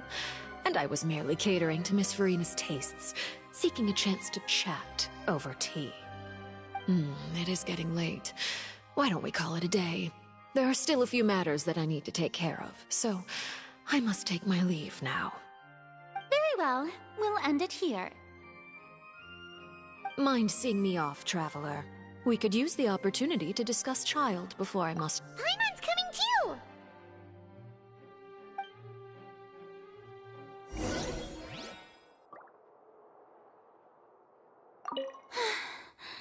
The tea party turned out to be even more difficult than I'd imagined. Why are you looking at me like that? Is something the matter? If there's nothing urgent, then I shall be retiring for now.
I'm glad that you were willing to come with me.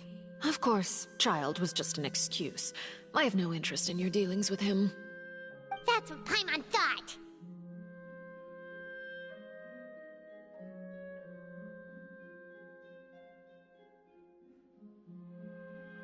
You lent your aid to the children of the House of the Hearth.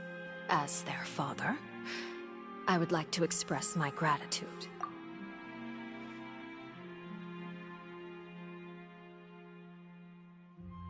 That was all. Formal topics should be discussed in formal settings, and informal topics in informal settings. I know you just returned from the fortress of Meripede. Relax. I have no intention of trying to get anything out of you. Linny, Lynette, and Fremine are still there. and I trust their judgment and abilities.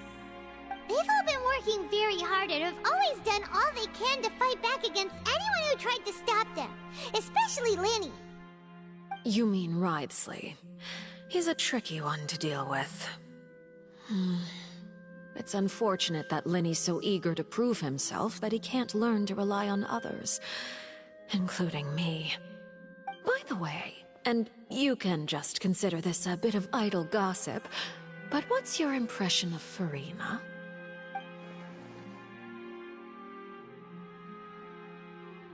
You are outside of our disputes, and the freest person in all of Fontaine, able to move around most easily. Allow me to share my perspective with you. And that's everything that happened during the trial. Master Child was declared guilty and immediately transported to the Fortress of Meropide. Didn't he say he was coming here on vacation? Does he not feel an ounce of shame for all the trouble he has caused?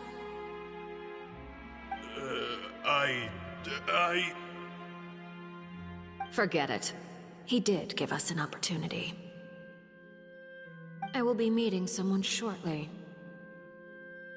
Do you require help with any preparations? No need. I will take care of it myself. I need to meet with Furina, the Hydro Archon. She is at the heart of Fontaine. But what's fascinating about her is that she often seems more like a celebrity than a working Archon. Oh? Come over here, you little critter, you!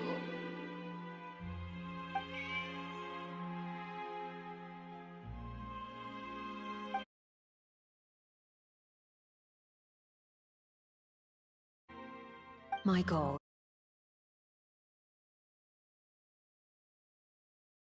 approach Furina to be handed to me on a silver platter. See, it's actually making me a bit suspicious.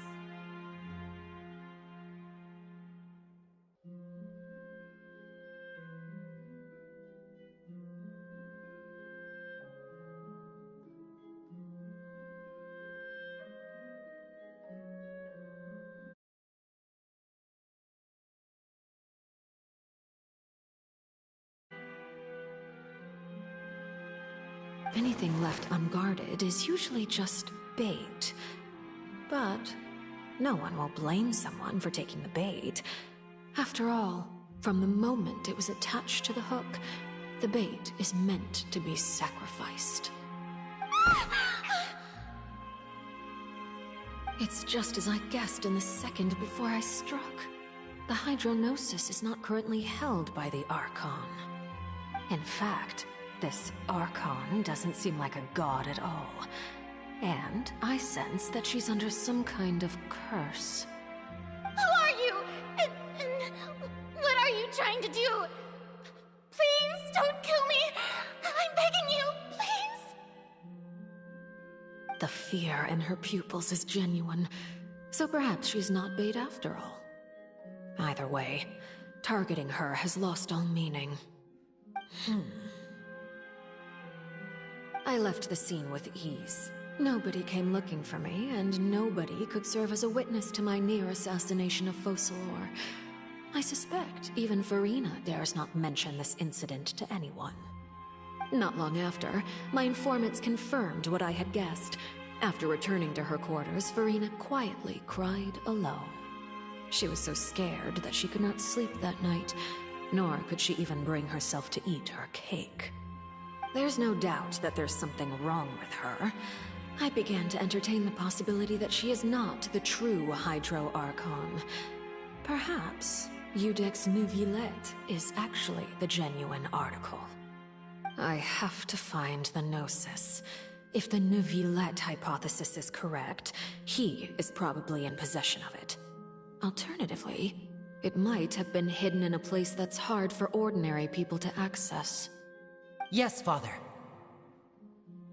My dear children, please speak. News from the Fortress of Meropide. Master Child has gone missing. On top of that, the contacts and guards we bribed at the fortress have all gone quiet as well. probably the handiwork of that Ridesley. I'm afraid so. This is a good opportunity. The value of a Harbinger is much higher than most would imagine. We now have an excuse to exert diplomatic pressure on the Fontaine authorities. Set up a meeting for me. I would like to meet the Hydro Archon and Iudex Neuvillette. Oh, and I have an additional mission for you three. Yes, Father. Tartaglia's disappearance was not a part of my plan, but I can use it to make a breakthrough. With this as my excuse, I can ask for an official audience and continue my investigation of Farina and Iudex Neuvillette. The initiative belongs to the House of the Hearth. My wish to investigate the Fortress of Meripede will be a front. Lenny and his group will be responsible for the actual intelligence gathering.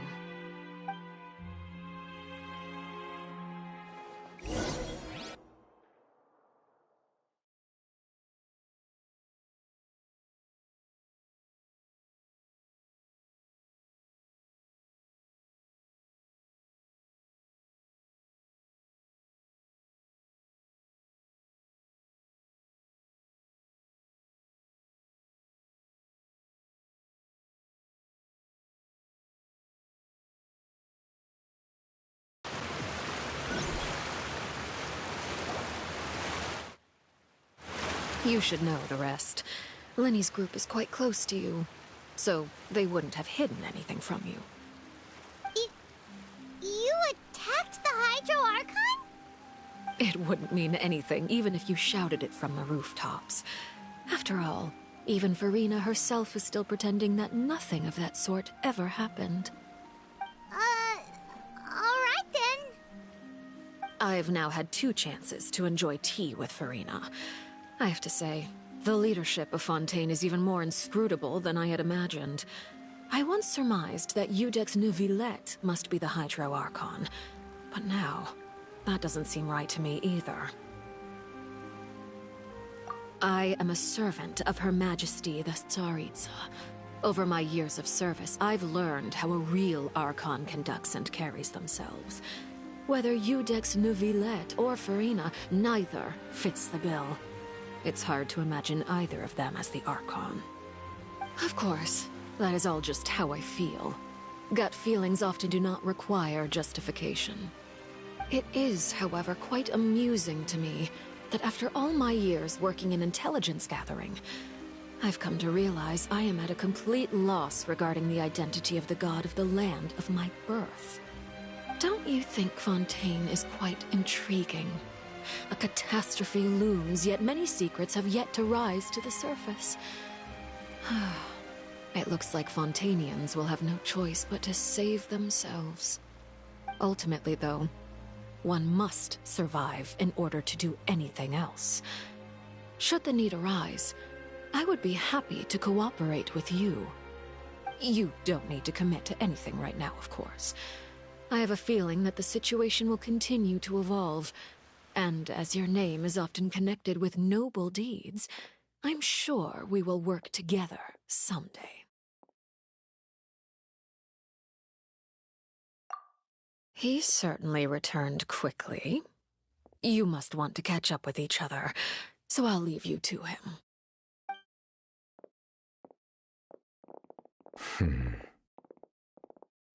Neuvillette, is it over? For now, yes. But this issue will prove quite thorny in the long term. I'm concerned that sooner or later the prophesized events will occur. Thank you for protecting Farina. To put it simply, I used my power to force back the Primordial Sea and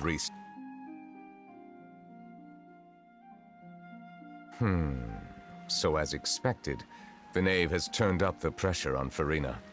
She's trying to feel her out, though I'm still unsure as to her motives. Permission granted.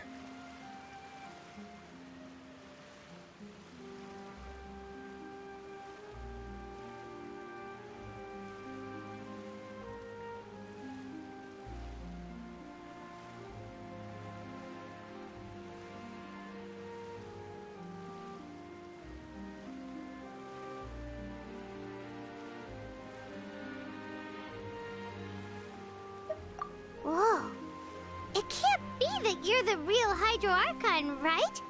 But that's just a speculation on our part, though. You can't tell us? Then that's okay. We can talk about something else. We won't try to force you. You guys in Fontaine are super strange. If by the phrase, you guys, you are referring to Farina and I, then although I'm not sure just what you are trying to imply, I must clarify that I do not share her position. I believe so. The fortress has a long and complex history. It has seen much grief and suffering. And now, another catastrophe will soon be upon us. I mourn this turn of events. Huh? Why is it raining all of a sudden?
You may be closer to the truth than you think. Oh? And what are you thinking? The dragon of... what? Huh? Please do not be so surprised.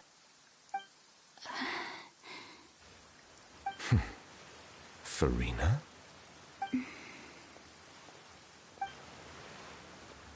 Nervalette, are you listening? Ah, my apologies. We were just guessing randomly. We didn't guess right, did we? You're not actually the dragon sovereign of water, right? Well, if you don't want to confirm or deny... You guessed correctly. I sincerely hope you'll be able to keep this a secret for me. Right, of course. We'll definitely help you keep it a secret. There's still something Paimon wants to ask you, though. Please, go ahead. Well, if you are the dragon sovereign of water, and you were able to force back the primordial sea from the fortress, then since Fontaine's prophecy is all about seawater, couldn't you just use your power to solve the crisis? None of the currently living dragon sovereigns in the world, myself included, possess our full dragonhood. They say that when the first usurper arrived on Tivat, they seized a part of the dragon's power. Today, that stolen power is the basis of the Archon's authorities. There are 7 elemental archons and 7 matching dragon sovereigns.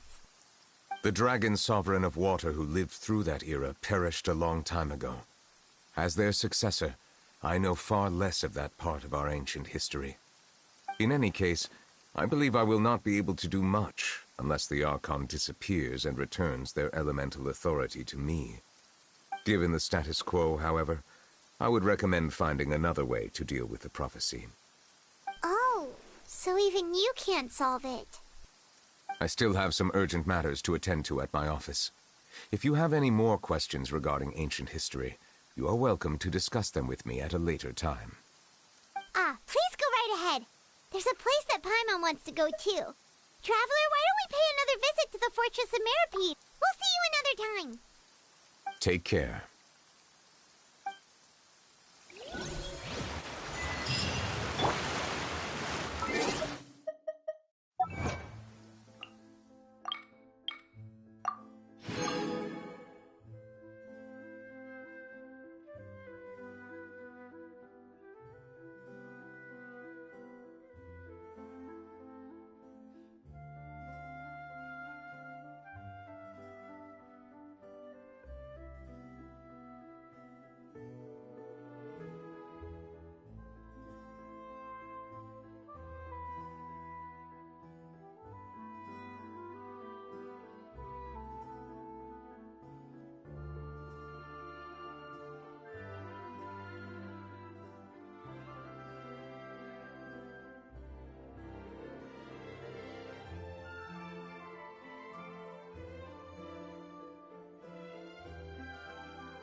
The world remains constant over the centuries, but human life is like the dew at dawn, or a bubble rising through water. Transitory.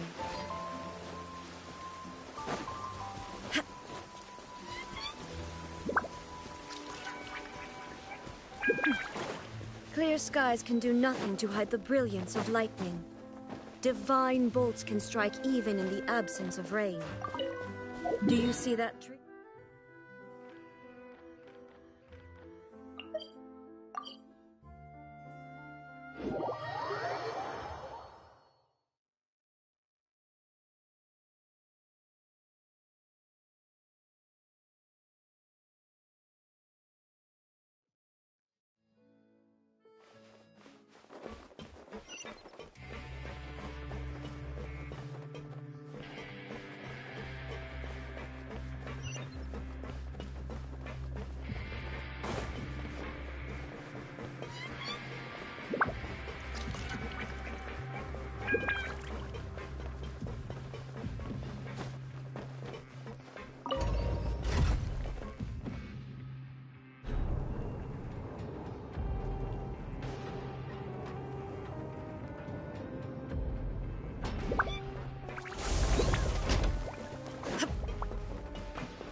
Now guess, what suit will this next card be? A bare-teeth cat? Well, well, look who it is. Traveler, Paimon. Hello, everyone. Looks like you're recovering nicely from it, eh? Mm-hmm. Thanks to everyone's support. Oh, right. I managed to work up the courage to thank Miss Clarant in person. Oh, how did she react? She told me that it was nothing. It was as if saving a life wasn't a big deal to her at all. She also told me not to worry about it. She didn't want to stress you out, that's all. She's right, and it's best not to dwell on it. Yeah. Okay, but check this out. We went back to the Opera House and we met the knave. You met Father? Did she say anything to you? She said a few things that were, a bit hard to understand. And also that she's looking forward to working with us in the future.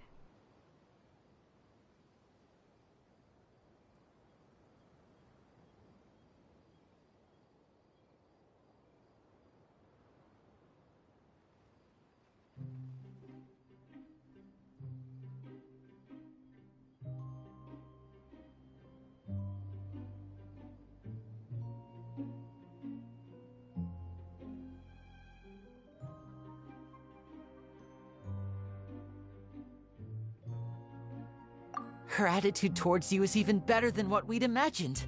That's fantastic. You should believe her. She has her own way of doing things, and she'll do everything in her power to help those she considers close, which now might also include you. Mm-hmm.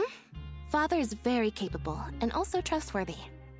Oh, Paimon just remembered that she thought Linny was a bit too proud as well. She said that you should learn how to rely on others sometimes. Got it. Huh. That does sound like something that Father would say. Hey! Are you going to stay here for the next few days? Looks like it, yeah. Excellent. I will host a tea party. For real? Then Paimon wants another serving of cake. Another implies that you were already served some delicious cake while you were up there.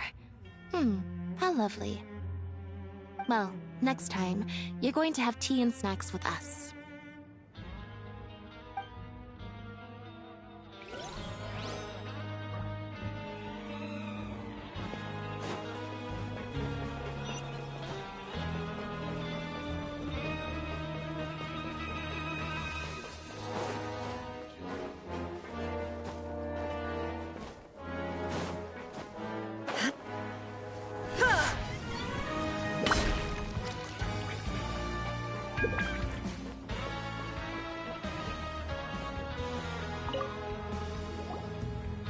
Sejuin!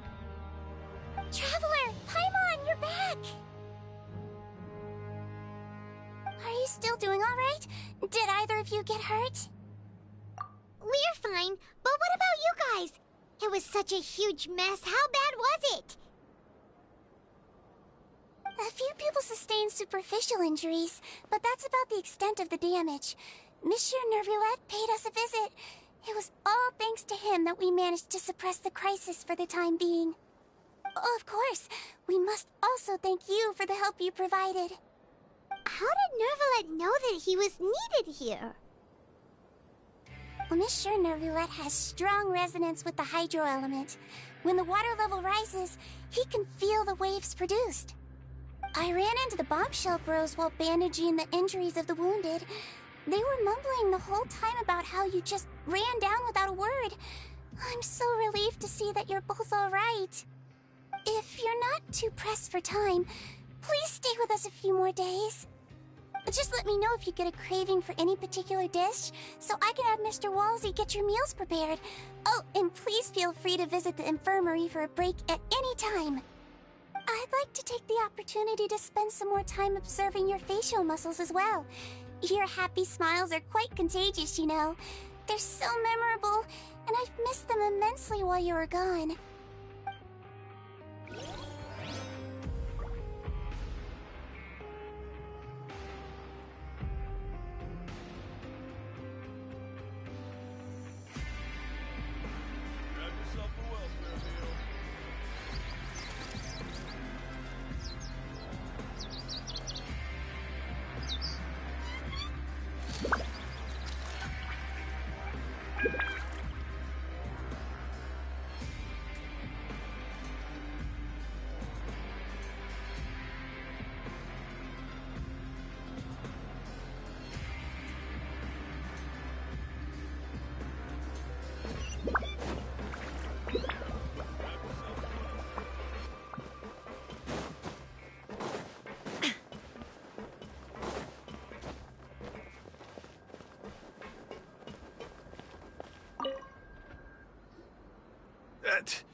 You guys are back?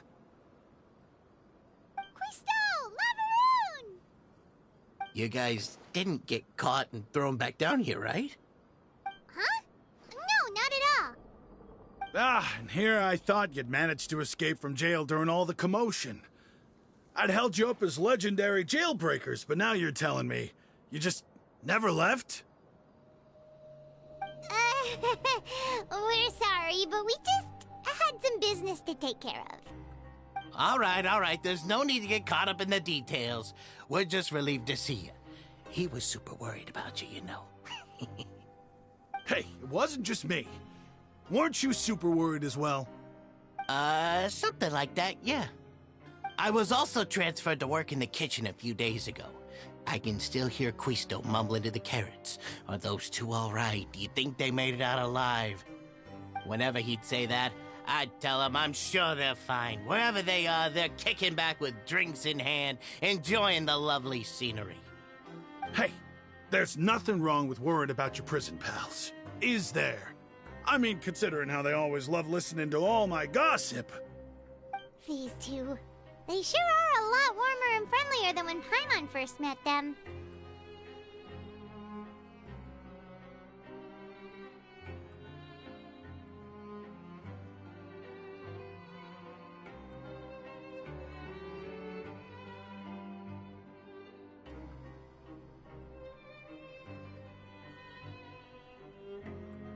Oh, well, if you say so. I'll be watching you to make sure you finish every last bite.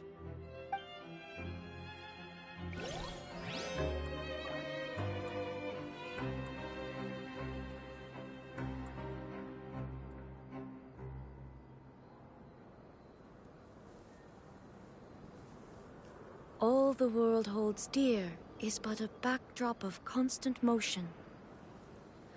I stand before it, alone and unchanging.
Inactivity serves no purpose whatsoever.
All the world holds dear is but a backdrop of constant motion. I stand before it, alone and unchanging.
inactivity serves no purpose whatsoever.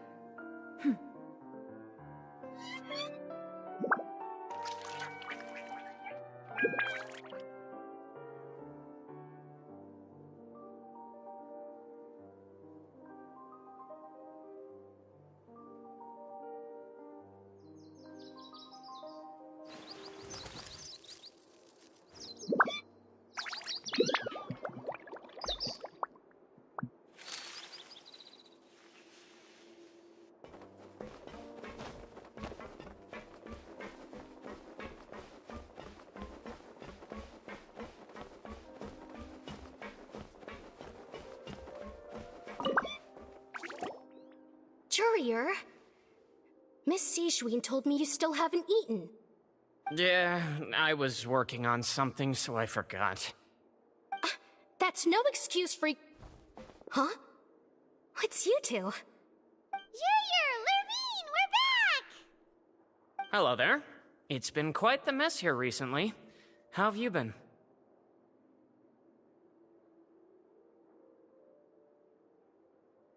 And you? Are you still taking the secret passageway from the infirmary to work on the ship? Yep. That is still top secret, though. So don't say a word to anyone. It can be a bit annoying when there are lots of people in the infirmary, but I still prefer taking that route over the one from the Duke's office. I mean, the infirmary does make it easier for you to slack off. Oh yeah? Then why are you also here so much? You two really are just using your jobs as a cover for your relationship, aren't you? Not at all!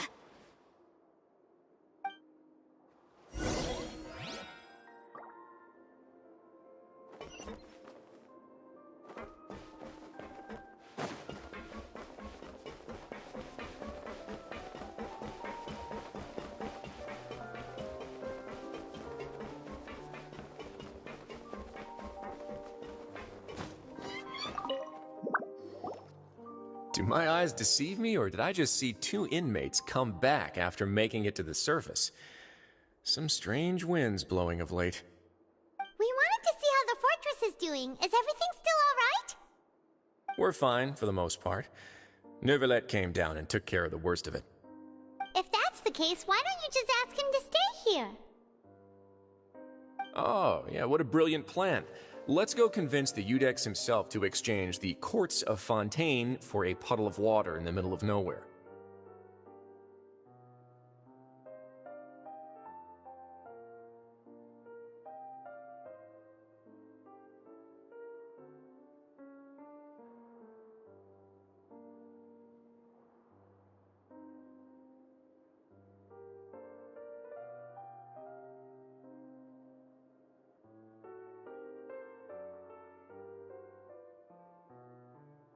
He came here in a hurry and left without even stopping for a cup of tea.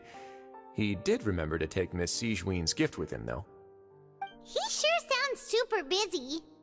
Miss Clorand has left as well. She also took her gift from Miss Sejuin. Were the gifts milkshakes? Neuvillette got the milkshake. Clorand received lipstick instead. Those aren't even remotely alike.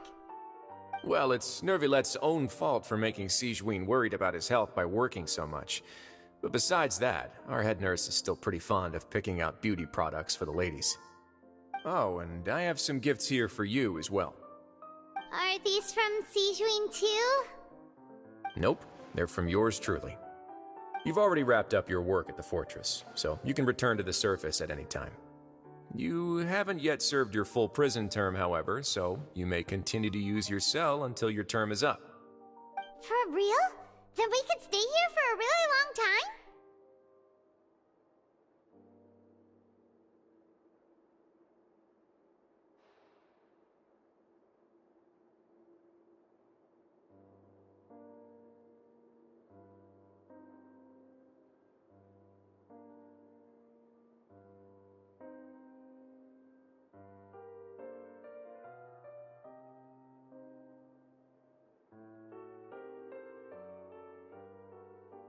You may access the cafeteria for free. Hooray!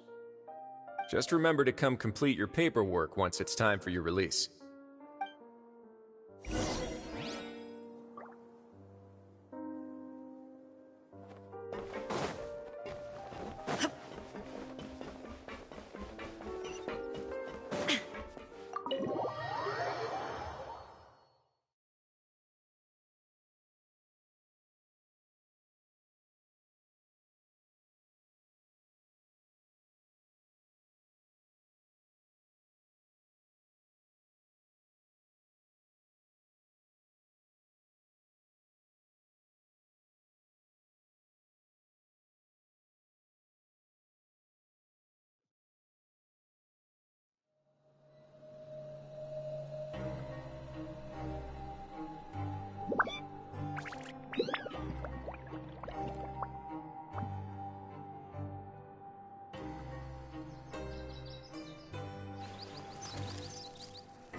The world remains constant over the centuries, but human life is like the dew at dawn, or a bubble rising through water. Transitory.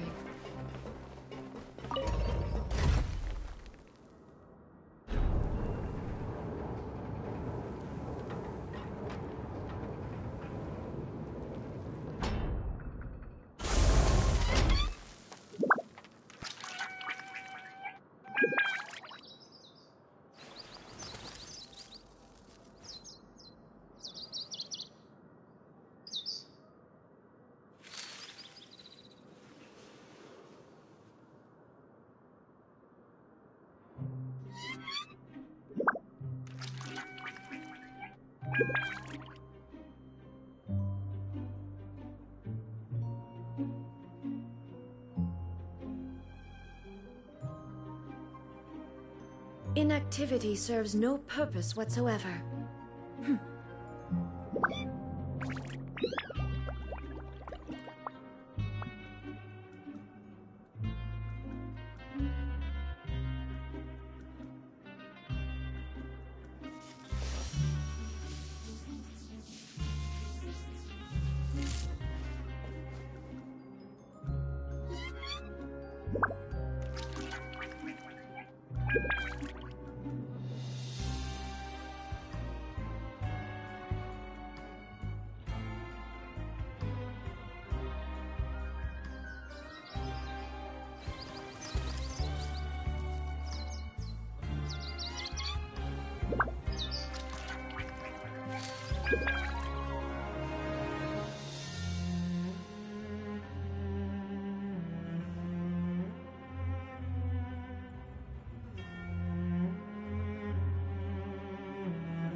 The world remains constant over the centuries, but human life is like the dew at dawn, or a bubble rising through water. Transitory.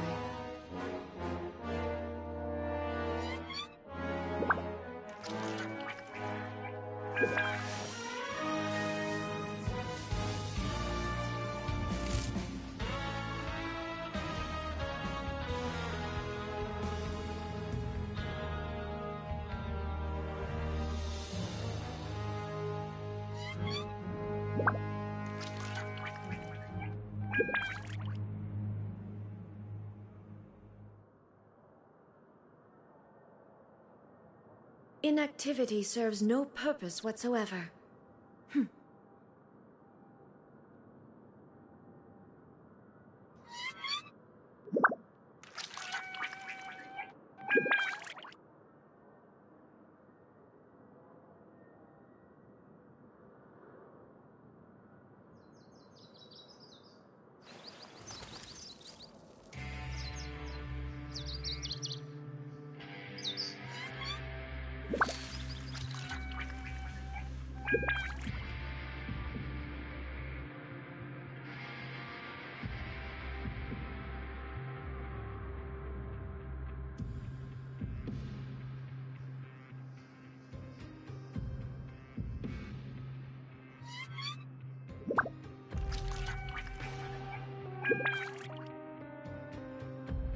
All the world holds dear is but a backdrop of constant motion.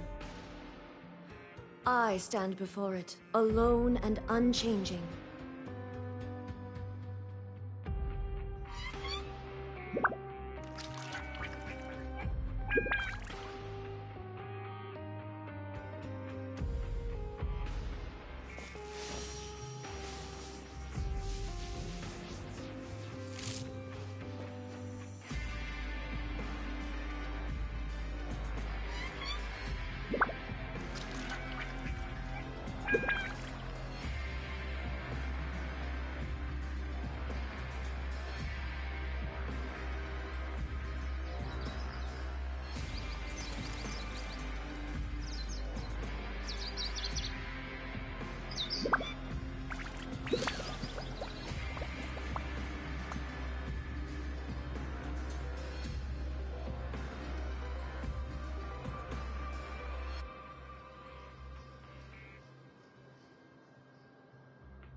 The world remains constant over the centuries, but human life is like the dew at dawn, or a bubble rising through water.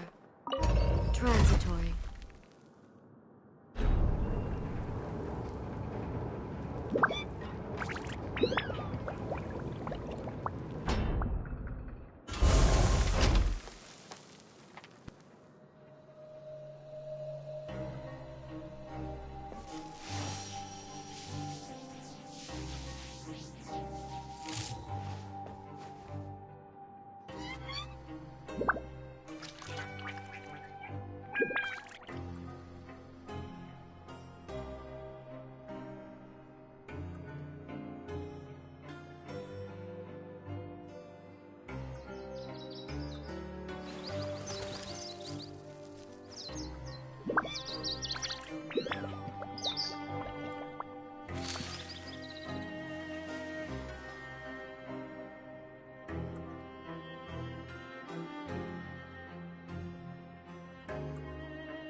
All the world holds dear is but a backdrop of constant motion. I stand before it, alone and unchanging.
Inactivity serves no purpose whatsoever.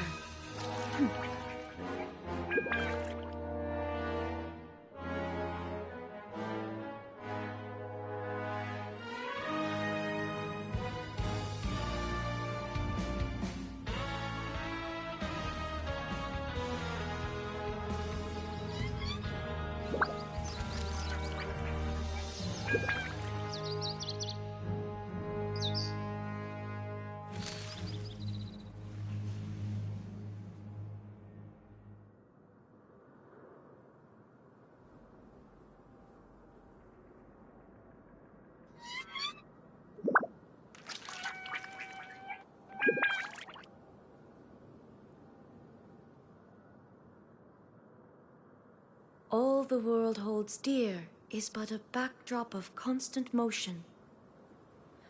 I stand before it, alone and unchanging.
Inactivity serves no purpose whatsoever.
world remains constant over the centuries, but human life is like the dew at dawn, or a bubble rising through water.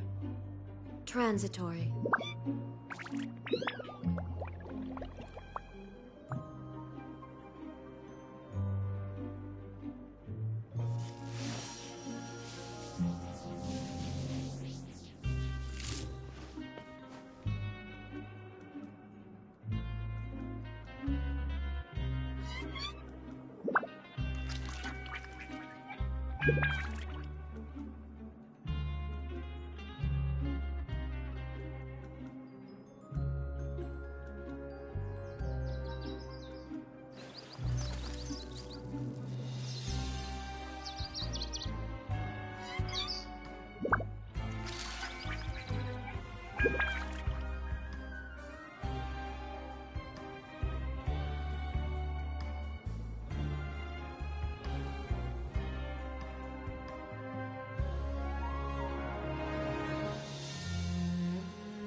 Inactivity serves no purpose whatsoever.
We're back in our cell again. We're no longer prisoners, though, so it really doesn't feel the same.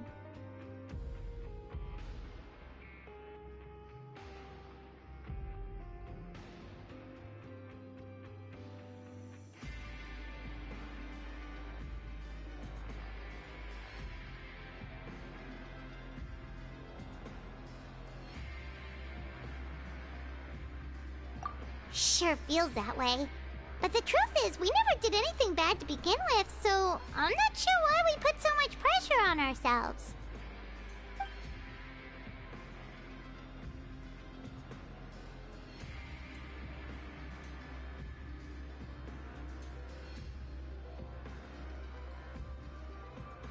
Huh? How did you know? Hey, that's not true! All right. Okay, Paimon just wanted to say that we really are an amazing duo after all. It's like we've now gone to so many places together and become friends with so many people. We've never stopped traveling or stopped meeting new friends. There are so many bad things in the world, and we're just two people, but we've still been solving problems no matter where we go. Isn't that pretty cool?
You're counting Paimon today?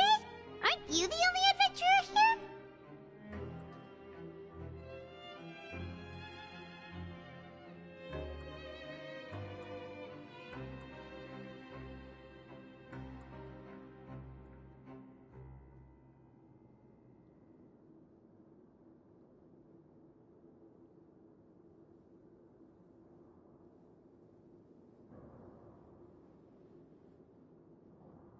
Then let's ask Catherine to give Paimon an adventurer handbook as well!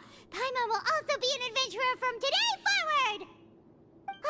Just our thoughts making Paimon giddy. Paimon's gonna crash, so you sleep soon too. The last time we fell asleep here, we woke up to a whole mess outside our cell. The primordial seawater nearly rose up. That was so scary. We should be safe now, right? Alright then, good night to you, Traveler!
Now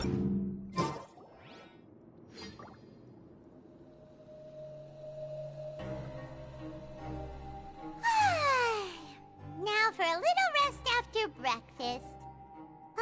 This is the life. Wait a sec. Isn't something important supposed to happen today? Oh, today's our big day! We're supposed to leave the Fortress of Mirapede! Come on, we've got to go complete the release procedures now!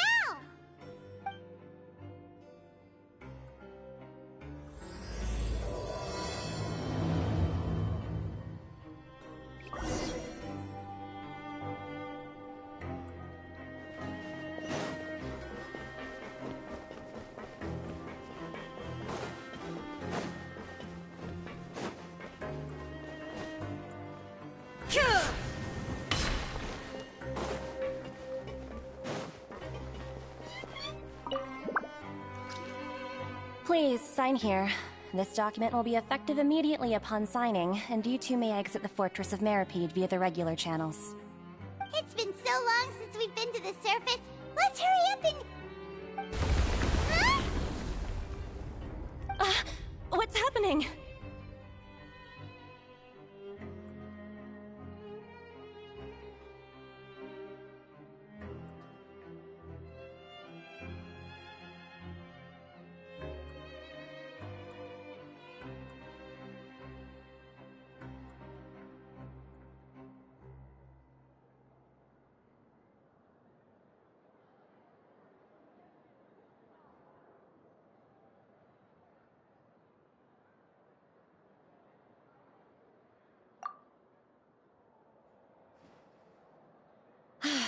I'm fine, thanks. But I wonder what that tremor was just now. Let's go ask the Duke!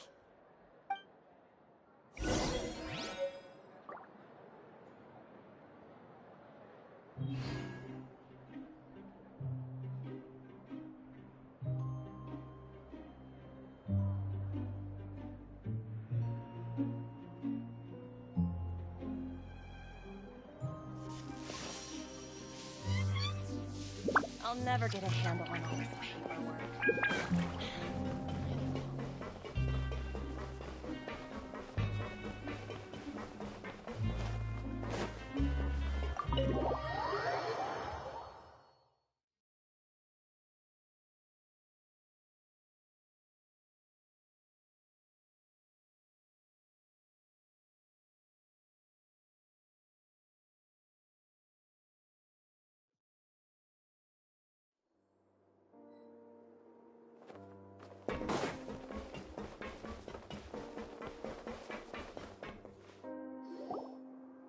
Your Grace?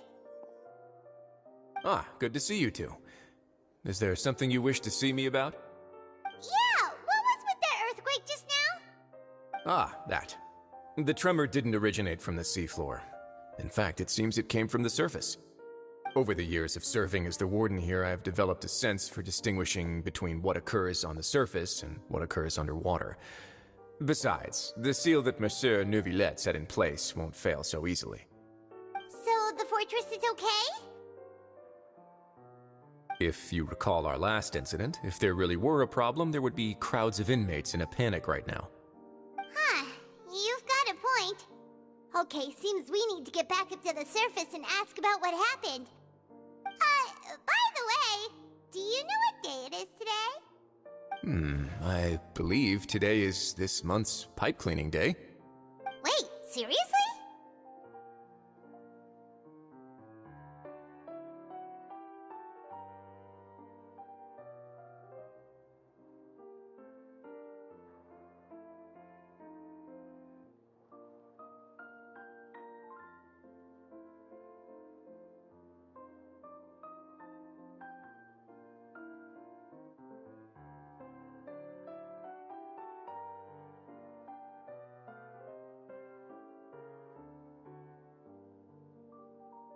Ah, yes.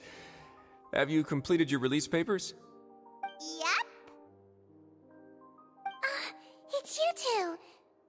Are you leaving now? That's right! Today is our last day in prison! But now that Paimon says that, it doesn't feel like we were confined here. It's actually been pretty nice.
yeah, Paimon feels fond of this place now.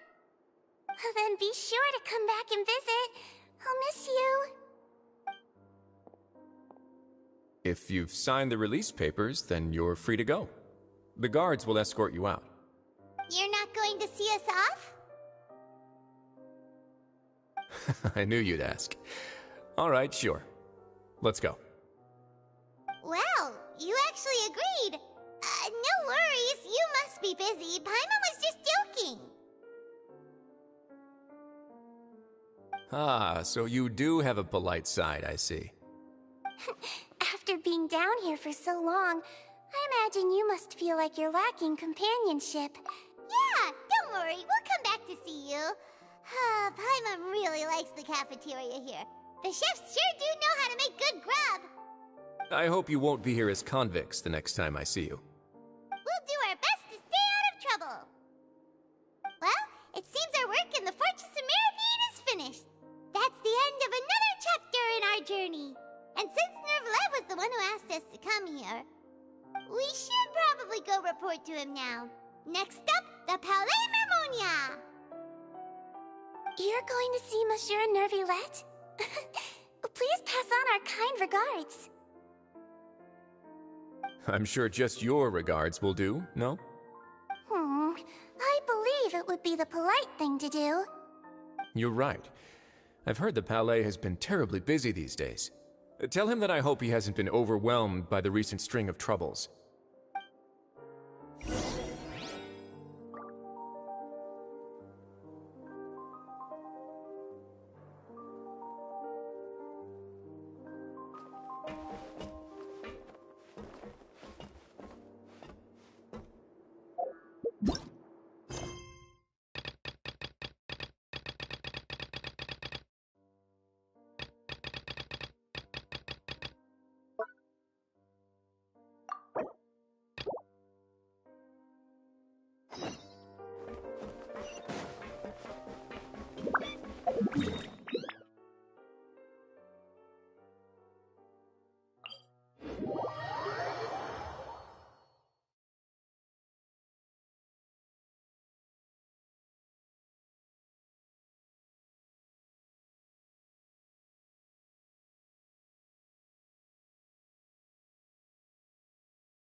All the world holds dear is but a backdrop of constant motion. I stand before it, alone and unchanging. I hope the weather's nice like this tomorrow as well.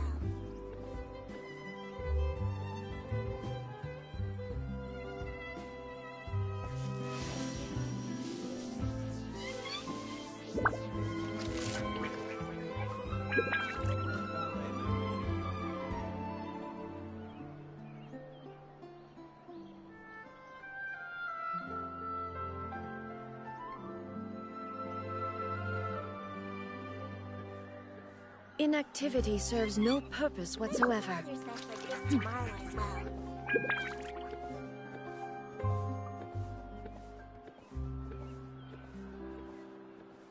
Welcome to Palais Mermonia.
Palais Mermonia sure is buzzing with activity today.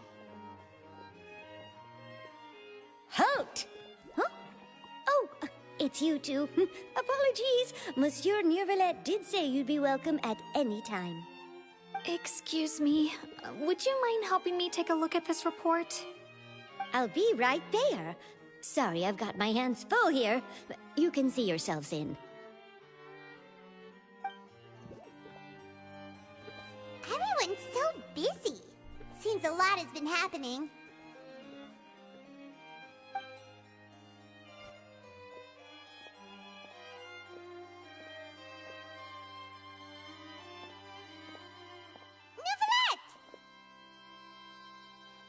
Hello. You've come at the right time, but you'll have to wait for just a moment, as there are some urgent matters I must tend to first.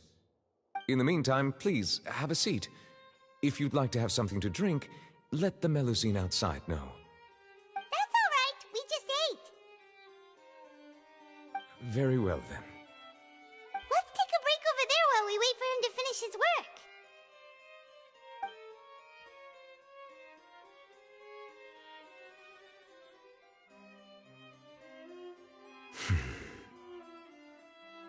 All right.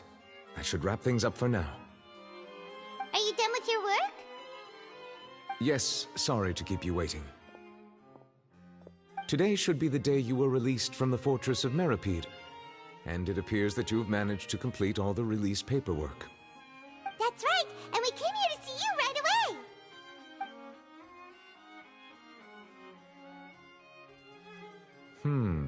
A massive whale.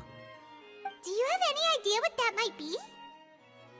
Judging from your description, that cannot have occurred in any ordinary waters, but rather something like the primordial sea.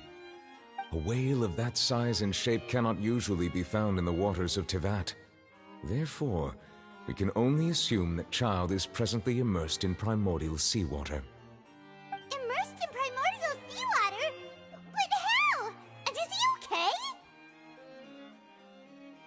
Most people wouldn't be capable of entering in the first place. I'm not completely sure how he could have gotten there myself.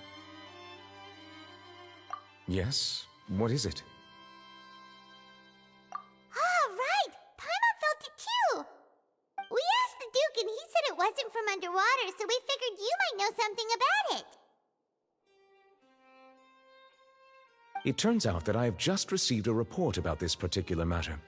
In fact, that's exactly what I was busy with a moment ago. The source of the tremor was here on the surface near Poisson. After the shaking stopped, the water levels in the Poisson area rose at an alarming rate.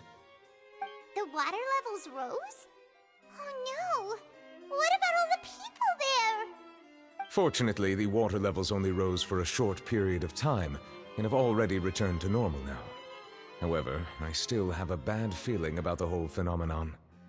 If the change in water levels is connected with the leaking primordial seawater, then the situation in Poisson may be much worse than it appears. Navia should be in Poisson, right? We need to go check on it. I would also like to go there as soon as possible, but I'm afraid I can't leave just yet. We must immediately formulate disaster prevention plans for the surrounding coastal areas to avoid potential catastrophes. I'll have to ask you two to go to Poisson first. I'll meet you there to check on the situation once I've finished things here. There's no time to lose. Let's get going. Please be careful.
should be around here, right? We need to make sure she's still... Paimon means we need to check on her.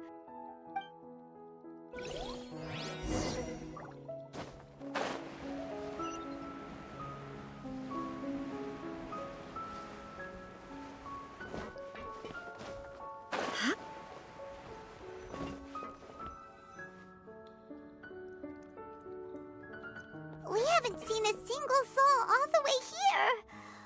Oh, this is getting scary. What will I ever do now? Look! There's someone on the roof over there! Just stay put! We're coming up! Watch your balance! All right! Just hurry!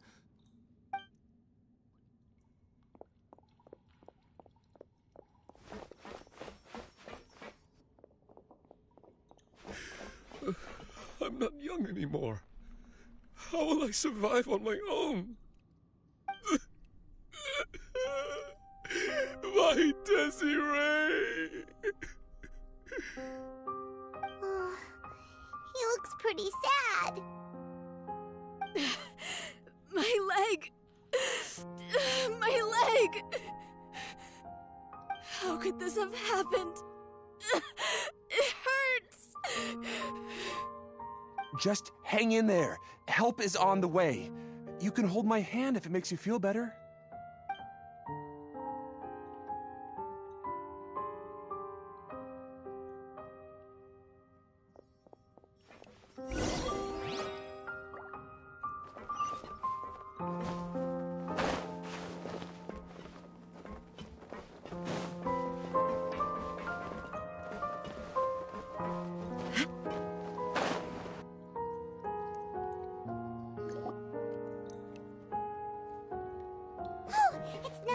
She's over there!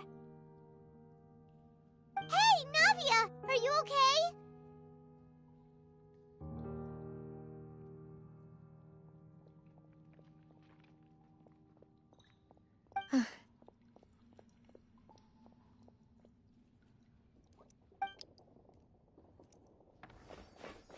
You're here. We heard there was a situation in Poisson, so we came as quickly as we could. Yes. As you can see, the water level suddenly rose. It caused quite the disturbance, in fact.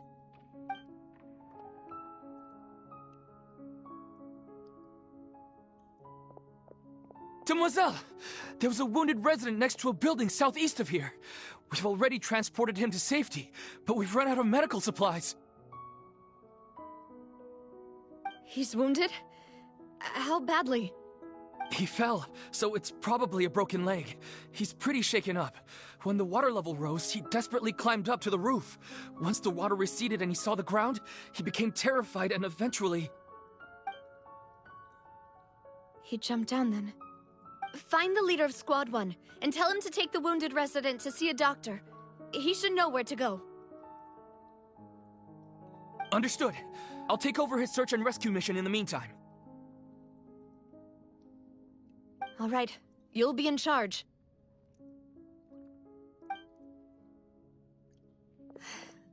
I'm sorry. Where were we? The situation in Poisson? Ah, right. Allow me to explain. A little earlier, we suddenly heard a loud noise. At first, everyone thought that something might have exploded on an aquabus. But before we knew it, water started pouring out from everywhere. The rushing water seemed a little odd, almost like the unique color of primordial seawater. Some people didn't realize the danger and thought it was just ordinary water, leaking from somewhere. Everyone on the street who happened to be close to the water didn't have a chance to escape. As the water levels rose, they suddenly disappeared. They were all dissolved. Those who realized what was happening started to flee in a panic, desperately trying to get to higher ground. Many were injured in the stampede, and some people fell from significant heights.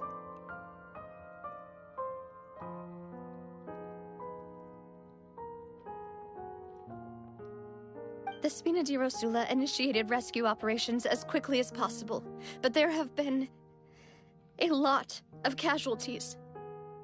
Fortunately, the water began to recede after some time, and the chaos came to an end. The water that flooded the area contained primordial seawater, so the lower levels of Poisson are still hazardous. To ensure everyone's safety, I've asked the people there to leave as soon as possible. No one knows if this could happen again. All we can do for now is try our best to help evacuate the residents. We still haven't completed the head count, but we'll have some numbers soon. How awful. And all of this just came out of nowhere. It was quite frightening indeed. I only wish that everything that just happened was a bad dream. Is there any way we can help, Navia? Thank you for being so willing to help in a moment of crisis like this. You don't know how much it means to me. I really can't express how grateful I am.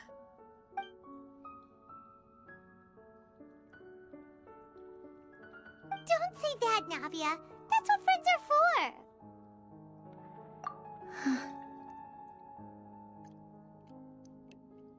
Demoiselle! We've got a situation here! I'll be right there. Sorry, I need to go for now. And off she goes. Seems it might be a while before she can take a break.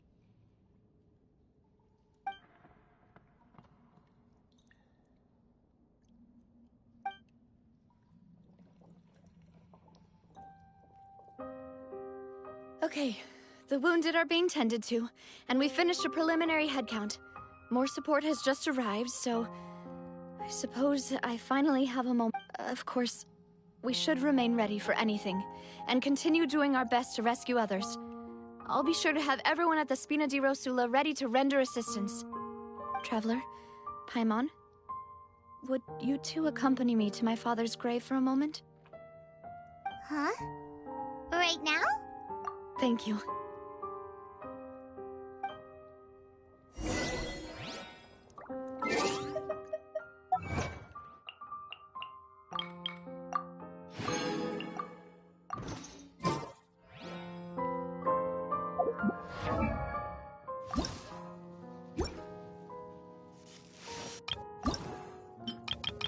La da da da da da da da da.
Not a lot of people here, huh? Well, given the time of day and the whole situation in Poisson, Paimon doesn't think there'd be a ton of people here visiting graves. Right. That's how things are now. The living are so exhausted that they've no strength to spare any words for the dead. Navia?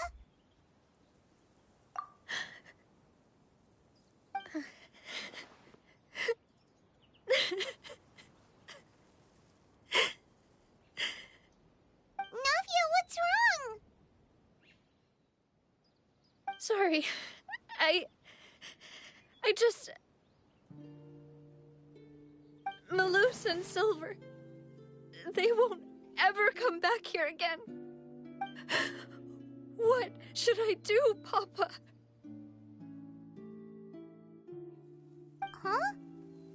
What happened to them? Everyone agreed on the rescue plan, but still... I was the one who initiated it. They were helping evacuate the residents, but they couldn't leave in time. And they were caught in the seawater.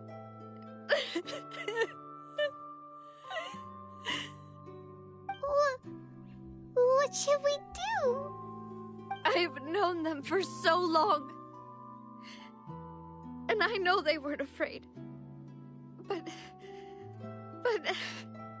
I could at least hold a funeral for my father. And I know where he rests. But as for Malus and Silver, they're just... gone. I just can't...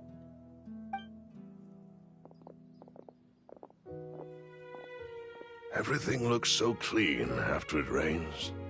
Even the gravestones. I didn't expect that you'd enjoy a glass of red wine in front of Master Callus's grave. I can understand. Besides, the scenery here isn't half bad. See, it's not just me. I always want to bring something when I visit Papa. Perhaps we might even have a picnic. He wouldn't be angry, would he? How could Master ever be upset with you, Demoiselle? Yet the cemetery is the home of those who have passed, is it not? Everyone ends up here sooner or later, no matter who you are. Buying yourself a plot in advance, are you? No need yet. But when I do, I hope you'll let me be buried beside Master Callus, Demoiselle. Hey! Stop joking around. I'm quite serious. That way, it will save us both the trip to see each other whenever you visit your father's grave. That makes sense. In that case, could I be buried on his other side? After all, besides you, Demoiselle, the two of us could certainly be considered Master's closest companions, no? Personally, I believe we fill those shoes just fine. Why are you bringing this up all of a sudden? Seriously. All right. I'll remember your requests. But I'd really prefer not to talk about this stuff. And what do you mean by saving me a trip? I'd make the journey even if I had to visit you two somewhere else. I'd promised to let them rest in peace here. But here I am breaking that promise. I'm sorry for letting you see me in a mess like this. I don't usually cry, really. Paimon doesn't know how to help you feel better. But, well, she understands how you feel. I had always thought I could make my wishes come true. But now that I think about it, that never solely relied on me. Many things can only be accomplished with someone else's help. Malus and Silver have helped me so much. But by contrast, I could do nothing for them. I'm so sorry. You can spend as much time as you need here, Navia. We'll stay with you. Thank you. Right now, you don't know how much that means. By the way, you can have a look at this. It's a list of victims from the incident that took place here. Obena, Khan, Burnett, Giverny, Francine, Karina, Daisy Ray, Joinville, Julianne, Esson, as well as Malus and Silver. So, everyone else is safe. But still... It's okay. I know what you're thinking. And you're right. We lost Malus and Silver. But we were able to save more than we anticipated. The overall outcome indicates that the cost was worth it.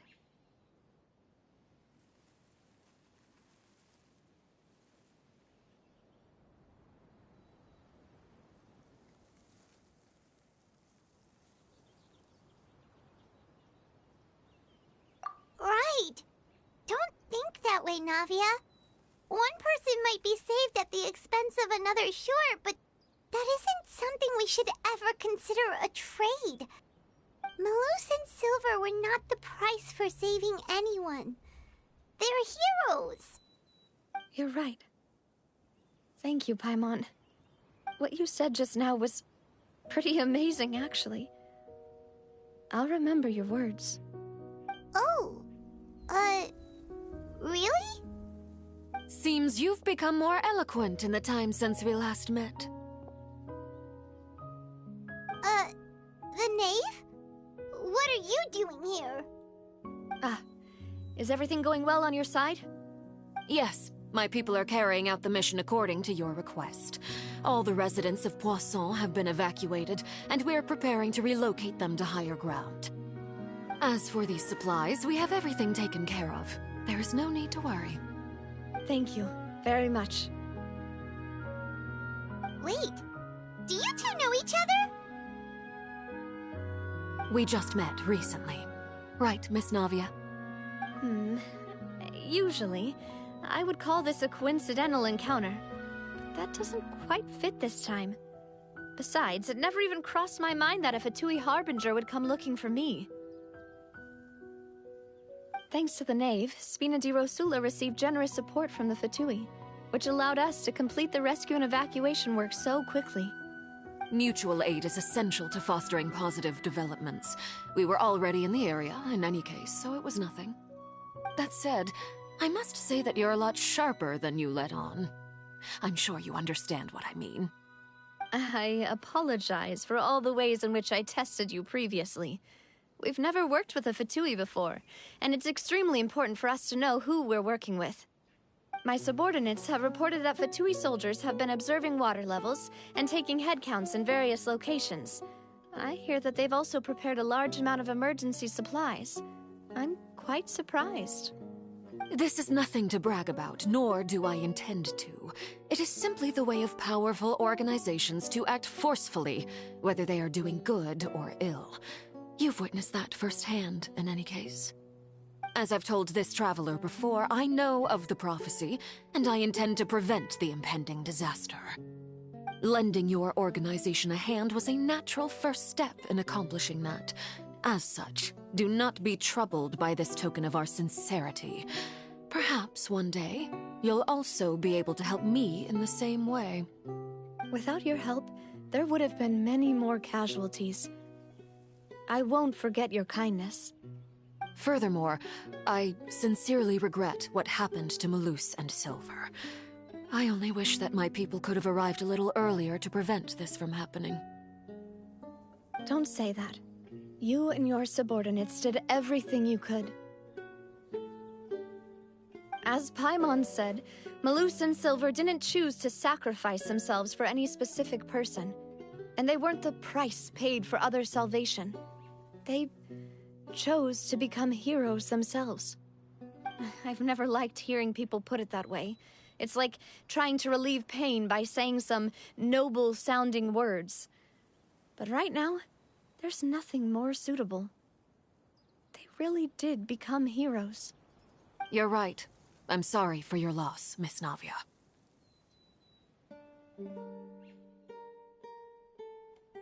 Water is life to Fontaine's people, and it also spells disaster. It's no wonder that people always say that prophecies represent fate. Fortunately, I've never been one for such opinions. So, you're one who will try to change fate, then? Of course. That is why I'm going to Hotel Bouffe de Thé. I still have some things to take care of, and the children need my attention. By the way, Traveler, Paimon, one more thing. Alright, then we'll just... Huh? This isn't right. Paimon thought you would ask us to walk with you for a moment so you could tell us something in private. That is a clever and useful conversation technique, which I do like to use when necessary. But there's no need today. It would not hurt to have Miss Navia listening in. Traveler, I'm sure you remember that I said we could work together when we had the chance. You and I both know that there may be issues with the Primordial Sea. Previously, it was the Fortress of Meripede's sluice gate, and this time it was the water level. Indeed. Allow me to share the latest intel I've received from the House of the Hearth's intelligence network with you. During some recent investigations, a child claimed to have discovered some ruins near Poisson. The ruins date back to ancient times, and seem to be worth investigating in many ways. Judging by the dating of the ruins, they may be related to the prophecy and the coming crisis. The situation is becoming more urgent, so any pertinent information will prove extremely precious. My people initially came to prepare for ruin exploration. Unexpectedly, this disaster struck, and at present, we're all busy prioritizing the rescue effort. So that's why the Fatui were already in Poisson. I wanted to take the children along, but unfortunately, Linny, Lynette, and Fremine have all been dispatched to higher ground to assist affected residents. Linny told me that outside of the house, the person they trust most is you. Which is why I want to give you this task. The House of the Hearth's members see each other as family, but Linny, Lynette, and Fremine said that they also see you as such, even though you are not from the house. I'm sure you already understand how earnest they consider their friendship with you to be. Oh, that somehow makes Paimon feel kinda happy. The intel I just shared about the ruins could fetch a high price. But since the children consider you family, it's only natural that I freely share it with you. Got it! So all we gotta do is go to some ruins, right? We can handle that. Excuse me, but may I tag along? You wish to join, Miss Navia? But are you sure you're up to exploring some ruins? You need to rest. Well, I'm sad, yes. But I can't just go back and plop myself into a chair by the roadside and do nothing. There's no point in being depressed while we still have a disaster on our hands. As my father's successor, I must live up to the hopes he had in me. Besides, I'm also doing this for myself. I need something, a distraction, to keep my mind off Malus and Silver.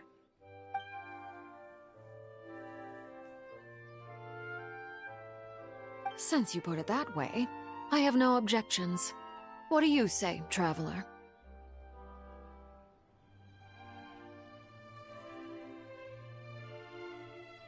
All right. The ruins are to the south of Poisson. Here's the map. Okay, the three of us will handle it. Come on, let's pack up and get going.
Knave was talking about? Whoa, talk about old. They seem to be pretty ancient, all right. Let's go in and have a look. Just be careful.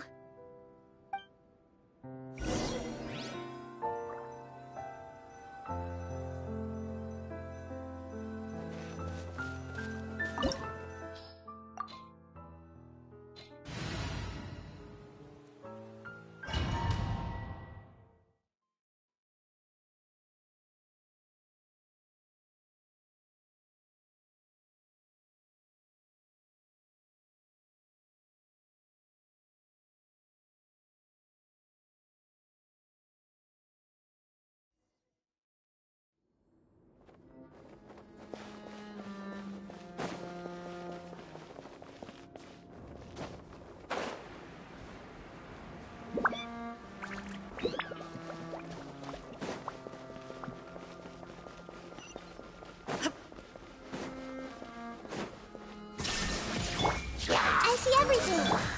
No, my sword! Witness the power of Guhua!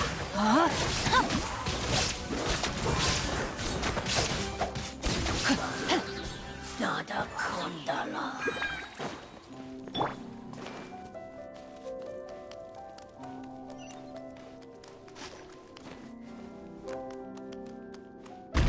What? The floor here isn't safe.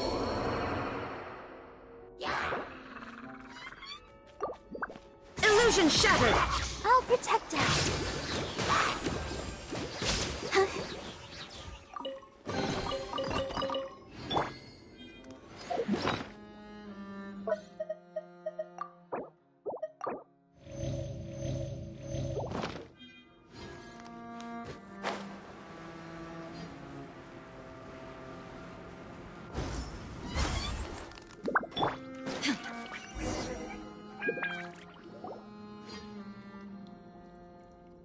This place has also been contaminated by primordial seawater. Yeah. And a lot of it, too. A Fontanian would most likely dissolve the moment they... Right! You can't go down if there's primordial seawater. It's too dangerous, and it won't be any help for you to just stay here. Don't get by my wrong. We're not saying you're useless. It's just that... No, you're right. I can't do anything in this situation. I'll leave this...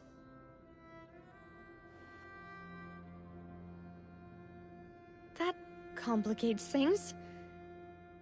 Maybe the only way left is forward. In that case, do you want to wait for us here?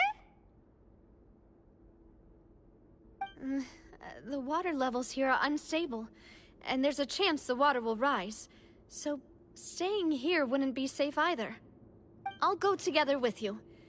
Perhaps we'll find the exit just up ahead. All right. Come with us for now then, but please be careful.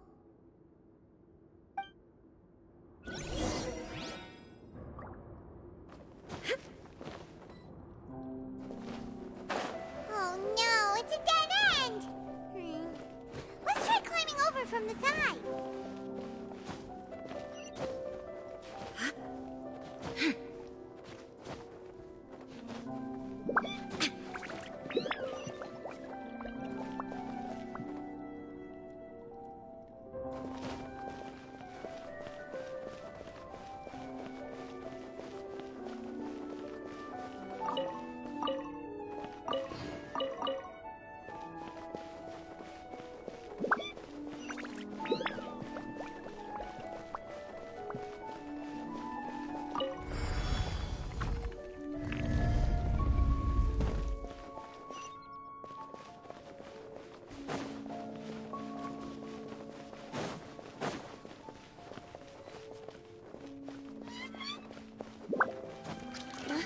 Wait! There's something wrong with this bridge! Run for it!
Demoiselle?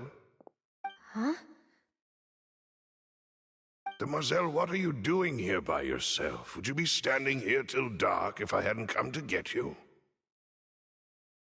Maybe she just wants some time to herself, Malus. Hmm? Oh, was I sleeping? Yes, it would appear so. I must be tired. That's quite possible. However, you were the one that suggested we go out for a walk. Oh, right. I nearly forgot. It must have slipped my mind when I dozed off. I haven't had a nap today yet. Have I? This is a familiar feeling, yet something's a little strange. Is something the matter, Demoiselle? Oh, no. No, I'm fine. I was just trying to recall why we came out for a walk. Do you remember Mr. Giverny? He'd requested our help before with foreign merchants who had a debt dispute with him, and we'd resolved the matter not long ago. We were headed to see how things were going with him at the moment. Ah, right. Yes. I remember now. Oh, Miss Navia. Ah, Mr. Malus, and Mr. Silver, too. It's good to see all of you. How have you been? I've been great. Thanks to your help, those bothersome merchants finally realized that I wasn't the one they were looking for. Why, I wasn't even the guarantor for that person. They were knocking at my door day and night. Even my neighbor, Obina, was getting fed up with them. Sometimes force is required to calm someone down and get them to listen to what you have to say. That's right. Oh, by the way, Burnett, what was it that you wanted to give to Miss Navia again? Oh, yes. One moment, I have it right here. Miss Navia, these are some flower seeds that I prepared. Please take them. They're a very good variety, and they'll become very big and beautiful once they bloom. I don't know what we would have done without your help, so this is a little token of our appreciation. I hope you won't refuse. Ah, did you cultivate them yourself?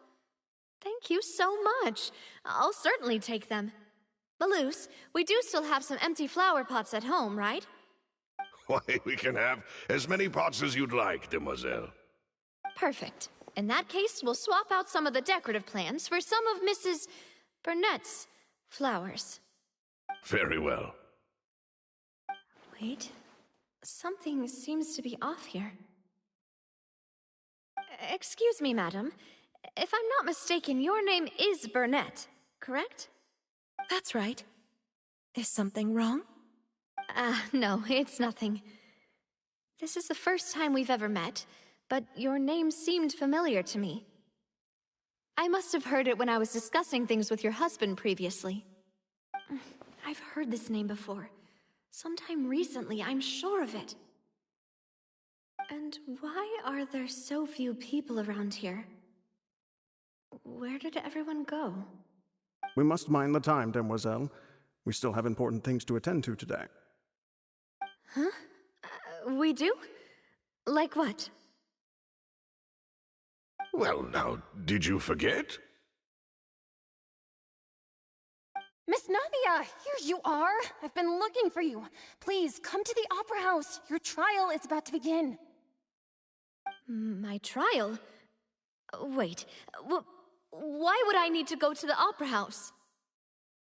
Yes, she's right, demoiselle. It's just about time now, so we should get going. Oh? All right then.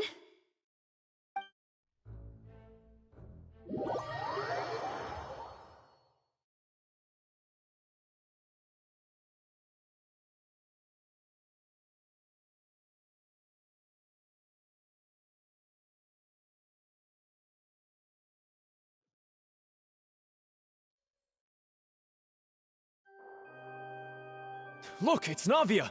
She's here! And her two attendants are with her! Goodness, everyone's finally here.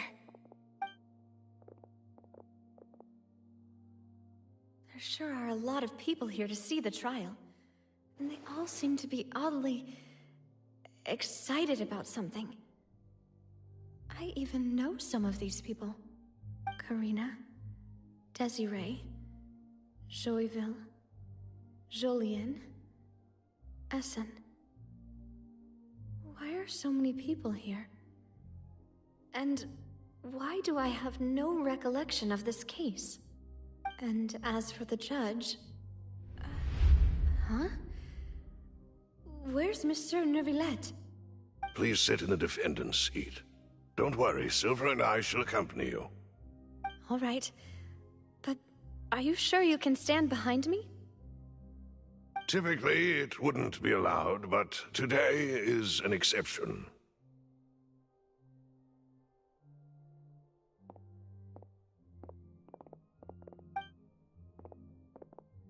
Hey, what kind of place do they think this is? Come on, do they have any idea what they're doing? Seriously.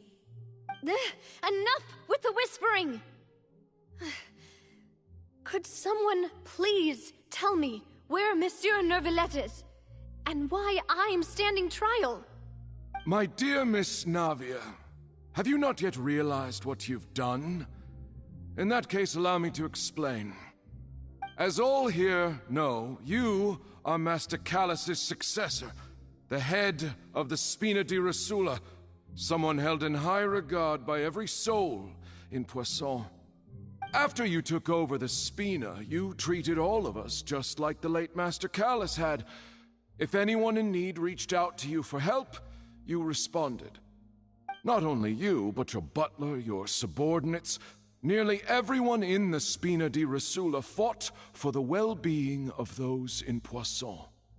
Wait a moment. Aren't you just proving that I'm a good person? Yes, correct. Absolutely right. And that is why you stand accused.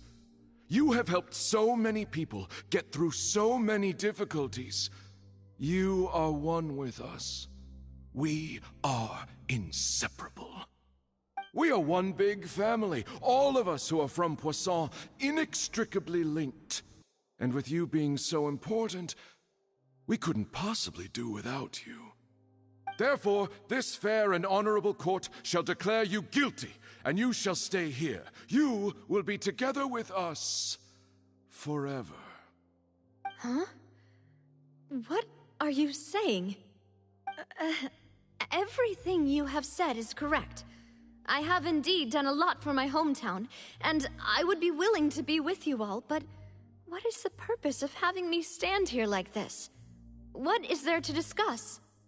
Ah, well, if that's what you think, then I have no further comments. How wonderful, Miss Navia!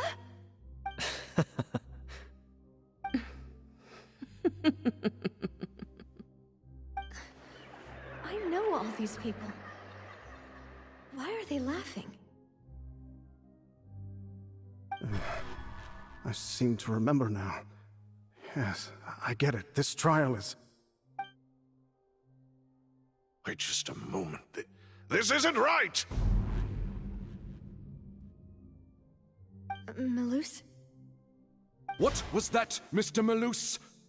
Our conclusion is very clear and unanimous. Let the court judge her now. She's guilty! Stay here, Navia! You're one of us! Demoiselle, don't admit guilt. This trial means to keep you here forever. I wish to exercise my right to defend Our Lady. Mr. Joinville, you only know of Navia's goodness, but nothing of her utterly independent mind. She was born a free and independent spirit. She has never been tied down by anything. Indeed, even the death of Master Callus couldn't stop her. Her actions cannot serve as proof that she identifies herself as part of any group. She merely acted as an individual, extending her hand to help others. Please do not mistake her actions as being otherwise. Really? As an individual, you say?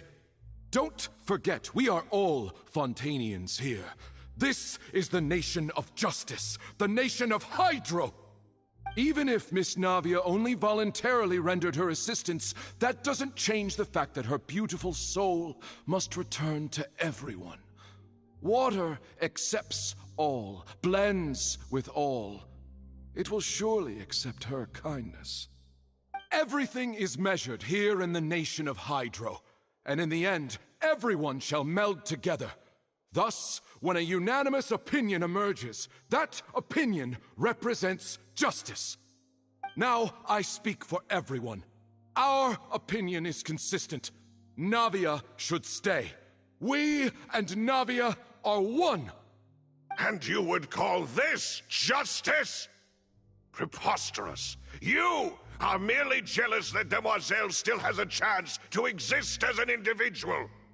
Have you forgotten how much you all once longed to become individuals, to become independent? Do you mean to defy our justice? If your justice is flawed, then why should we acknowledge it? As you said, we can also have our own justice. Silver and I shall defend Demoiselle. And that is how we will enforce justice. Ugh, my head... it hurts. Demoiselle. Silver, it hurts. My head is spinning. All I can see is stars swirling in front of me. I remember now. Everything that seemed odd from the very beginning.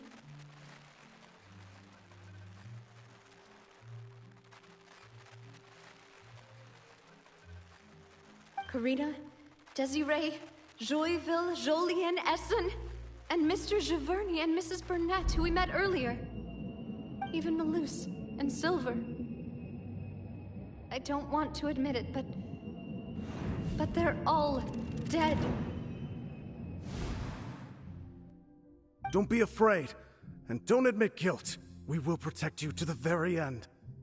Absurd! Who are you to say that she cannot be judged? We are the majority, and in the nation of trials, the majority is absolute justice. We are the will of all. Don't let them escape! We shall keep Navia here with us! Mr. Malus and Mr. Silver, must you be so stubborn? How could the two of you possibly hope to stand against the collective? Do not resist. This judgment is fair and just. Navia belongs to us. After all that happened, she should not be left alone in Poisson. What are you saying? No more excuses! She says we're jealous. Jealous? How could she possibly be an independent individual? What's with these people? Who's jealous of her? She belongs to us! Miss Navia, she... Silence! That's...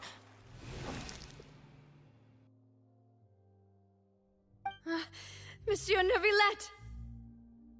Such commotion is prohibited in the court. The accusations you just presented are nonsense and cannot constitute a proper trial. The court will adjourn for the rest of the day. In this, I shall hear no objections from any unauthorized party. Our thanks, Monsieur Neuvillette. Please leave with me, Miss Navia, while there is still time. But... Go on now, Demoiselle. This is your only chance to leave this place. What, can't bear to leave us behind or something? Malus. My apologies. I couldn't resist making one little joke once I realized that this shall be our last goodbye. Malus... Silver... Quickly, you must come now! Goodbye, Demoiselle. Farewell.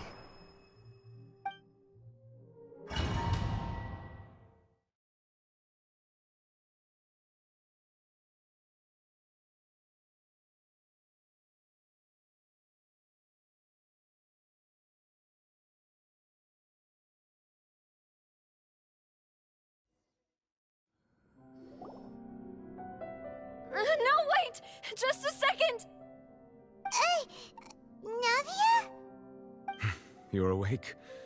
Good.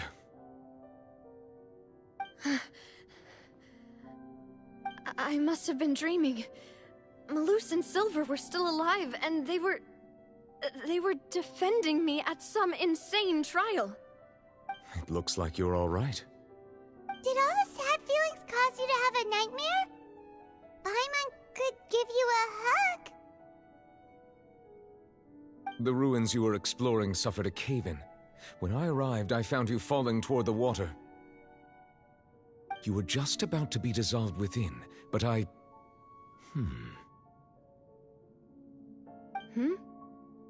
What is it? I think I saw 2 Oceanids protecting you. It was only for a moment, perhaps even a fraction of a second, but they gave me the chance to retrieve you. Were it not for their intervention, I would not have been able to rescue you before your consciousness dissipated. Wait, did you say Oceanids? You mean like what happened with Vache? Perhaps those 2 Oceanids were the people you saw in your dream. I always told them that they didn't have to protect me. To think that they'd keep doing so even after death.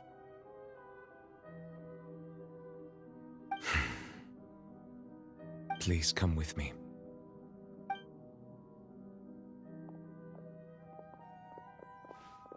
Neverlet, are you okay? Oh, I am quite all right. Perhaps there's something we could chat about? Why do you look so stiff all of a sudden? Oh, Paimon knows. You're the type who feels awkward when there's nothing to talk about, right? I merely thought that we should give Navia some time to herself. Huh? Why didn't you just say so then? Don't you think it's even more awkward to call us over like this and then have nothing to talk about? I suppose so.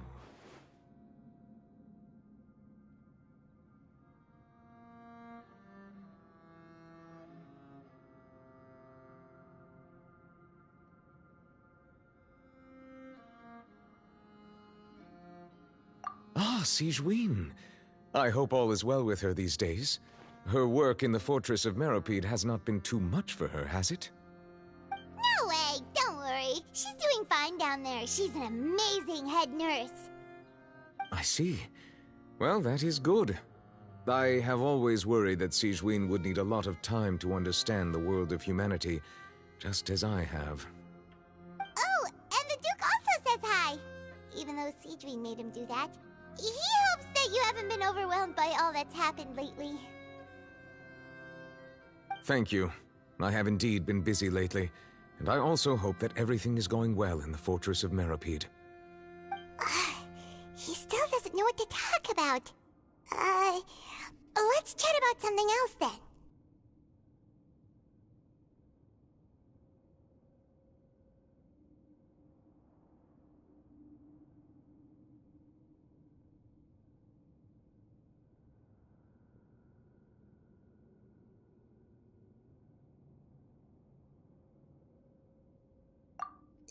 So, Neverlet, you're probably quite the swimmer, huh? Yes, of course. This isn't going anywhere. Let's try something else. How did you find these ruins? Did the knave tell you? Yes, in fact. I had arranged to meet you in Poisson, but when I arrived, I discovered that the Fatui were helping the residents evacuate. They had even transported a large quantity of supplies to the area. Amid my astonishment, I ran into the knave, and we had a chat. She informed me that she had asked you to investigate the ancient ruins here. Yeah, we originally planned to meet up with you, but we thought you might still be busy with all those official documents. We didn't think exploring the ruins would take very long, and who would have thought you'd wrap things up so quickly?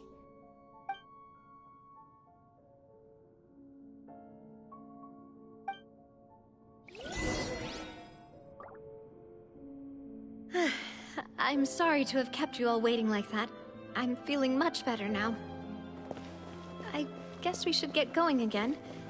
Will you come with us, Monsieur Neuvillette? Yes, if you wouldn't mind my company.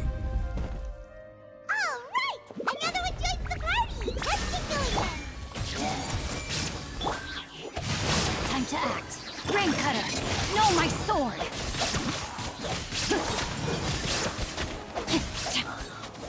Dada Kundala.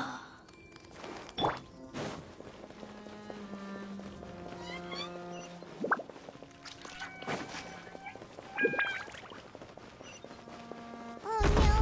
Another unstable path! Watch your step!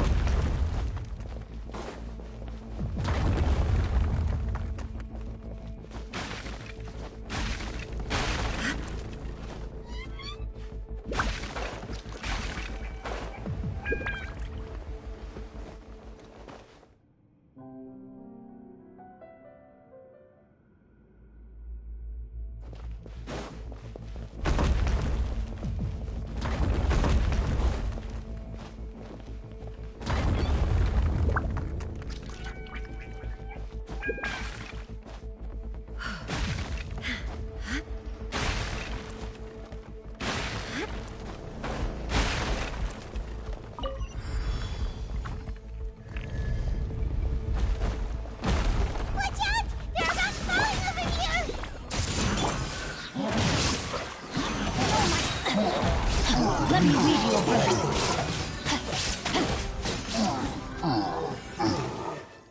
Time to act.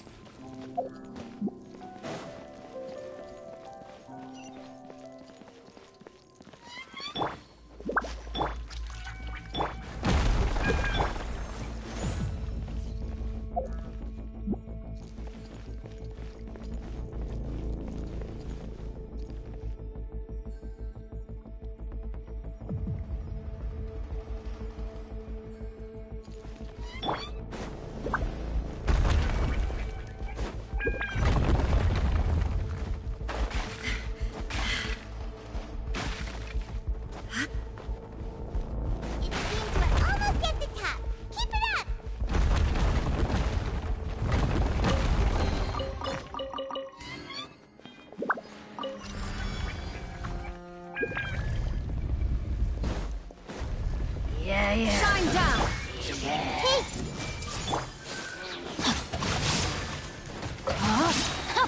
Witness the power of Gugwa! Body and mind.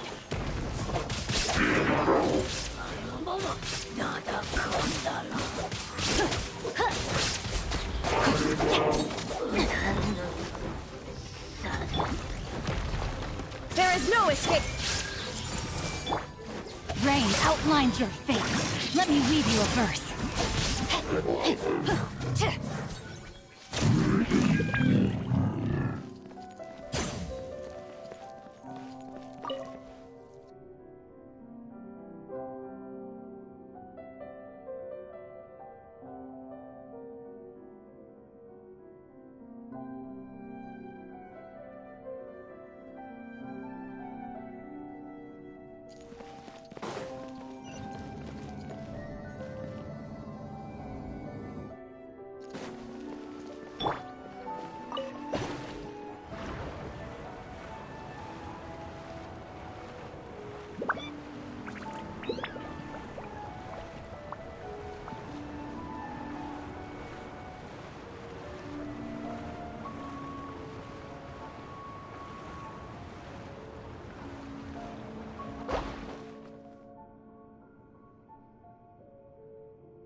Looks like we've reached the end. This is the place. There should not be any other hidden spaces in the vicinity. The path sure had some twists and turns, but it turns out that this place isn't actually that big.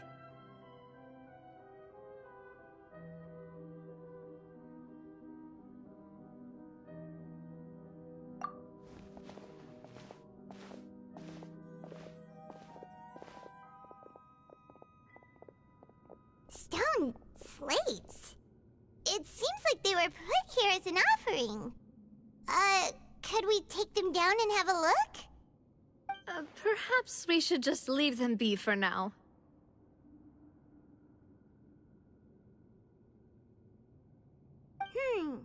There are 4 locations in total, but only 3 stone slates. The slate that should be in the first empty spot is missing. The surrounding walls also show signs of damage. There's something written below. Let Paimon see. Reason dictates that this nation be destroyed. I shall record the history of its future here in its past. Say what? It feels like someone left these slates and these words here for a purpose. But does he mean that Fontaine should be destroyed? That would fit the circumstances dictated by the prophecy, yes. Indeed, the slate's contents correspond to it. Take the second slate, for example. There's a person kneeling here. She seems so dedicated. And there's a whole bunch of other people behind her doing the same. She's facing this... what is this? Some kind of island in the sky? And is that Lady Farina in the third image? Did the Hydro Archon fall into the water? And is that a ring of people around her? Paimon doesn't quite get it. Are they all in the water? The fourth image. I know this one. This exactly matches the content of the prophecy. The people will all be dissolved into the waters, and only the Hydro Archon will remain, weeping on her throne.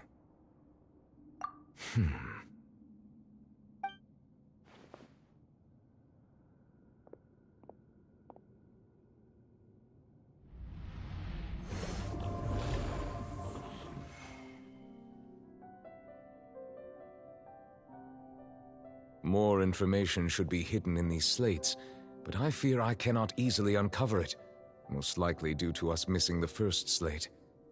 I am very sorry. Don't blame yourself, Monsieur Neuvillette.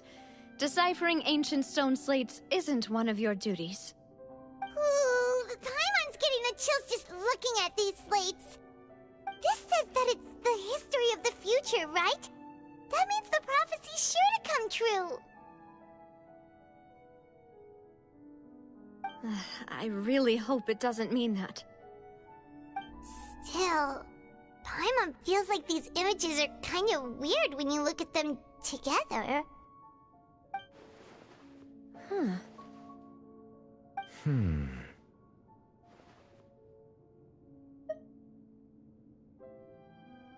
That's right!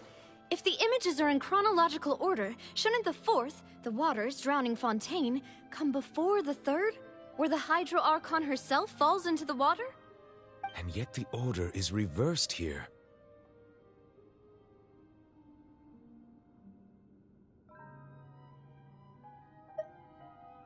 If we go by timing, Lady Farina only emerges in the third image. That means that the person in the second image might be the previous Hydro Archon. Egeria, then. I had never met her, but her appearance here does match the records. The previous Archon kneeling before the floating island in the skies, as if confessing a sin. Did she herself commit that sin?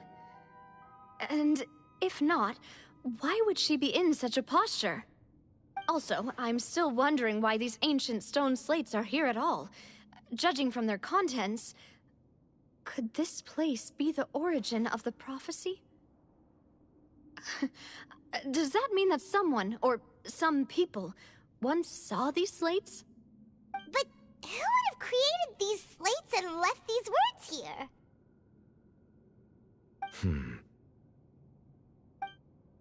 It seems that any further clues will have to come from Farina. In that case, there's no time to lose. There's nothing else to be gained here, so let's head back first. Yeah, we better get somewhere safe for now.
Let's split up here. I'm going to check on what's happening with the Spina. You know how it is. There's some things you just need to be there for yourself. You still have energy for that, Navia? Paimon's already beat!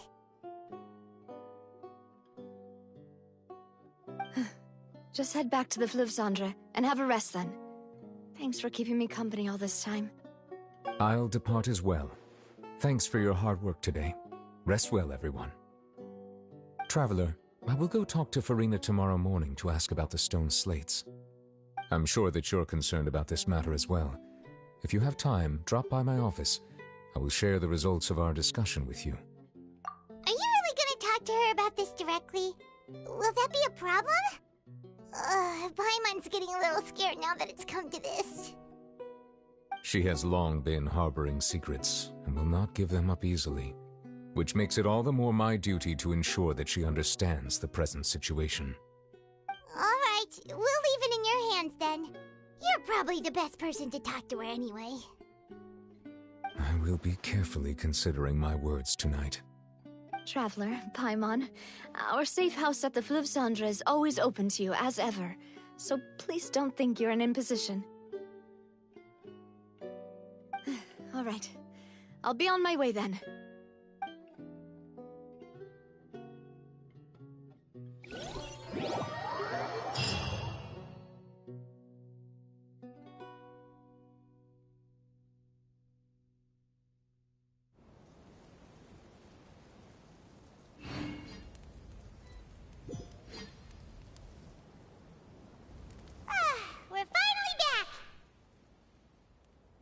Welcome back. We've got a special menu prepared for you two tonight. Yay! And there's good food too! Navi, no, the boss is the best. Ooh, desserts! Nice, these are all Paimon's! Paimon's already starting to forget what happened today. Oh, that voice. Is that who I think it is? Huh? It's you two. What?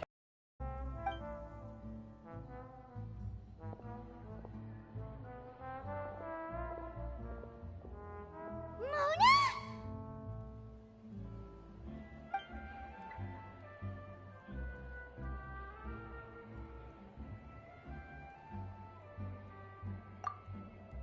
Seriously, nobody just uses a scry glass whenever they've got time to just see who they'll meet on the road. Still, we didn't expect to see you here. Wait, you're not a Fontanian, are you, Mona? Well, I have some business to attend to here, so I booked a hotel in the city. I was just out for a stroll when I bumped into you. Quite unexpectedly, if I might add. Why did you think I was from Fontaine, though? Is that because Magistus doesn't sound much like a Mondstatter surname? Yeah, let's go with that.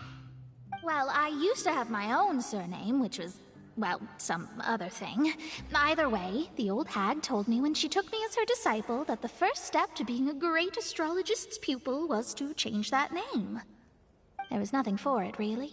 She really is amazing at astrology, so I changed my name to what it is now according to her wishes.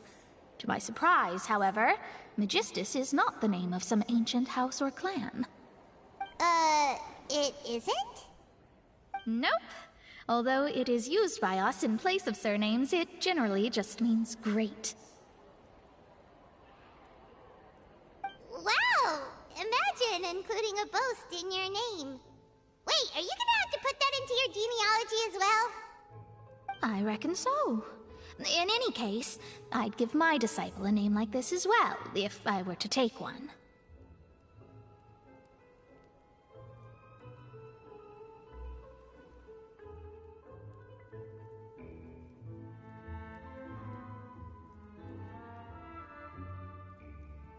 Astromancer Barbeloth Trismegistus. Whoa, that's a long one. Does it also mean great or something? My name means Mona the Great Astrologist. As for the old hag, hers is, in plain speech, the thrice-as-great Scholar of the Stars. Just take it as a title specific to astrologists. Thrice as great? That's so petty. I know, right? That's just how she is. She used to call herself Magistus, actually, but when she took me in, she changed her name to Trismegistus. Talk about obsessive. Magistus is thus the calling card of our school, so to speak, which makes it about the same as a surname. It's all right if you don't get it.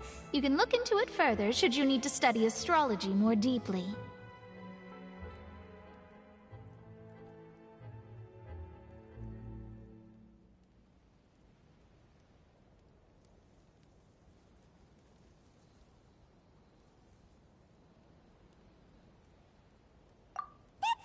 Terrible! But anyway, you're not Fontanian, are you, Mona? You're from Mondstadt, right? Well, I was born in Mondstadt, yes. My parents migrated to Dorman Port, and I traveled with the old hag for a while, after which I settled down in Mondstadt City. Oh, that's a good thing then. At least we know you won't be dissolved by Fontaine's waters. Speaking of that, I'm sure you're aware that a bunch of things have happened here in Fontaine, right? I know you're not a local, but I'd avoid getting too close to any water that looks strange all the same. There's something ominous about it. Well, the water, I mean.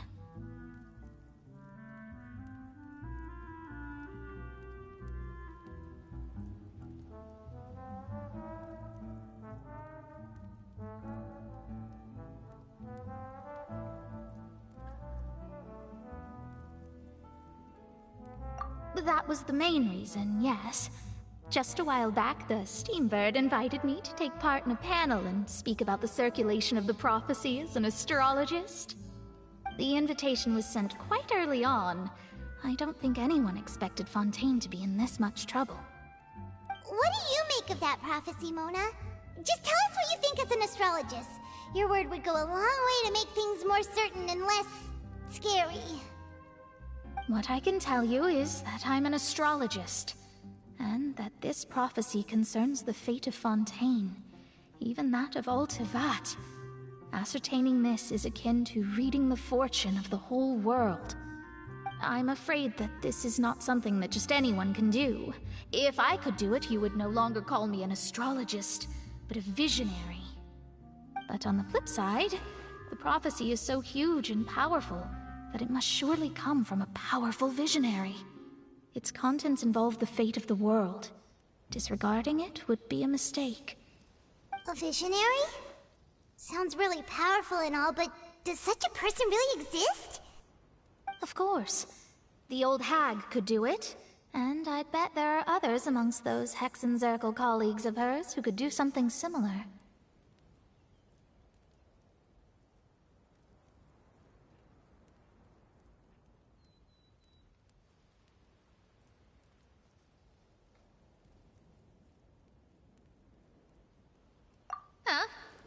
Are you sure? All right, I'll help you. It isn't often that I see you with such a serious look on your face. I'll tell you once I hear back from her. Thanks, Mona. You're amazing as always. Oh, well, this is something only I can do after all. So yes, your praises are quite welcome. That's the greatest of astrologists for you! Of all the people we know, you know the star's the best! Indeed, indeed. That's the spirit. Oh, sorry. I came to see what all the commotion was about. If there's anything you need, do not hesitate to inform the Spina di Rosula. Oh, whoops. Guess we were getting a little too carried away there. Well, I'll go tend to my own business now. If I receive any news, I'll be sure to come find you two again. And there she goes, quick as rushing water. And here we are with the Spina guy giving us suspicious looks.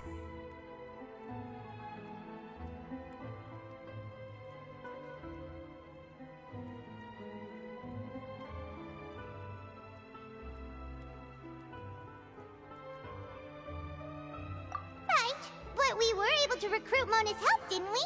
Our Fontanian friends will thank us someday.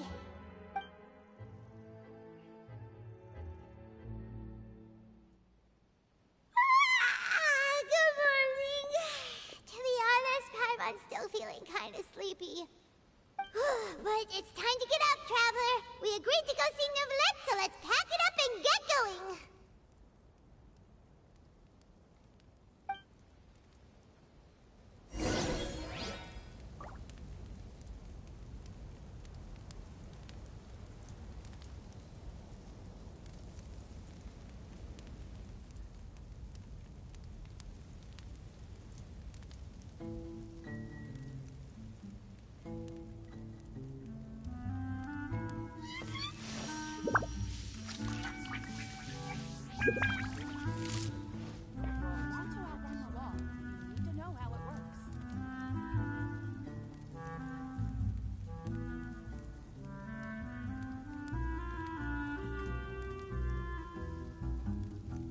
The world remains constant over the centuries, but human life is like the dew at dawn, or a bubble rising through water. Transitory.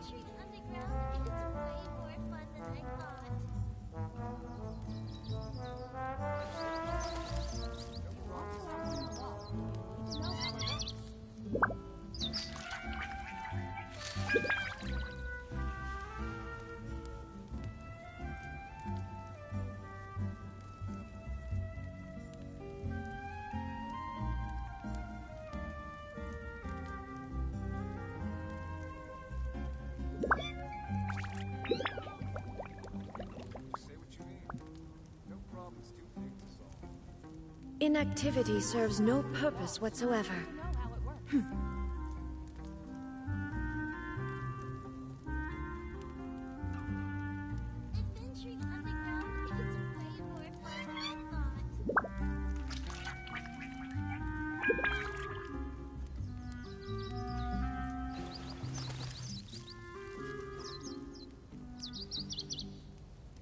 To outrun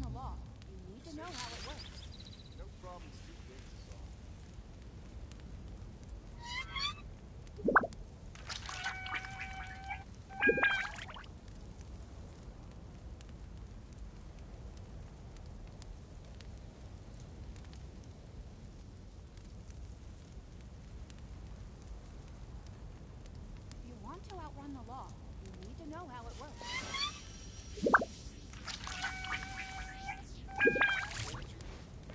No problem's too big to solve. Adventuring underground is way more fun than I thought.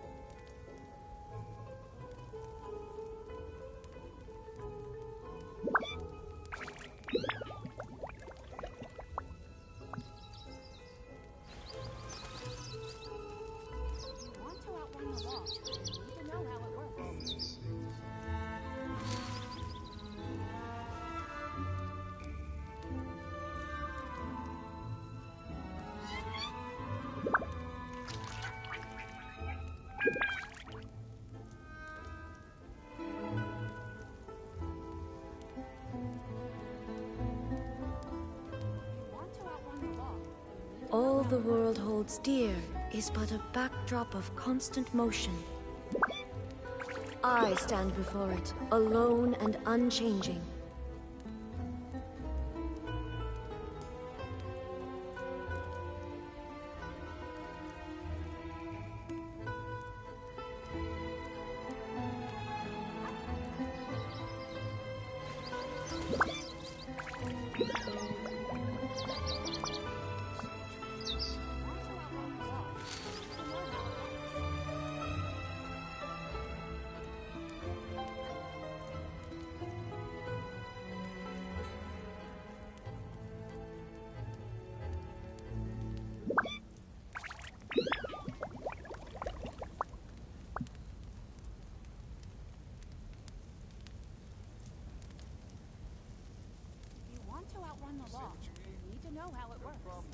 The world remains constant over the centuries, but human life is like the dew at dawn, or a bubble rising through water. Transitory.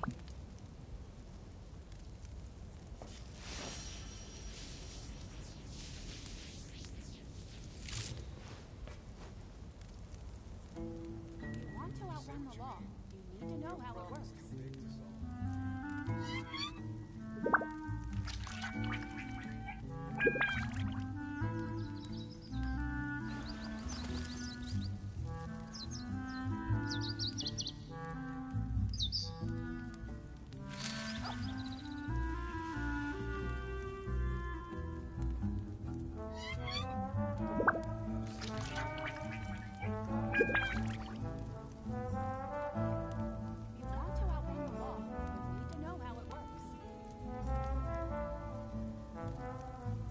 Inactivity serves no purpose whatsoever.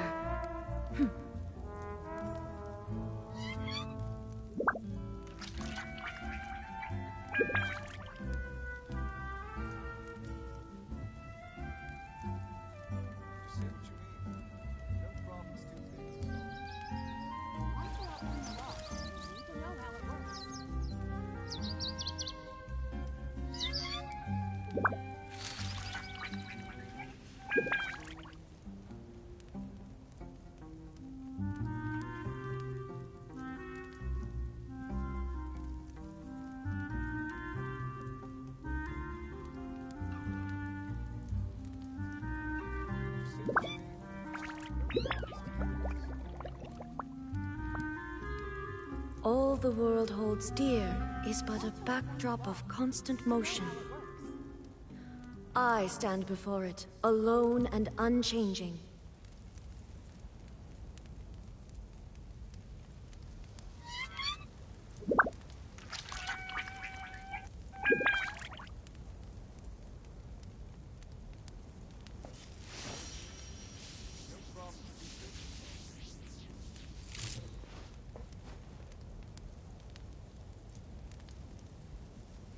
To outrun the law, you need to know how it works.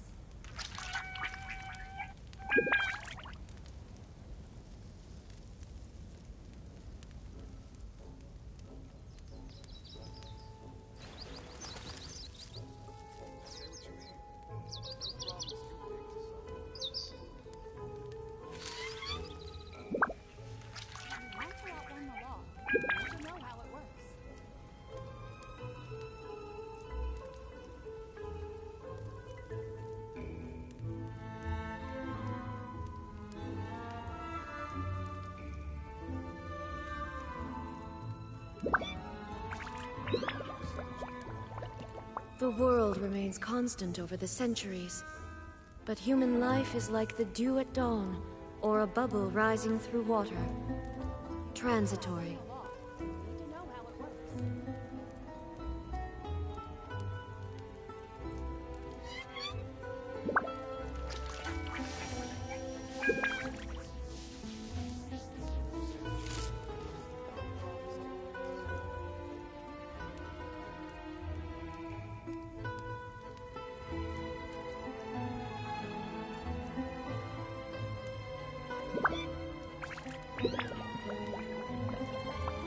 Inactivity serves no purpose whatsoever.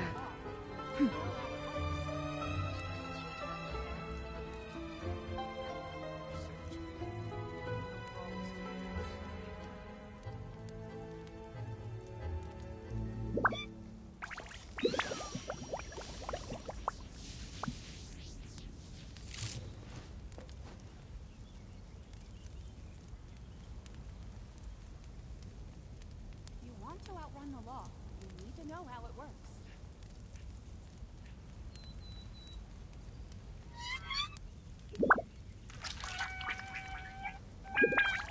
Say what you mean. No problem's too big to solve.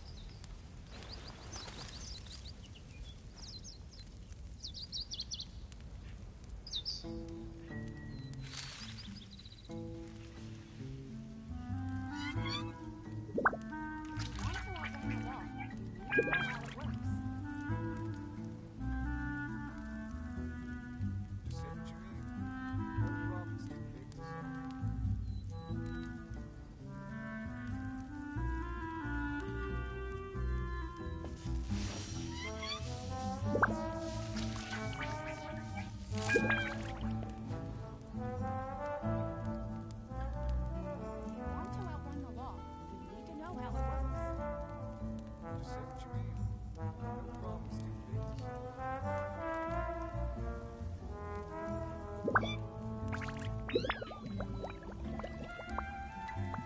The world remains constant over the centuries.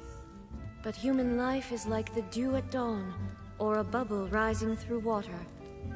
Transitory. Want to outrun the law, you need to know how it works.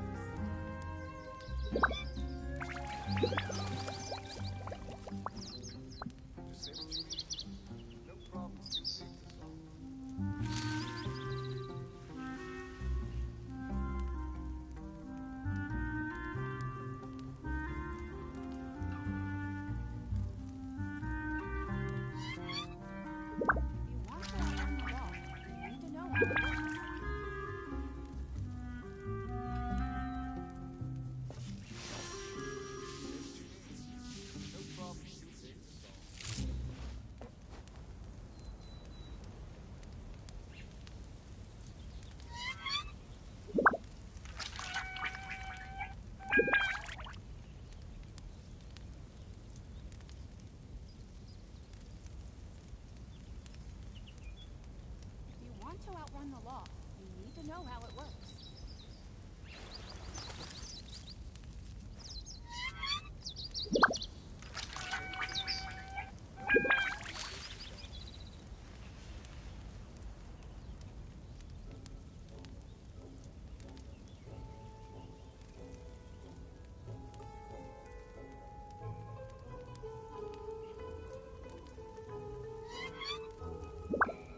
All the world holds dear is but a backdrop of constant motion.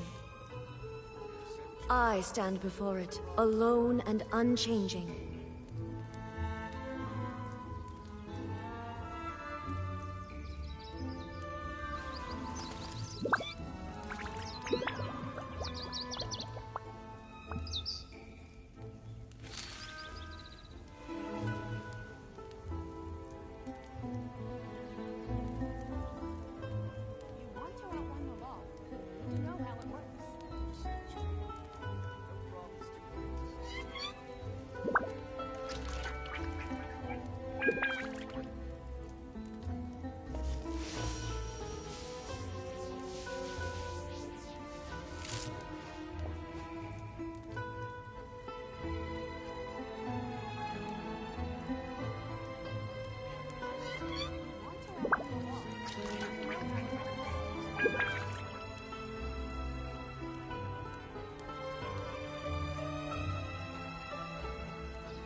To outrun the law, you need to know how it works. No problem's too big to solve. Adventuring underground is way more fun than I thought.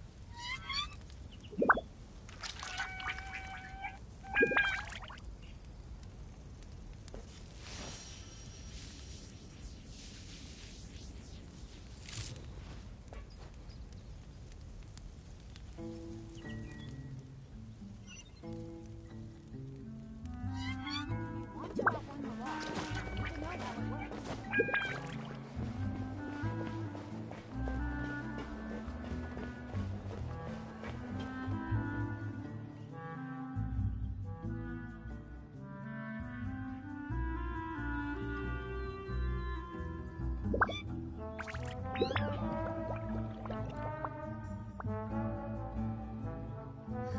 Am I imagining things? Or is all this standing making me dizzy? Underground is way more fun than I thought.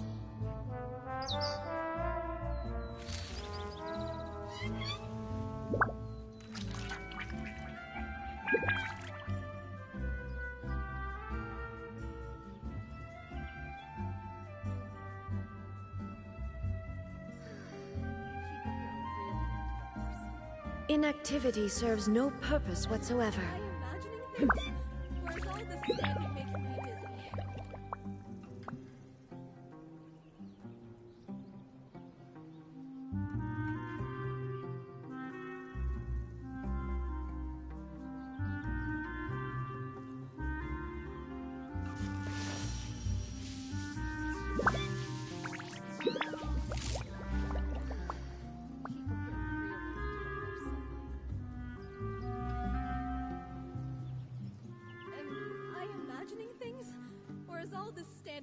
me dizzy.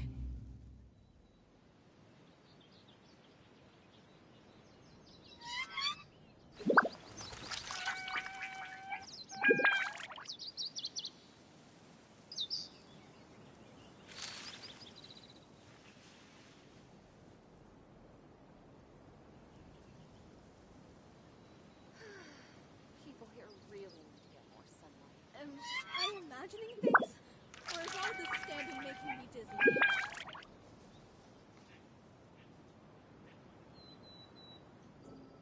All the world holds dear is but a backdrop of constant motion. I stand before it, alone and unchanging.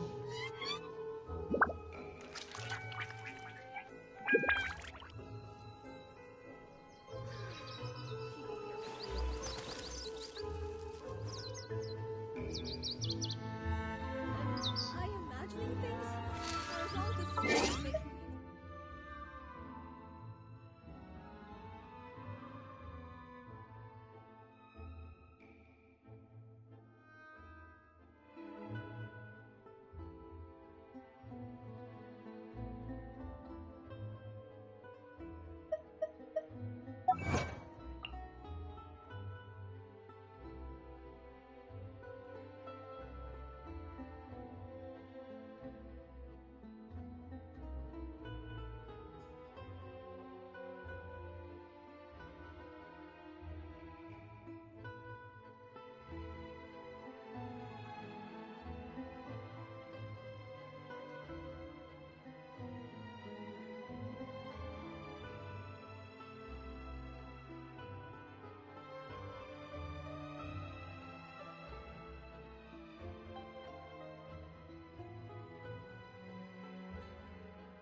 activity serves no purpose whatsoever.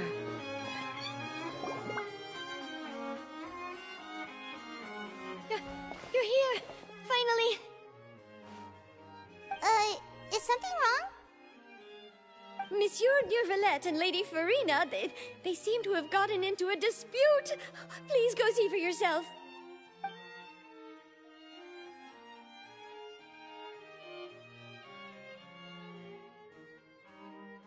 Like I said, I've already explained everything. And yet the problem has not been properly solved. There is little space for excuses between us. It is not my intention to offend you, but please, tell me where you stand. You are the Hydro Archon Focalor, are you not? Look at this. This is a list of the victims from the recent Poisson incident.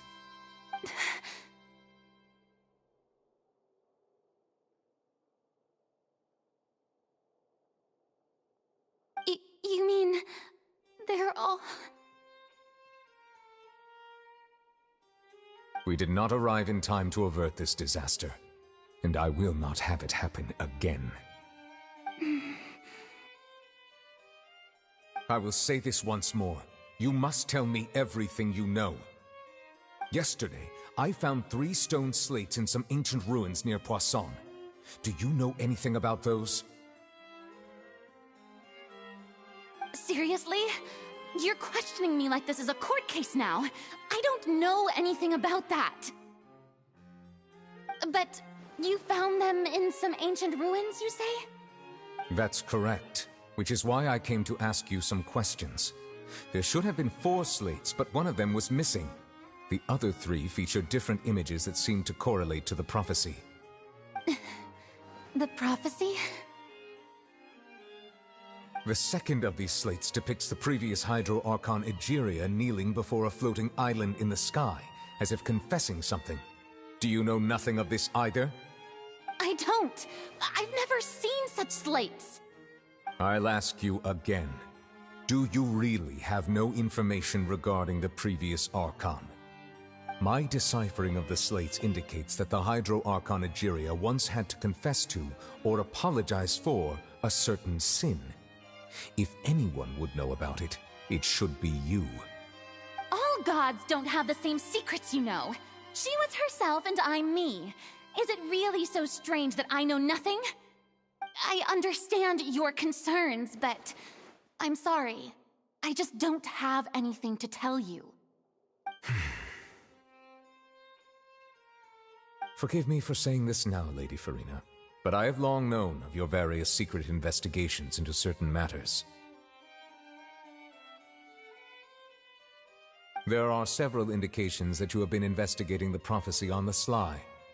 This is not strange in itself, considering that you are the Hydro Archon. But it is strange that you should also claim to not know any of Egeria's secrets, as well as do nothing following your inquiries. You have never been as superficial as you have presented yourself to be, nor are you a fool. And yet, your behavior is very inconsistent.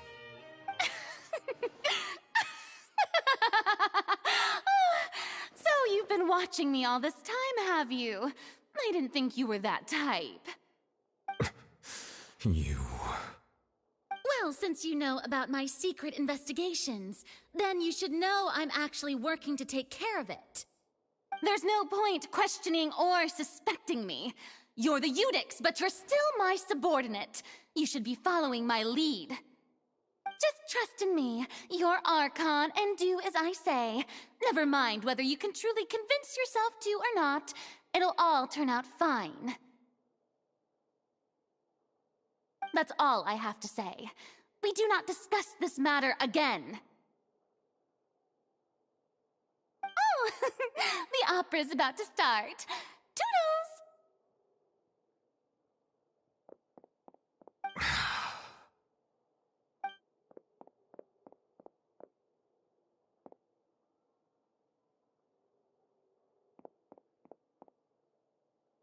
Did Farina not notice us standing by the door? Wonder what's up with her. She was smiling. I assume you've been outside for a while now? Oh, you noticed. Seems Farina didn't even realize we were here. She was in a great panic, though I cannot discern the reason. Our discussion reached impasses time and again, a state of affairs that we cannot allow to continue. Still, I do not understand. Dialogue is the basis for understanding, so why did she keep refusing to engage?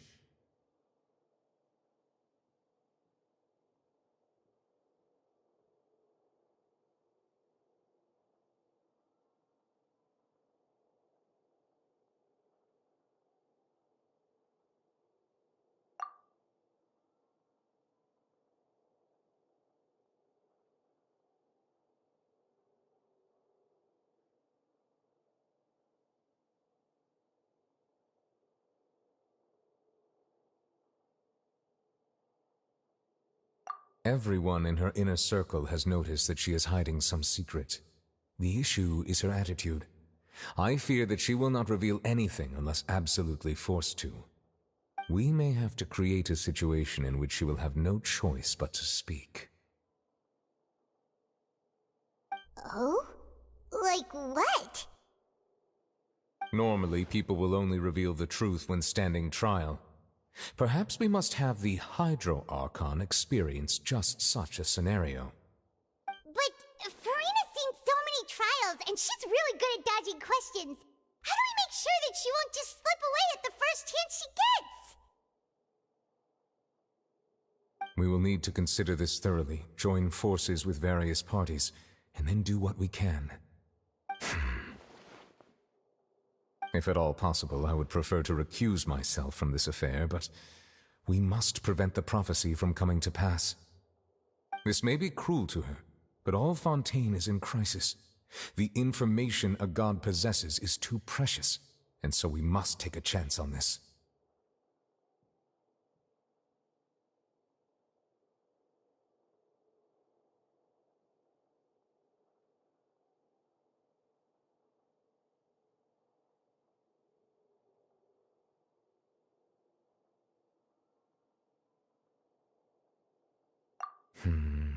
But who will lend us their aid to do such a thing?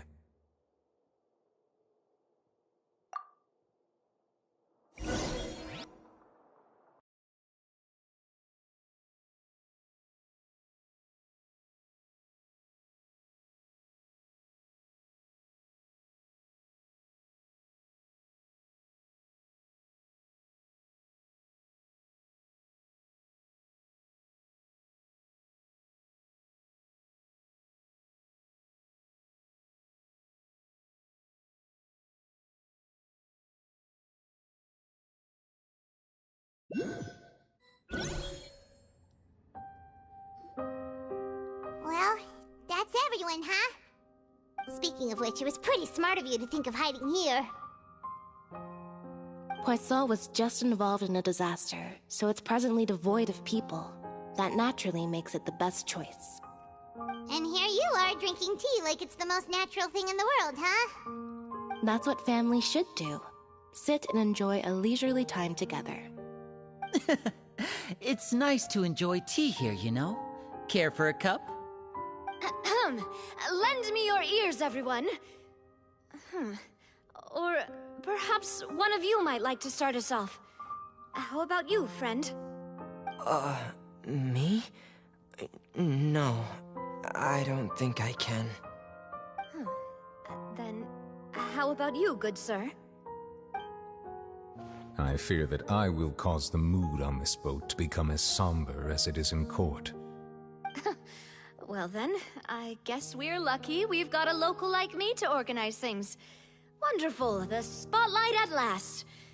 I guess I'll be facilitating things from here. That was a little long-winded, don't you think?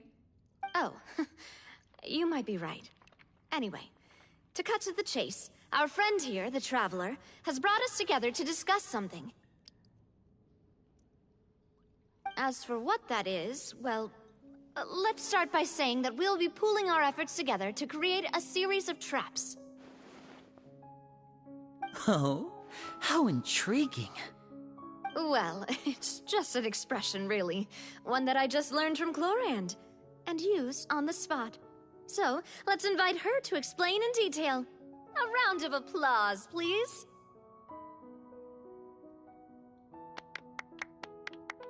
Huh? Didn't you say that you would be facilitating this? Oh, come now. Your work doesn't involve much public speaking, right? This is a good chance to practice.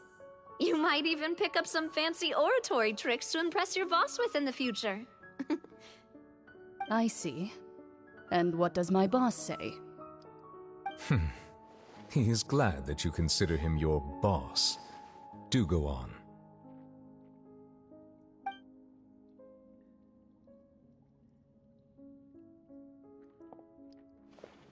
In that case, do any of you have experience hunting? Not that I recall. Fremine and I once used a wooden stick in a basket to catch wild rabbits when we were younger. As for Lynette, oh, right. You were sick that day, weren't you? I've also gone diving to catch some fish before. Does that count? I'm afraid not. You may or may not have heard, but Fontaine once played host to a group known as the Marechaussee Hunters. Though that was their name, they did not hunt animals, but rather various monsters left behind by the ancient dynasty of King Remus. Today, Fontaine's monster population has already thinned greatly, so the hunters have blended back into society, taking up arms in other lines of work. They even left a unique methodology of hunting in their wake. A trap comprises of the following components: bait, a trigger, and a containment device. Sometimes a lethal implement will also be necessary to deal with the prey. So, if we were to build a trap together, right now, what would you choose to build it with? For me, I would prefer something basket-shaped. Pigeons and rabbits will see the bait and naturally enter the snare. Our line of work requires a deft hand, and we're some of the best in the industry, so you can count on our techniques. You used some of those techniques while moving the people of Poisson, didn't you? My subordinates mentioned that you even performed some magic for the bawling children. Yes, and I even managed to gather some intelligence in the meantime. I'm quite the multitasker if I do say so myself. I'm afraid I can't claim that as my strong suit. I prefer more stable methods, like placing bait in the water and waiting for the fish to come within reach. That's the kind of method I would count on. Calm and steady. Exactly the kind of person who would catch loads of fish. And I can be their assistant. With discretion, I'm sure. I'd probably use some sort of mechanical animal. Papa once bought me some small clockwork squirrels, mice, and such. When placed in the forest, they can attract others of their kind. I remember that you liked those too, didn't you? I did. And that would be a good way to go about it. If they're realistic enough, animals of the same kind will follow them all the way to the trap. What about you, Monsieur Neuvillette? I fear I do not have any related experience. That makes sense. You usually solve problems directly, without the use of any such tricks. But I do have one more question for you, monsieur. If we were to create a trap now, how would you design it? I would like for it to be effective, but bring no harm to the prey. A more gentle trap would be ideal. Kind, as always. However, our intention doesn't necessarily change the containment device and the type of implement we need. If we wanted to kill the prey in one strike, we would need a powerful implement. However, that also goes for prey that must be captured and safely contained. Wait, why's that? Only a hunter who's a true expert at subduing their prey can snare it without harming it. The line that divides life and death is often exceedingly thin. So are we going hunting together? We hadn't thought of seeing ourselves as hunters. It kinda works, but maybe it's still not the best metaphor. If our means of capturing and dealing with our prey is to put them on trial, then the hunting metaphor is actually quite accurate. But we shall require much more courage than any hunter to judge a god. being whose seat is an exalted throne.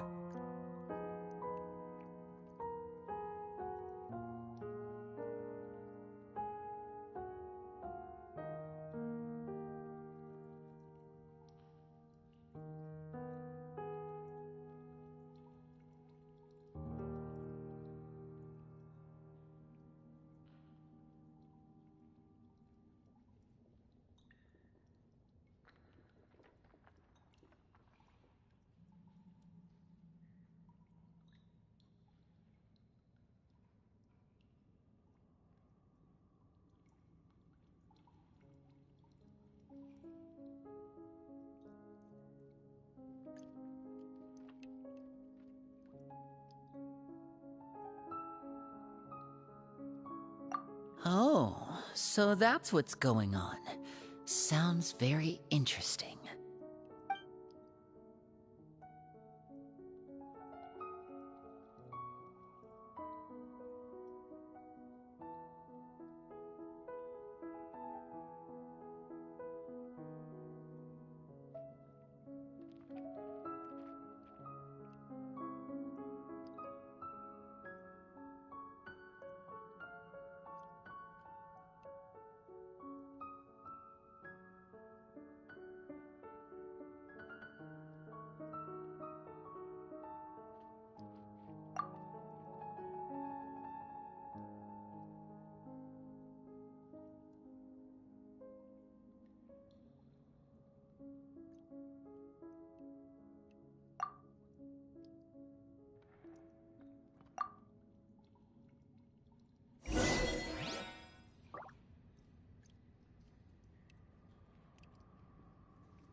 It's been a tough few days, hasn't it?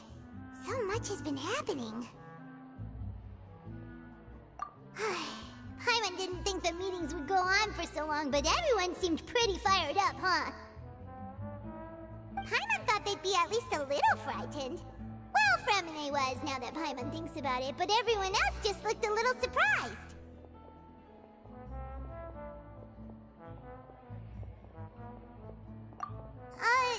Well... It's hard to say. Paimon doesn't have any experience with this sort of thing. But with you around, Paimon sure will do great. After all, you're the most reliable person in the world, aren't you?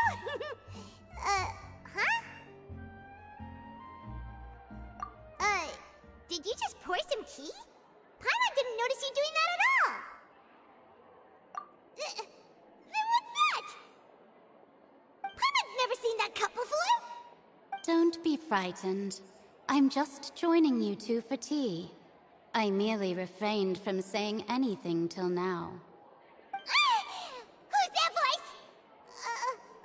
But there's no one here. Aw, have you forgotten me already? Wait, you are familiar. You're the voice we heard from the sky in Sumeru. The voice from the sky, I fear that description is wrong. Though, not completely wrong.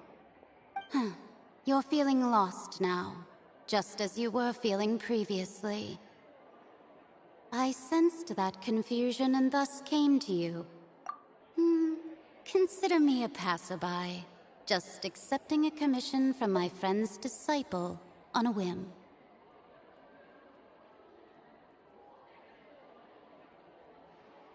The prophecy. Yes, what has been prophesized will be fulfilled. You may view such things as the history of the future. What?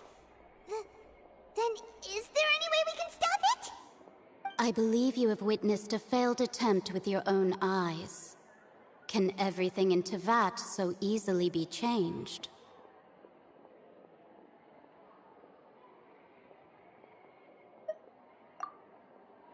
Ah, so you've caught on. Just as prophecies are usually only the future as seen from the perspectives of the gods, could things be happening in hidden corners where the gods' gaze does not fall? Are the things that you shall see different from the fate that the gods perceive?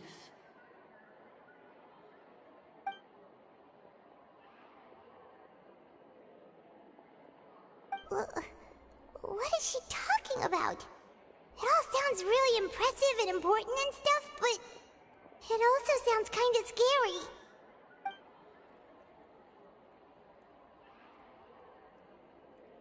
I believe that you understand, right? Some things are insignificant, but others you must reach out to change. Ultimately, fate shall serve as your only guide, no matter what will happen in Tevat's future. All you need to do is to play your part.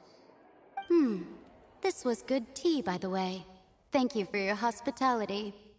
Well, that'll be all for today. The voice. It's gone.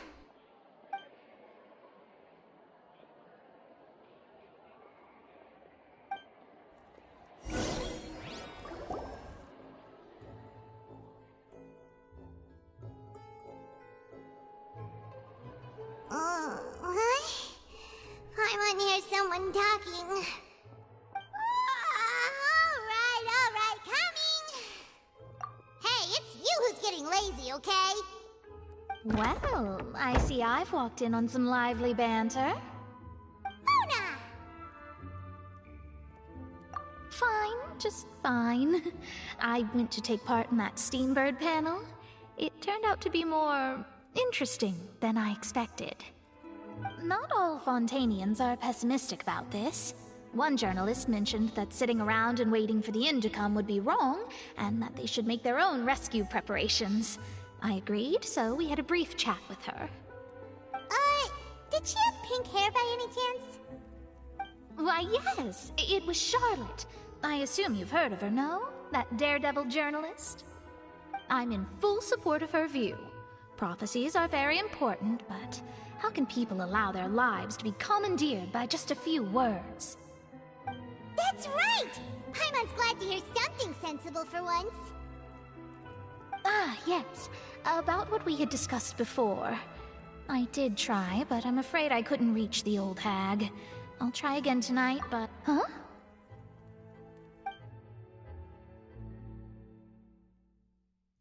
Goodness gracious. Are you serious?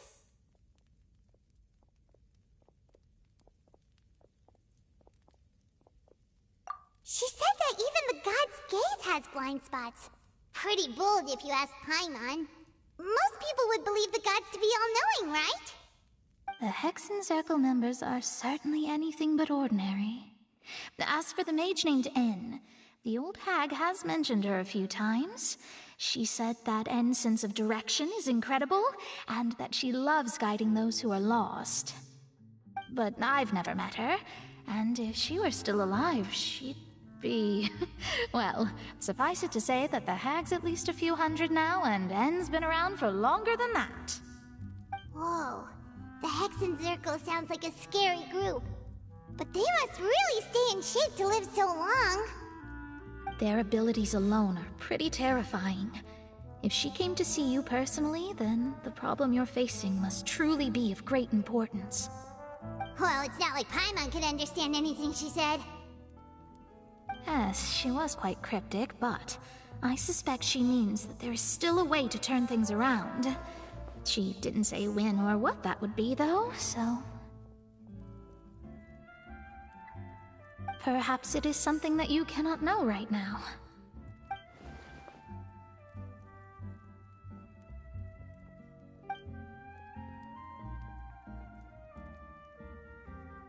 Traveler, Paimon, are you two alright? Oh, we're fine. We're just a little down right now. It kind of feels like the end is coming, you know? I see. I feel that same sense of desperation, too. I guess you could consider me someone who has often witnessed fate. So far as I have seen, it cannot be swayed. But even so, I still hope for, and believe in, miracles. Astrology is eternal and rational, but fate may not be. It is cruel, but it can also be beautiful. Perhaps that's what En was trying to tell you. Not to lose heart, and to believe that what you are seeing playing out before you is not yet set in stone. I did originally think of steering clear of all this, but I couldn't. Even if this is all futile, I still wish to help everyone. If we don't struggle to the last, then how can we face the end when it comes? Huh. You do have a point. There I go, talking about astrological principles again. Sorry about that. The moment I start talking about work-related stuff. I need to get going.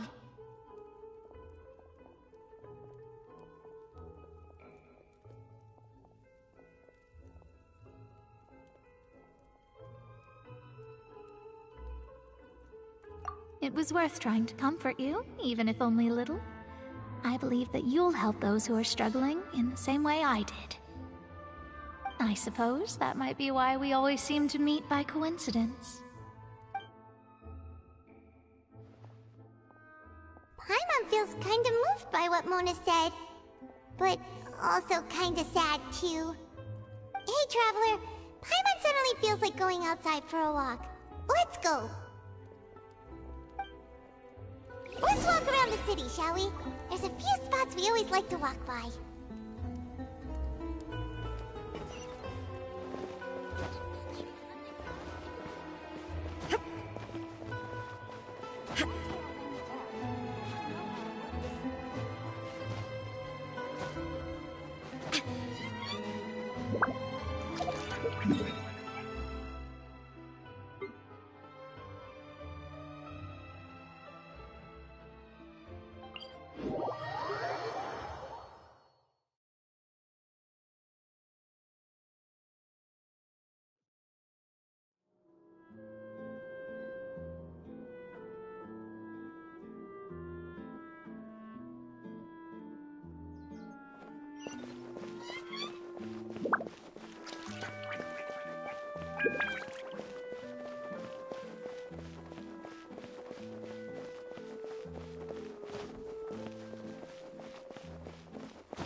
Huh? Our names are written in this newspaper. Let Paimon see! The underwater stronghold, the Fortress of Meripede, has continued in its noble autonomy, but that does not mean that others cannot interact with it. My recent attempts to enter the fortress bore little fruit. Huh. Guess Charlotte still hasn't given up on that. Thus, did an Outlander friend become the focus of this report? A blonde adventurer with their white fairy, legends trailing in their wake. It is said that this mysterious traveler once visited the underwater fortress. So while the fortress's interior remains a mystery behind closed doors, do not fear, for the tales of the traveler contain surprises in spades. Journalist Charlotte's biggest scoop yet, the Traveler's Trail, World Walker. Huh. Charlotte took so many awesome photos of us and we never even noticed her. She hasn't been able to get a hold of anything at the fortress, so since we're easier to find, she's using us as the subject matter and... Ugh, seriously? Well, fine. Those headlines and photos do look cool, so Paimon will forgive her this time.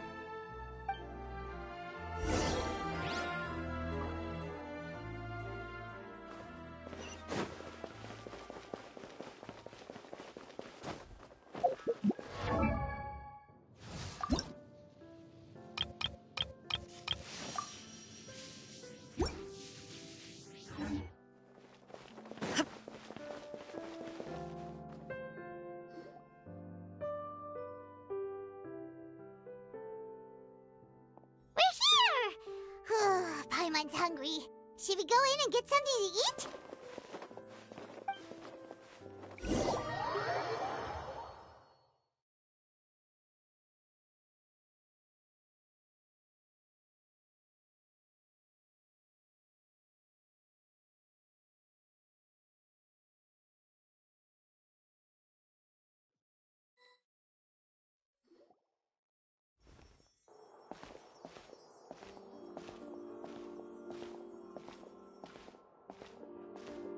Hey, quick! Look! That's the limited edition, only 16 slices a day cake! It was so delicious the last time we tried it! Despite the tense situation we were in, let's give it another go, Pipe! 1 slice of cake, please. Someone showed up after all! Oh, wait, you're the one from the Palais Mermonia. Oh, are you here to buy cake too? It seems Monsieur Nervalette was right. You really can eat. Wait, did he really say something like that? That's right. Even he has his own preferences when it comes to food. As for me, I love the cake and coffee here. Do you come here often? Usually every day. Every day? It's part of my daily schedule, apart from work. I shall have my cake and coffee. Then what if someone told you one day that this place would be closing soon, and you wouldn't get to eat cake here anymore? What would you think? But why would it close? Well, Paimon doesn't know either, but maybe the waters will rise tomorrow. You know, like in the prophecy. Oh, the prophecy. To be honest, I haven't paid much attention to that. No, still, even if there'd be no more cake tomorrow, that wouldn't keep me from having some today. No, it's the same for eating in general. You might not be able to eat tomorrow, but if you can do so today, then you should carry on. That's what people call living, you know. Huh.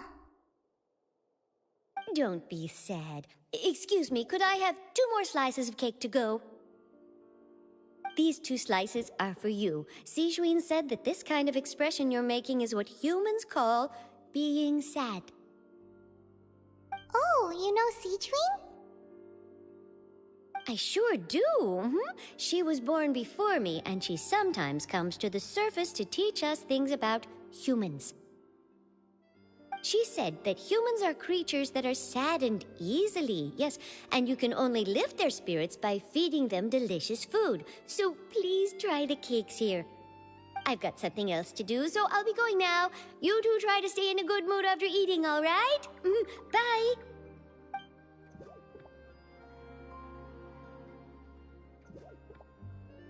And there she goes. All right, let's dig in. Paimon's sure this cake will be delicious.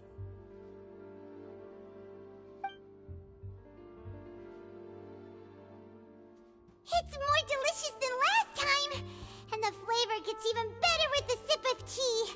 It sure would be nice if we could come again tomorrow. Sure would be nice if we could always eat delicious food here.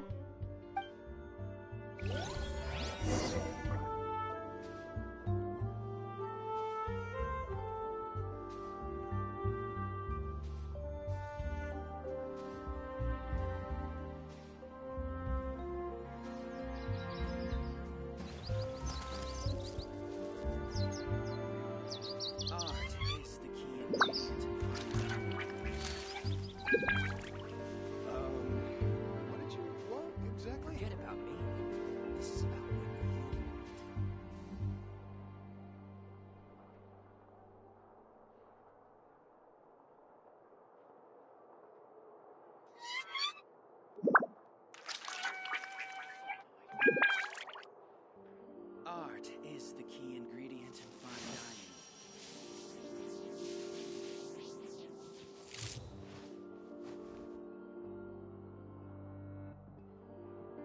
Forget about me.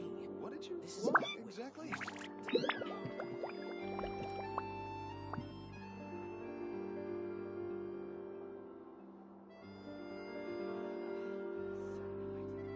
Art is the key ingredient in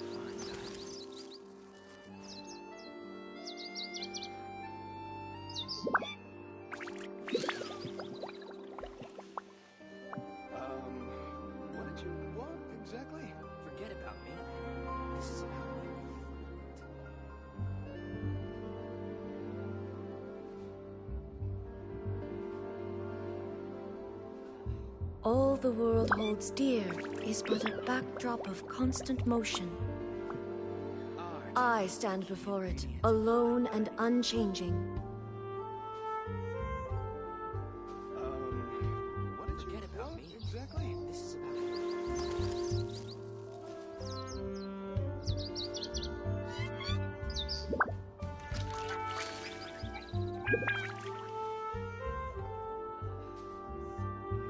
art is the key ingredient in fine dining.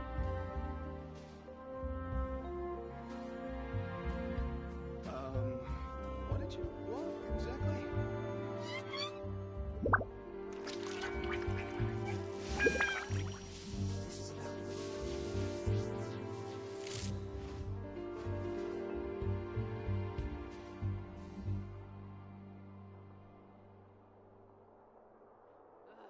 Art is the key ingredient in fine dining.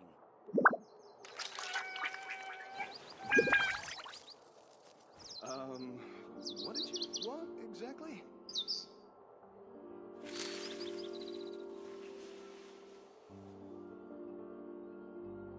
Forget about me. This is about what you want.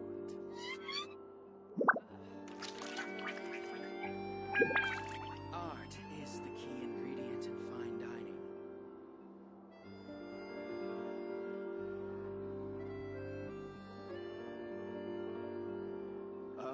The world remains constant over the centuries. But human life is like the dew at dawn, or a bubble rising through water. Transitory. Forget about me. This is about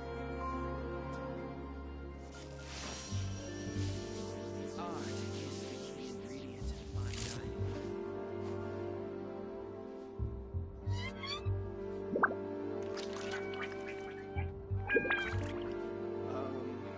What did you want exactly?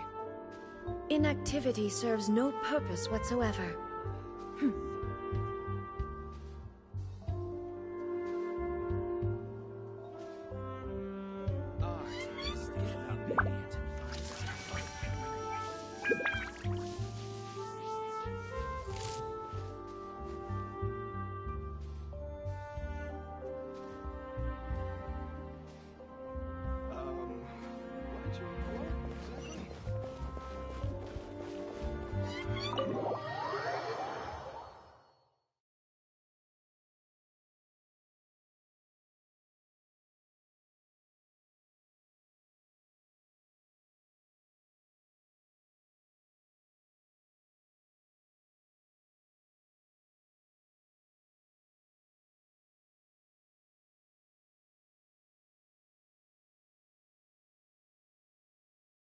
Oh, we're near the Seabird office.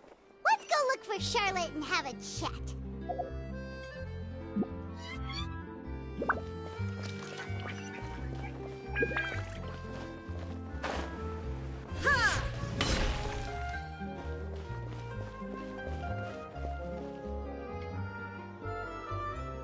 Wow!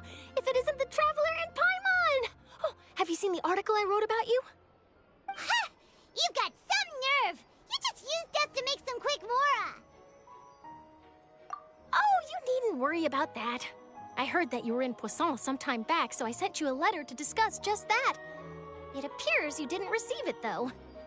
It's all right, though. I've set aside the amount intended for you. I've even set the table with some food. Really?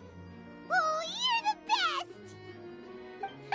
You're almost a little too easy to win over, Paimon. If I were a journalist with ulterior motives, you'd be in trouble now, you know. Oh, Paimon knows you're not like that. Still, what brings you here all of a sudden? Were you looking for me? A friend of ours met you a while back, and when she mentioned it, we thought of coming to see you. Her name's Mona. Ah, so you know Miss Mona as well. She's a guest columnist for our paper. Really good one, too. She's so young and already such a brilliant astrologist. So she mentioned me? What did she say? She said that you're a real daredevil of a journalist. Nice. In which case, can this daredevil journalist dare to request an exclusive interview with the legendary Traveler and Paimon? Huh? So your article in the paper today doesn't count? Oh, of course it doesn't. That was more like live photography. What I'd like to do is dive deeper and ask you to talk about the things you've seen and experienced. Yeah, are we even qualified enough? Why not? If I say you're worth an interview, then you're worth it. But not right now, of course. I'll need a few days to prepare. Oh, in that case, we'll just chat when you have the time then? Oh, so that's a yes? Ooh, splendid! I'll tell the editor-in-chief immediately. I'll have to apply for lighting, a venue, some props, and... Whew, so much to get done now. Talk to you later. Wait, Charlotte, Paimon's still got a question for you. And what's that? If, just for example, Fontaine were to be flooded tomorrow, what would you do today?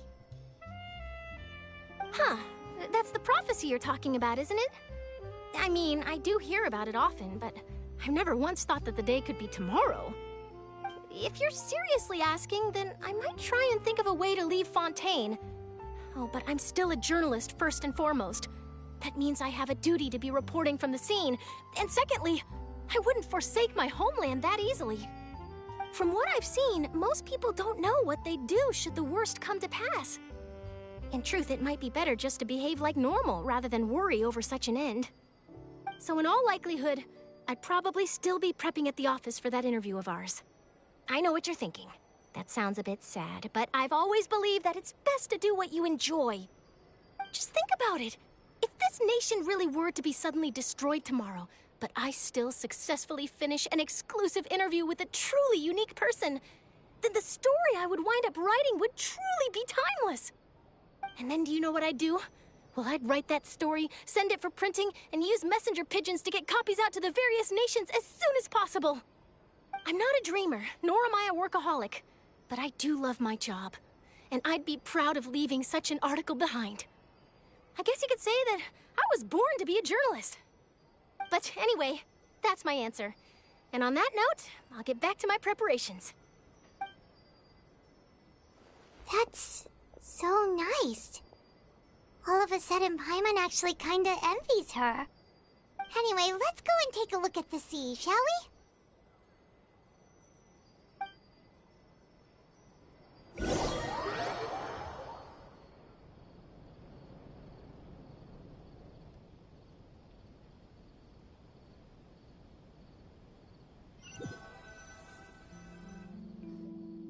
The sea breeze and scenery can be a pretty soothing combo, huh? Paimon's been thinking.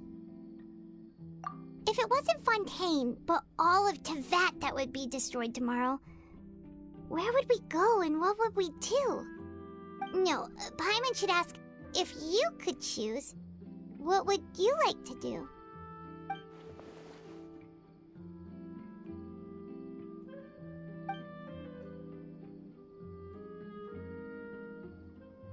We've always been moving to the next destination, so we haven't spent much time thinking about these kinds of things. We didn't have to either with us. You mean, still traveling? Huh. Wait, isn't that what we've always been doing?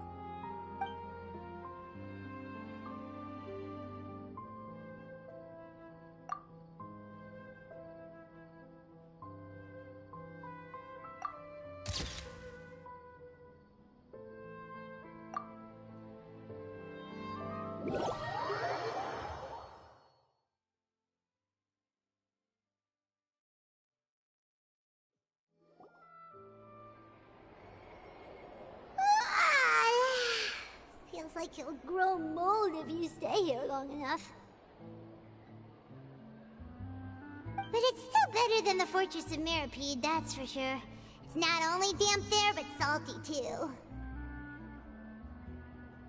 Ah, so the two of you are still here. Wonderful. Oh, you're from the Palais Mermonia, aren't you? Yes, I'm Isadora. Monsieur Nervillet sent me to look for you two before. I heard that afterward you went to the Fortress of Meropide. Not at all. I'm well aware that you're friends of his. Actually, I'm here. Yes, inside the Opera House. The Marechaussee Phantom has declared the incident a small-scale riot. A riot?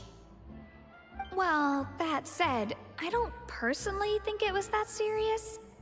Lady Farina was watching a performance at the Opera House, and while she was resting during an intermission, some other audience members suddenly started harassing her, loudly accusing her of doing nothing about the prophecy crisis. And before she could respond, others started to join in.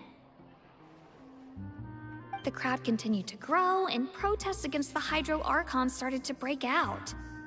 So people have started to put the blame on Farina. Guess they finally found an outlet for the pressure they've been under due to the prophecy.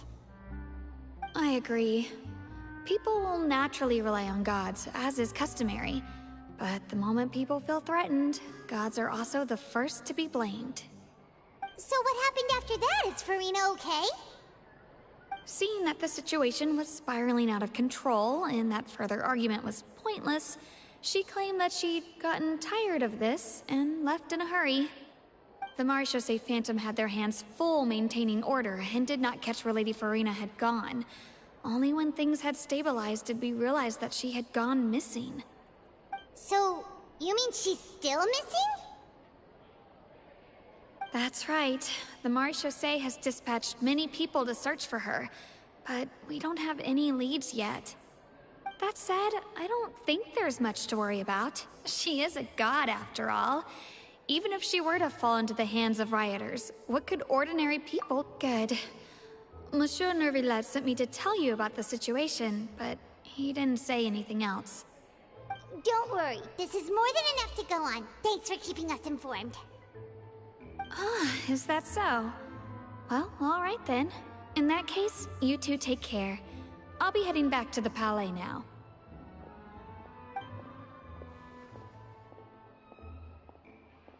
Well, sounds like we should hurry over to Poisson then. If we know Farina, she won't try to fix things in this situation. Instead, she'll look for a place to wait out the heat. And, as we also know, she may be loud and dramatic, but she doesn't have a heart of stone. When Nervillette was talking to her in the Palais Mermonia, and she heard about Poisson, she couldn't hide her sadness and remorse. It would be hard for her to ignore being accused by the public today. Paimon thinks Farina's probably taken the opportunity to slip away to Poisson and try to relieve the sense of guilt that she's feeling. Huh! Well, what do you think? Paimon knows the answer, of course, but Paimon can do the analysis to back it up. In that case, there's not a moment to lose. Poisson, here we come!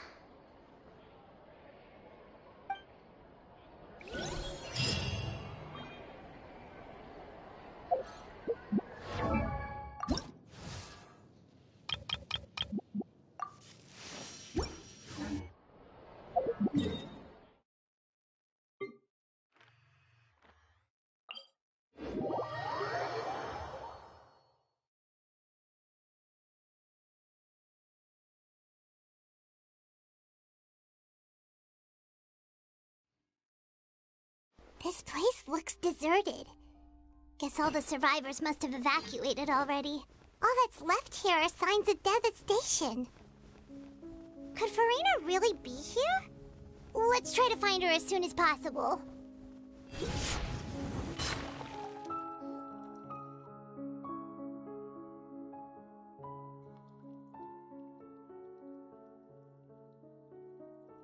Ah, that's Farina, right over there. She really is here all on her own.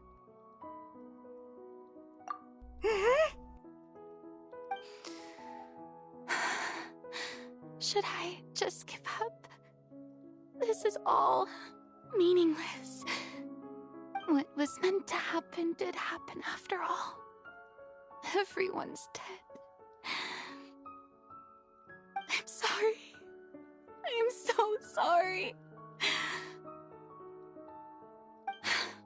Give up, Farina. There's no point in holding out.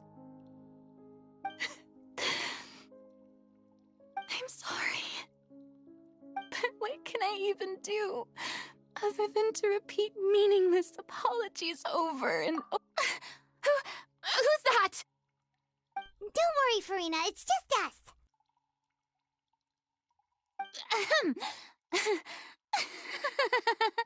So it is you, blonde traveler from another land.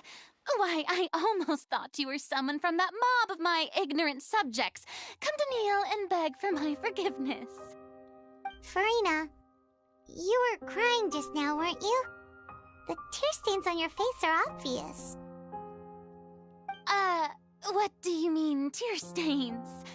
Oh, I remember. The show at the Opera House earlier this morning was so moving. I'm still trying to process it.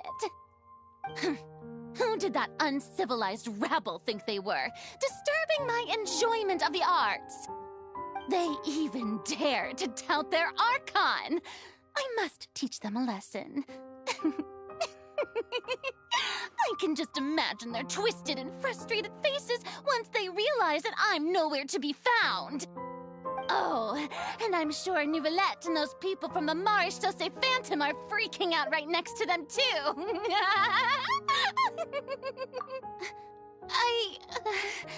Of course not.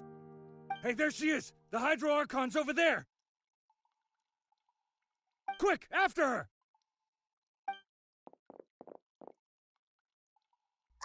Farina, those people seem to be after you. They are?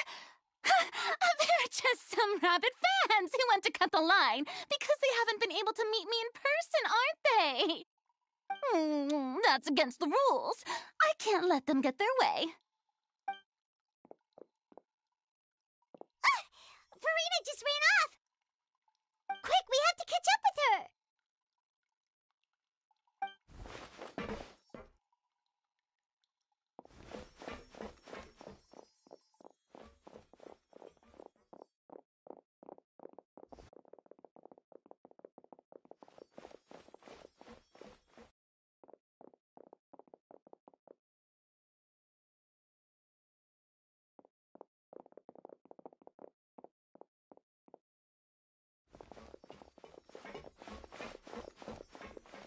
This should be the place, right? Hey, Farina! There's a good hiding spot over here. Quick, come to Paimon before the rest of them catch up to you. What is this place? Hurry, they're almost here! Fine. I suppose haste is warranted. Lead the way.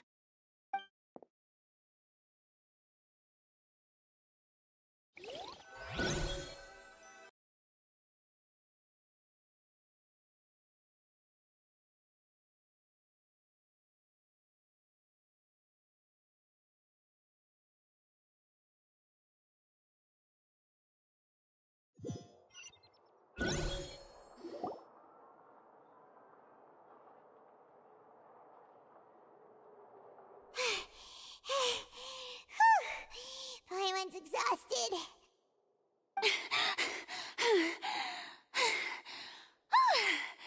I'm so tired. I totally thought they had caught me. No, I mean, I merely gave in to the sheer enthusiasm they displayed. You're right. Yep, that's a good girl.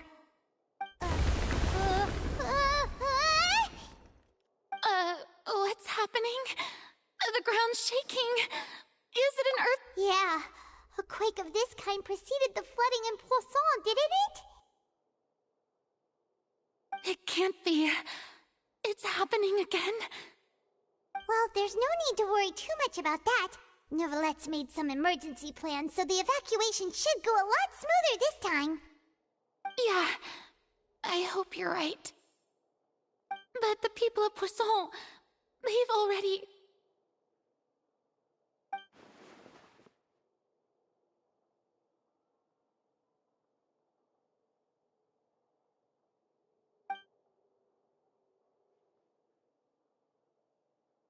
It's true. I've been investigating the prophecy for hundreds of years. I once had informants all over Tevat, searching for clues and feeding information back to me. I've tried all kinds of ways, too, to hold back the sea. Anything to keep the coastline from advancing. But all my efforts proved to be futile in the end. Really, the truth has been clear to me for a very long time. We cannot make an enemy of the divine. No matter what we do, the will of the heavenly principles will have its way, and the prophecy shall be fulfilled.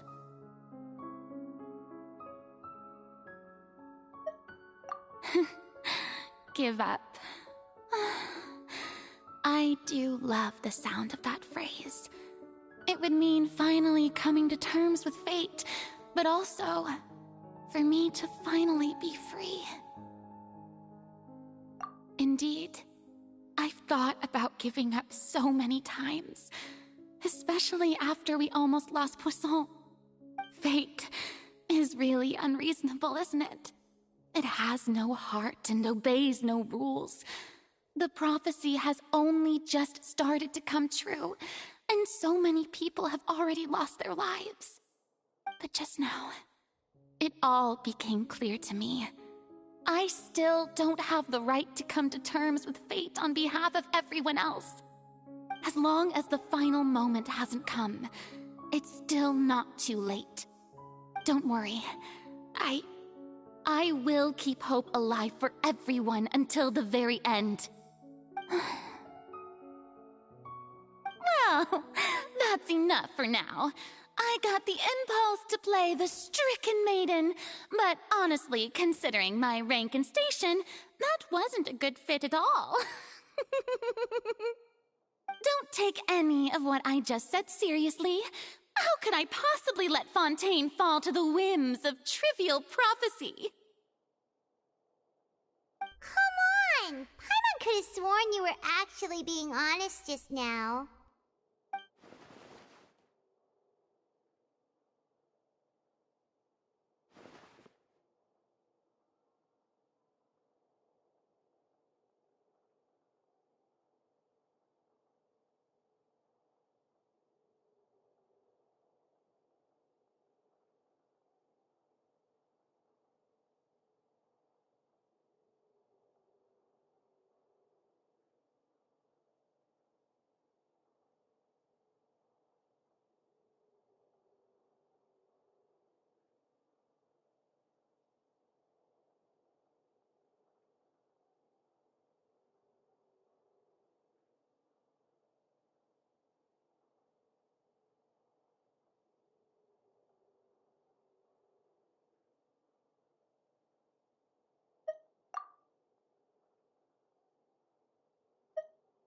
Share my burden. That's impossible. It was fated right from the start that this would be my duty alone.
A witness. Yes. I've heard that you came to Tevat from beyond the stars, yes. In other words, you never belonged here. And if Tevat is, in its entirety, a show on a stage, then you're just a spectator, aren't you? If that's the case...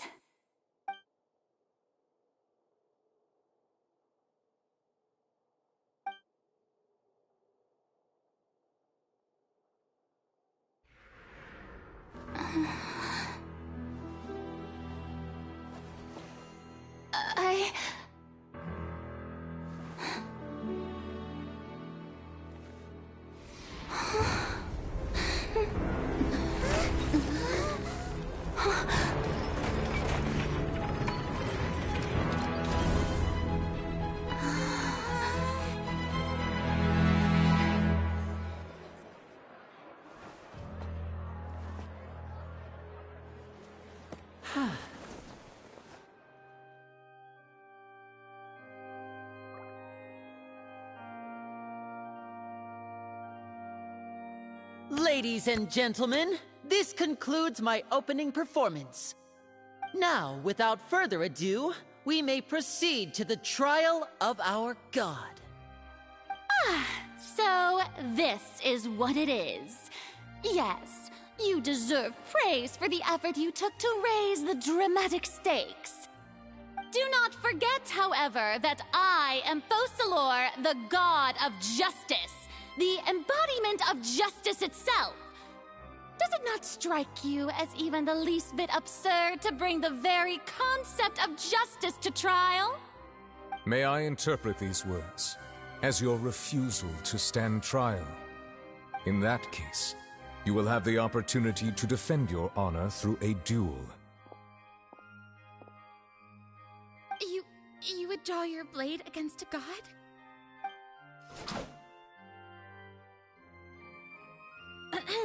I see. It seems like you have made up your mind.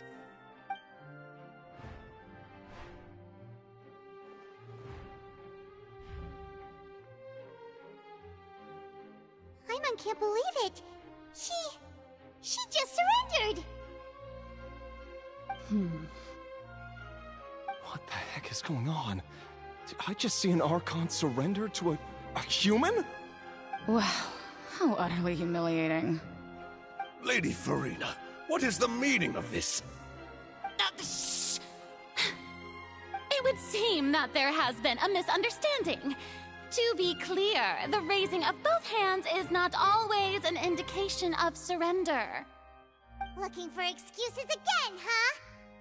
I raised my hands just now to indicate my acceptance of the trial.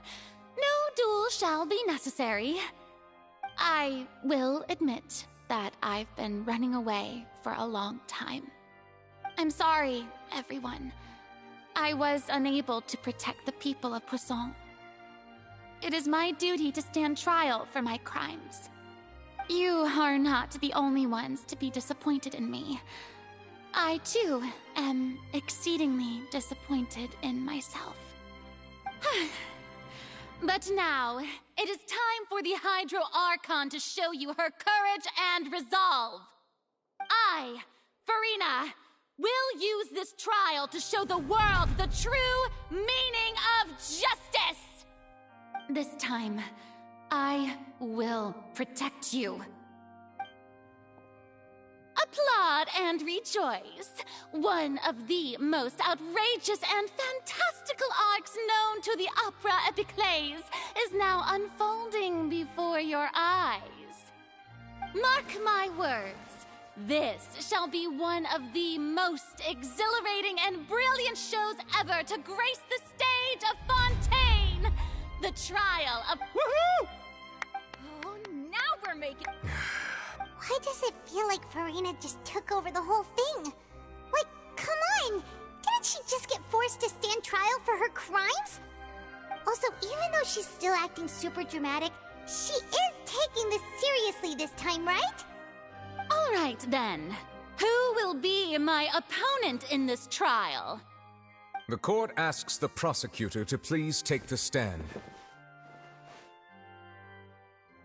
Is that so? Very well. Then please speak, witness of Tivat, my accuser and fated opponent.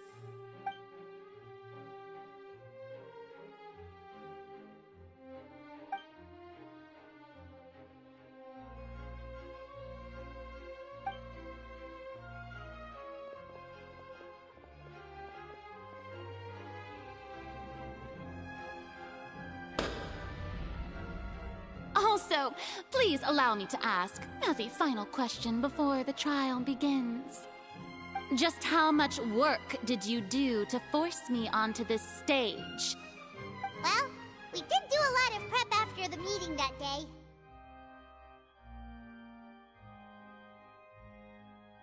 I can go over the tasks assigned to the Spina di Rosula, since they were rather straightforward and easy. Navia, the president of the Spina di Rosula. Most of the people who participated in the disturbance this morning were my subordinates. They changed into plain clothes and came to the Opera House as regular audience members, waiting for the perfect opportunity to incite insurrection against you.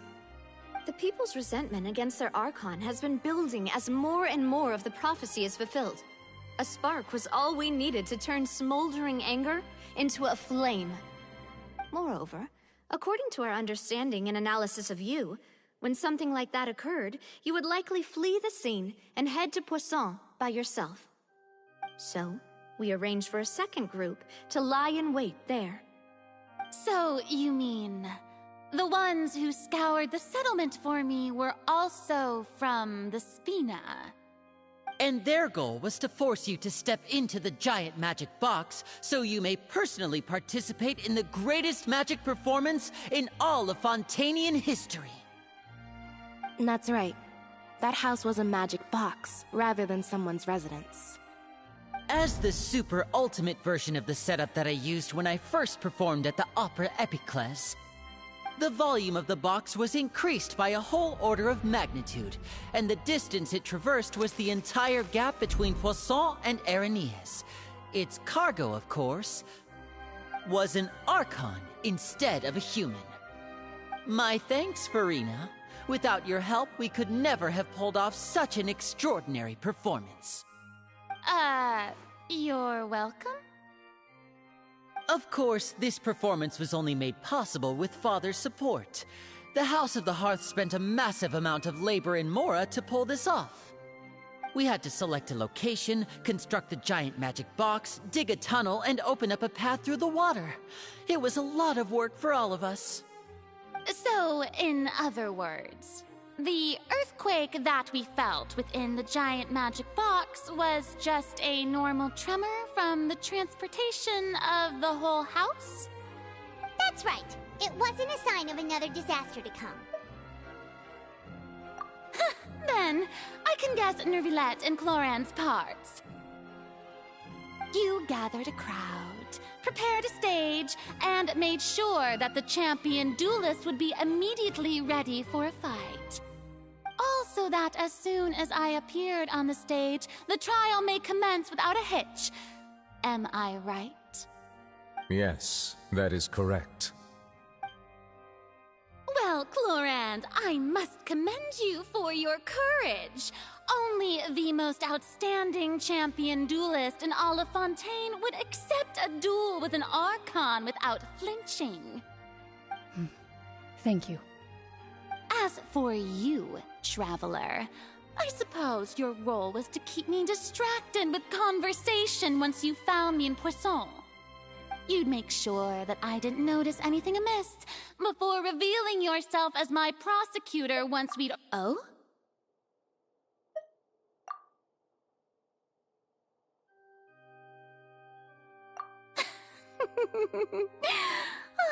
Is that so? Then I suppose I must have missed my final chance. It's fine. It matters not. What's done is done.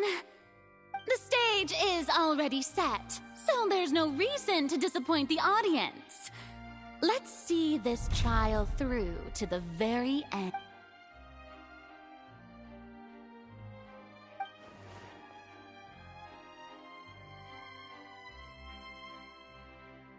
Madam Prosecutor, please allow me to pass this along. This is a document that Miss Charlotte applied for and received permission to share with you during the trial. According to her, it should speed up. Huh? Charlotte wanted to give us something? Oh, so she's here too! Hey, Charlotte! Oh, let Paimon see. Isn't this the exclusive interview that she did with us before? So she's already finished it, huh? Wait, then that means this document is a perfect timeline of everything that's happened ever since we stepped foot in Fontaine! So in other words, we can refer to this anthology of evidence every time we want to use something from our journey as evidence for an argument! Let's quickly confirm the information in it. Just think of it as a refresher, alright? You defeated the Hydro Archon. I didn't think that you'd wind. This is the first of Fatui, the fortress of Meripede. According to Miss, I nearly lost my awesome friend. The words of someone as extraordinary as a witch can probably. You defeated the Hydro Archon in the very first duels you took part in at the Opera House. That's one for the history books, all right. I didn't think that you'd wind up getting to the bottom of the case I'd been following all this time. I guess you could also see this as a happy coincidence. This is the first time Monsieur Nervillette had a difference of opinion with the Oratrice. Even the Hydro Archon can't figure it out. A Fatui Harbinger. She's an extraordinary person. Her instinct must mean something. The fortress of Meripede was almost destroyed in a single day. That I didn't witness that scene personally will always be a source of professional regret, I think. According to Monsieur Nervillette, both Child and that whale should have been in the primordial sea at that time.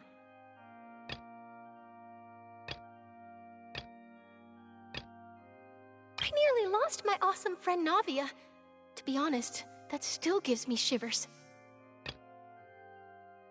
The words of someone as extraordinary as a witch can probably only be truly understood when something surreal happens to you.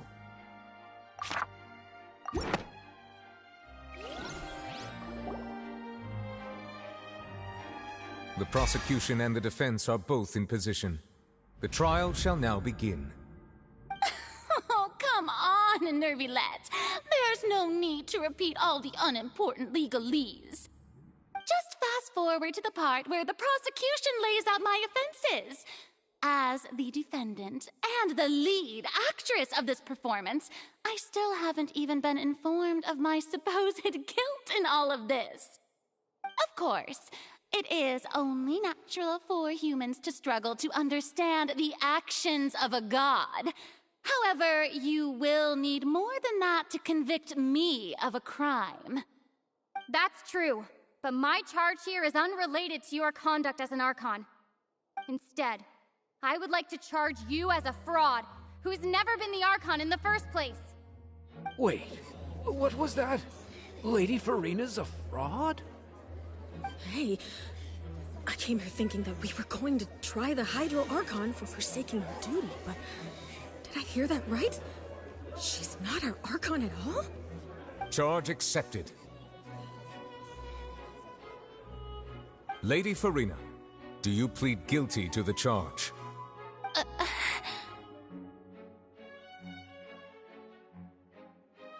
Lady Farina. I plead not guilty. How can I be guilty? There is no way that I, Focalor, otherwise known as Farina de Fontaine, a member of the Seven and the Regina of all waters, kindreds, peoples, and laws of Fontaine, could be anything other than your true Archon. Yeah. Even though Lady Farina can be rather eccentric, isn't it going too far to doubt her very identity? Yeah, I've never questioned her identity either. Sure, Lady Farina can be super irresponsible, but what grounds does that prosecutor have to make such a huge claim? I have cause to believe that common sense will prevail in this case. Many of the members of the audience have known me as the Hydro Archon ever since they were born. there would be no fooling their memory. See? Even the Oratrice has decided to show me its favor. Are you sure you want to commit to a charge that will never be upheld? If you wish to drop the case, I can promise you as the God of Justice that you will not have to face trial for making a false accusation. We will treat everything that's happened as a dramatic spectacle and move on with our lives. What do you say to that? Huh. An argument with near impossible odds, huh? We have to not only refute Furina's claims, but also overturn the— Well, I tried to give you the chance to surrender. If you must persist, then let me ask. If you believe I'm not the Archon, then what manner of being do you think I am? And if I was not the Archon, then how did I manage to live for over 500 years?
That doesn't sound right.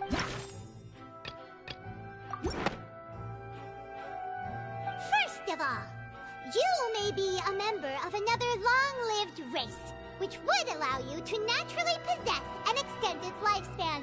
And second of all, even if that wasn't the case, there could be other ways to extend your life. Who gave you that idea? Was it the knave? You'd sink so low as to use a harbinger's words against me. A curse? I once thought it possible that the aura of an Archon might naturally resemble a type of curse. But in light of this claim, perhaps what I sensed was not your divinity, but a curse after all. Nevelet sensed it too, huh? Lady Furina is actually a human? Well, it is true that it's extremely difficult to tell humans and gods apart just by looking at them. It's not impossible.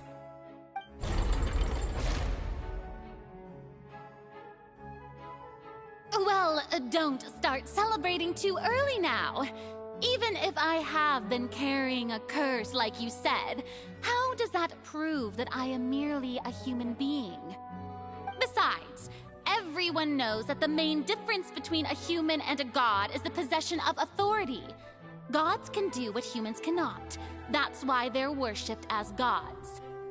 For centuries, manifestations of my authority have served the nation of Fontaine. One need only to turn their eyes towards the Oratrice Mécanique d'Analyse Cardinal in this very opera house, or consider the endemnitium that is used in every aspect of life.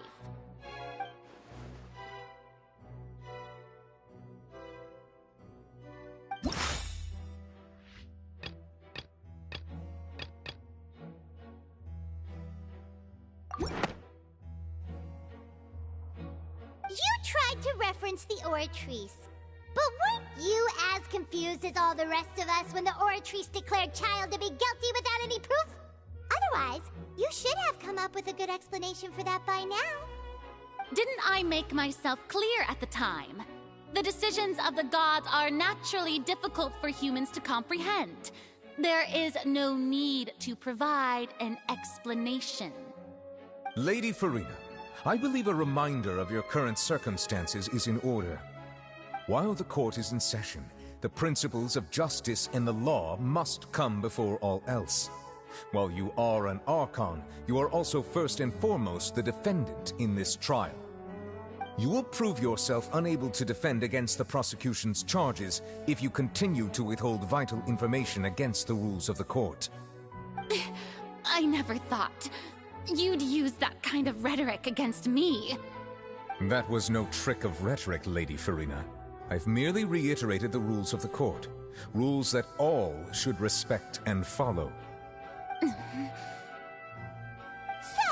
you neither knew why Child was declared guilty, nor did you understand the structure and operations of the Oratrice.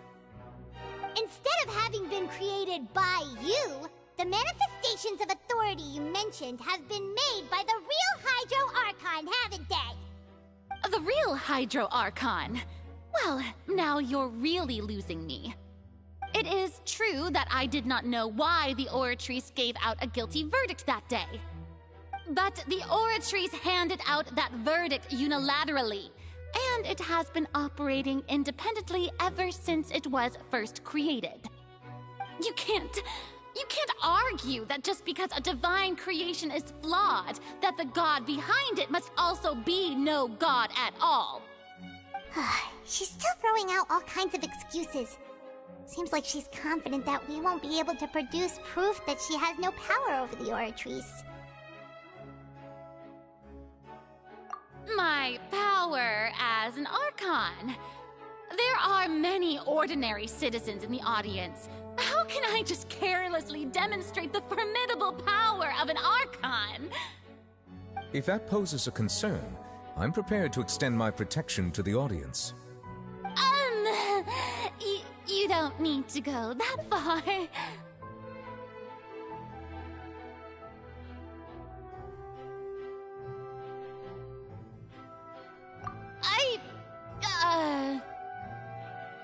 Aren't you the Hydro Archon?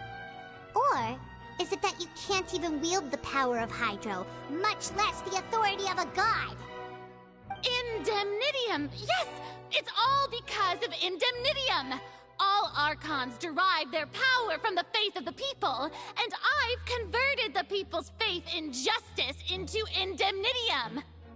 Thus did I give up all of my divine power to provide everyone with energy for their daily lives. Have you ever seen a more magnanimous god? Isn't that a huge stretch? Yeah, no matter how generous an Archon can be, how could they give up all their power? Can a god with no power even still be called a god? It seems like nobody's buying Farina's excuse. Hey, come now, everyone! Please don't stare at me as if I was a liar! I'm still the same Farina, please? If what the prosecutor said is true, she... Did she deceive all of us? And all of our... Enough! That's enough. Tell me then, if you have no evidence of another Hydro Archon's existence, nor can you find anyone who can back up their claim to be such, then what grounds have you to say that I'm not actually the real deal? Wow, she came up with yet another argument. How can we refute her now? Seems like she really does.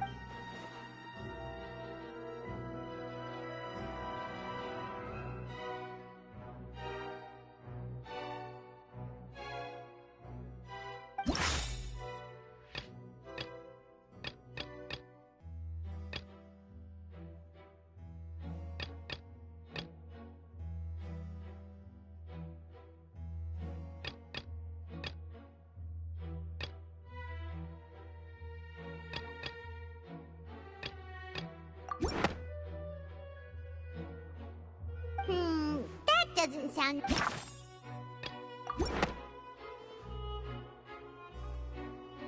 It has been established that all Fontanians can dissolve in water from the primordial sea. And that means... Since you insist on claiming to be a god and not a human, then there's a method that you can use right here and now to eliminate all suspicions of you being the latter. Miss Navia, please apply to serve as a temporary attorney for the prosecution before addressing the court. Though you act in partnership with the prosecutor, you must still adhere to proper procedure. Super sorry, Monsieur Chief Justice. I swear this really will be the last time that I'll speak out of turn. Now, I've brought some seawater from Poisson. As everyone knows, a massive flood struck the area not long ago, taking many lives, including those of some of my closest friends. So, Miss Farina, would you dare to touch some of this seawater? If we are to believe that you are indeed the real Hydro Archon, touching this seawater would have no effect on you. All it should do is strengthen your case. But if you don't dare to touch it, then we would have basically proved the reverse. Oh, and I must remind you that after the disaster at Poisson, nobody wants to see any more people dissolve. I do hope you'll act prudently and choose the simpler path of admitting guilt. Navia from the Spina di Rasula. The Spina has governed Poisson for many years. I guess her suggestion... If Lady Farina is indeed just a human, she's probably Fontanian like all the rest.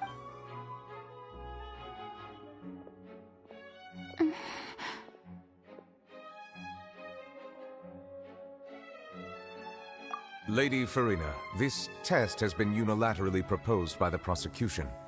As it falls outside the realm of standard court proceedings, you possess the right to decline participation. Well, of course he had to tell her that. But refusing to participate is basically the same as a confession of guilt. She's just staring at the water without saying a single word. It really does seem like she's quite terrified of it. That could only mean... What's going on? Is she really planning to... That's not what we thought she would... Due to the inherent risk of the test, Lady Farina, you may...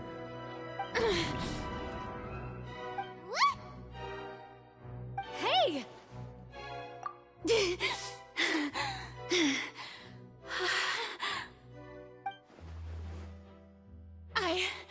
I'm fine!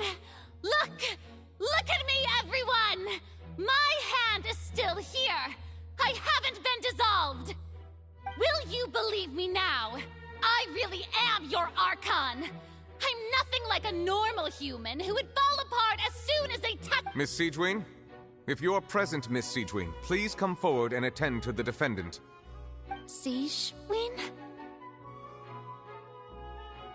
Don't be nervous. It'll just take a few seconds. Let me see. That should be enough. Please announce the results of your evaluation to the court, Miss Siegewien. As everyone doubtlessly saw, Miss Farina was displaying symptoms of hyperventilation and flushed skin. These indicate that she was experiencing the adverse effects of exposure to primordial seawater. The extent to which she was affected is the same as other humans when exposed to primordial seawater of a similar concentration. Thank you, Miss Siegewien. Lady Farina, you may return to the defendant's stand. Oh, wait. What did she just say? I didn't get dissolved! Shouldn't— Well, considering your tendency to run from your problems, we did originally prepare a direct sample of the seawater around Poisson. However, after extensive discussion, we exchanged it for a sample that is not concentrated enough to dissolve an actual human. After all, on the off chance that something entirely unexpected might occur, we don't want anyone else to lose their life to the sea. Yeah, so out of regard for Farina's life, you secured a low-concentration sample and asked the head nurse to serve as an expert witness. It's a great thing that the direct sample wasn't actually used. Farina could have... I can't believe... you...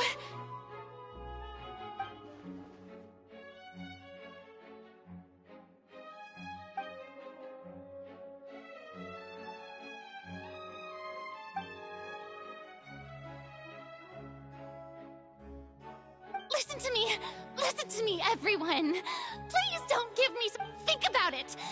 Also, if I was really just a human, why would I dare to just put my hand...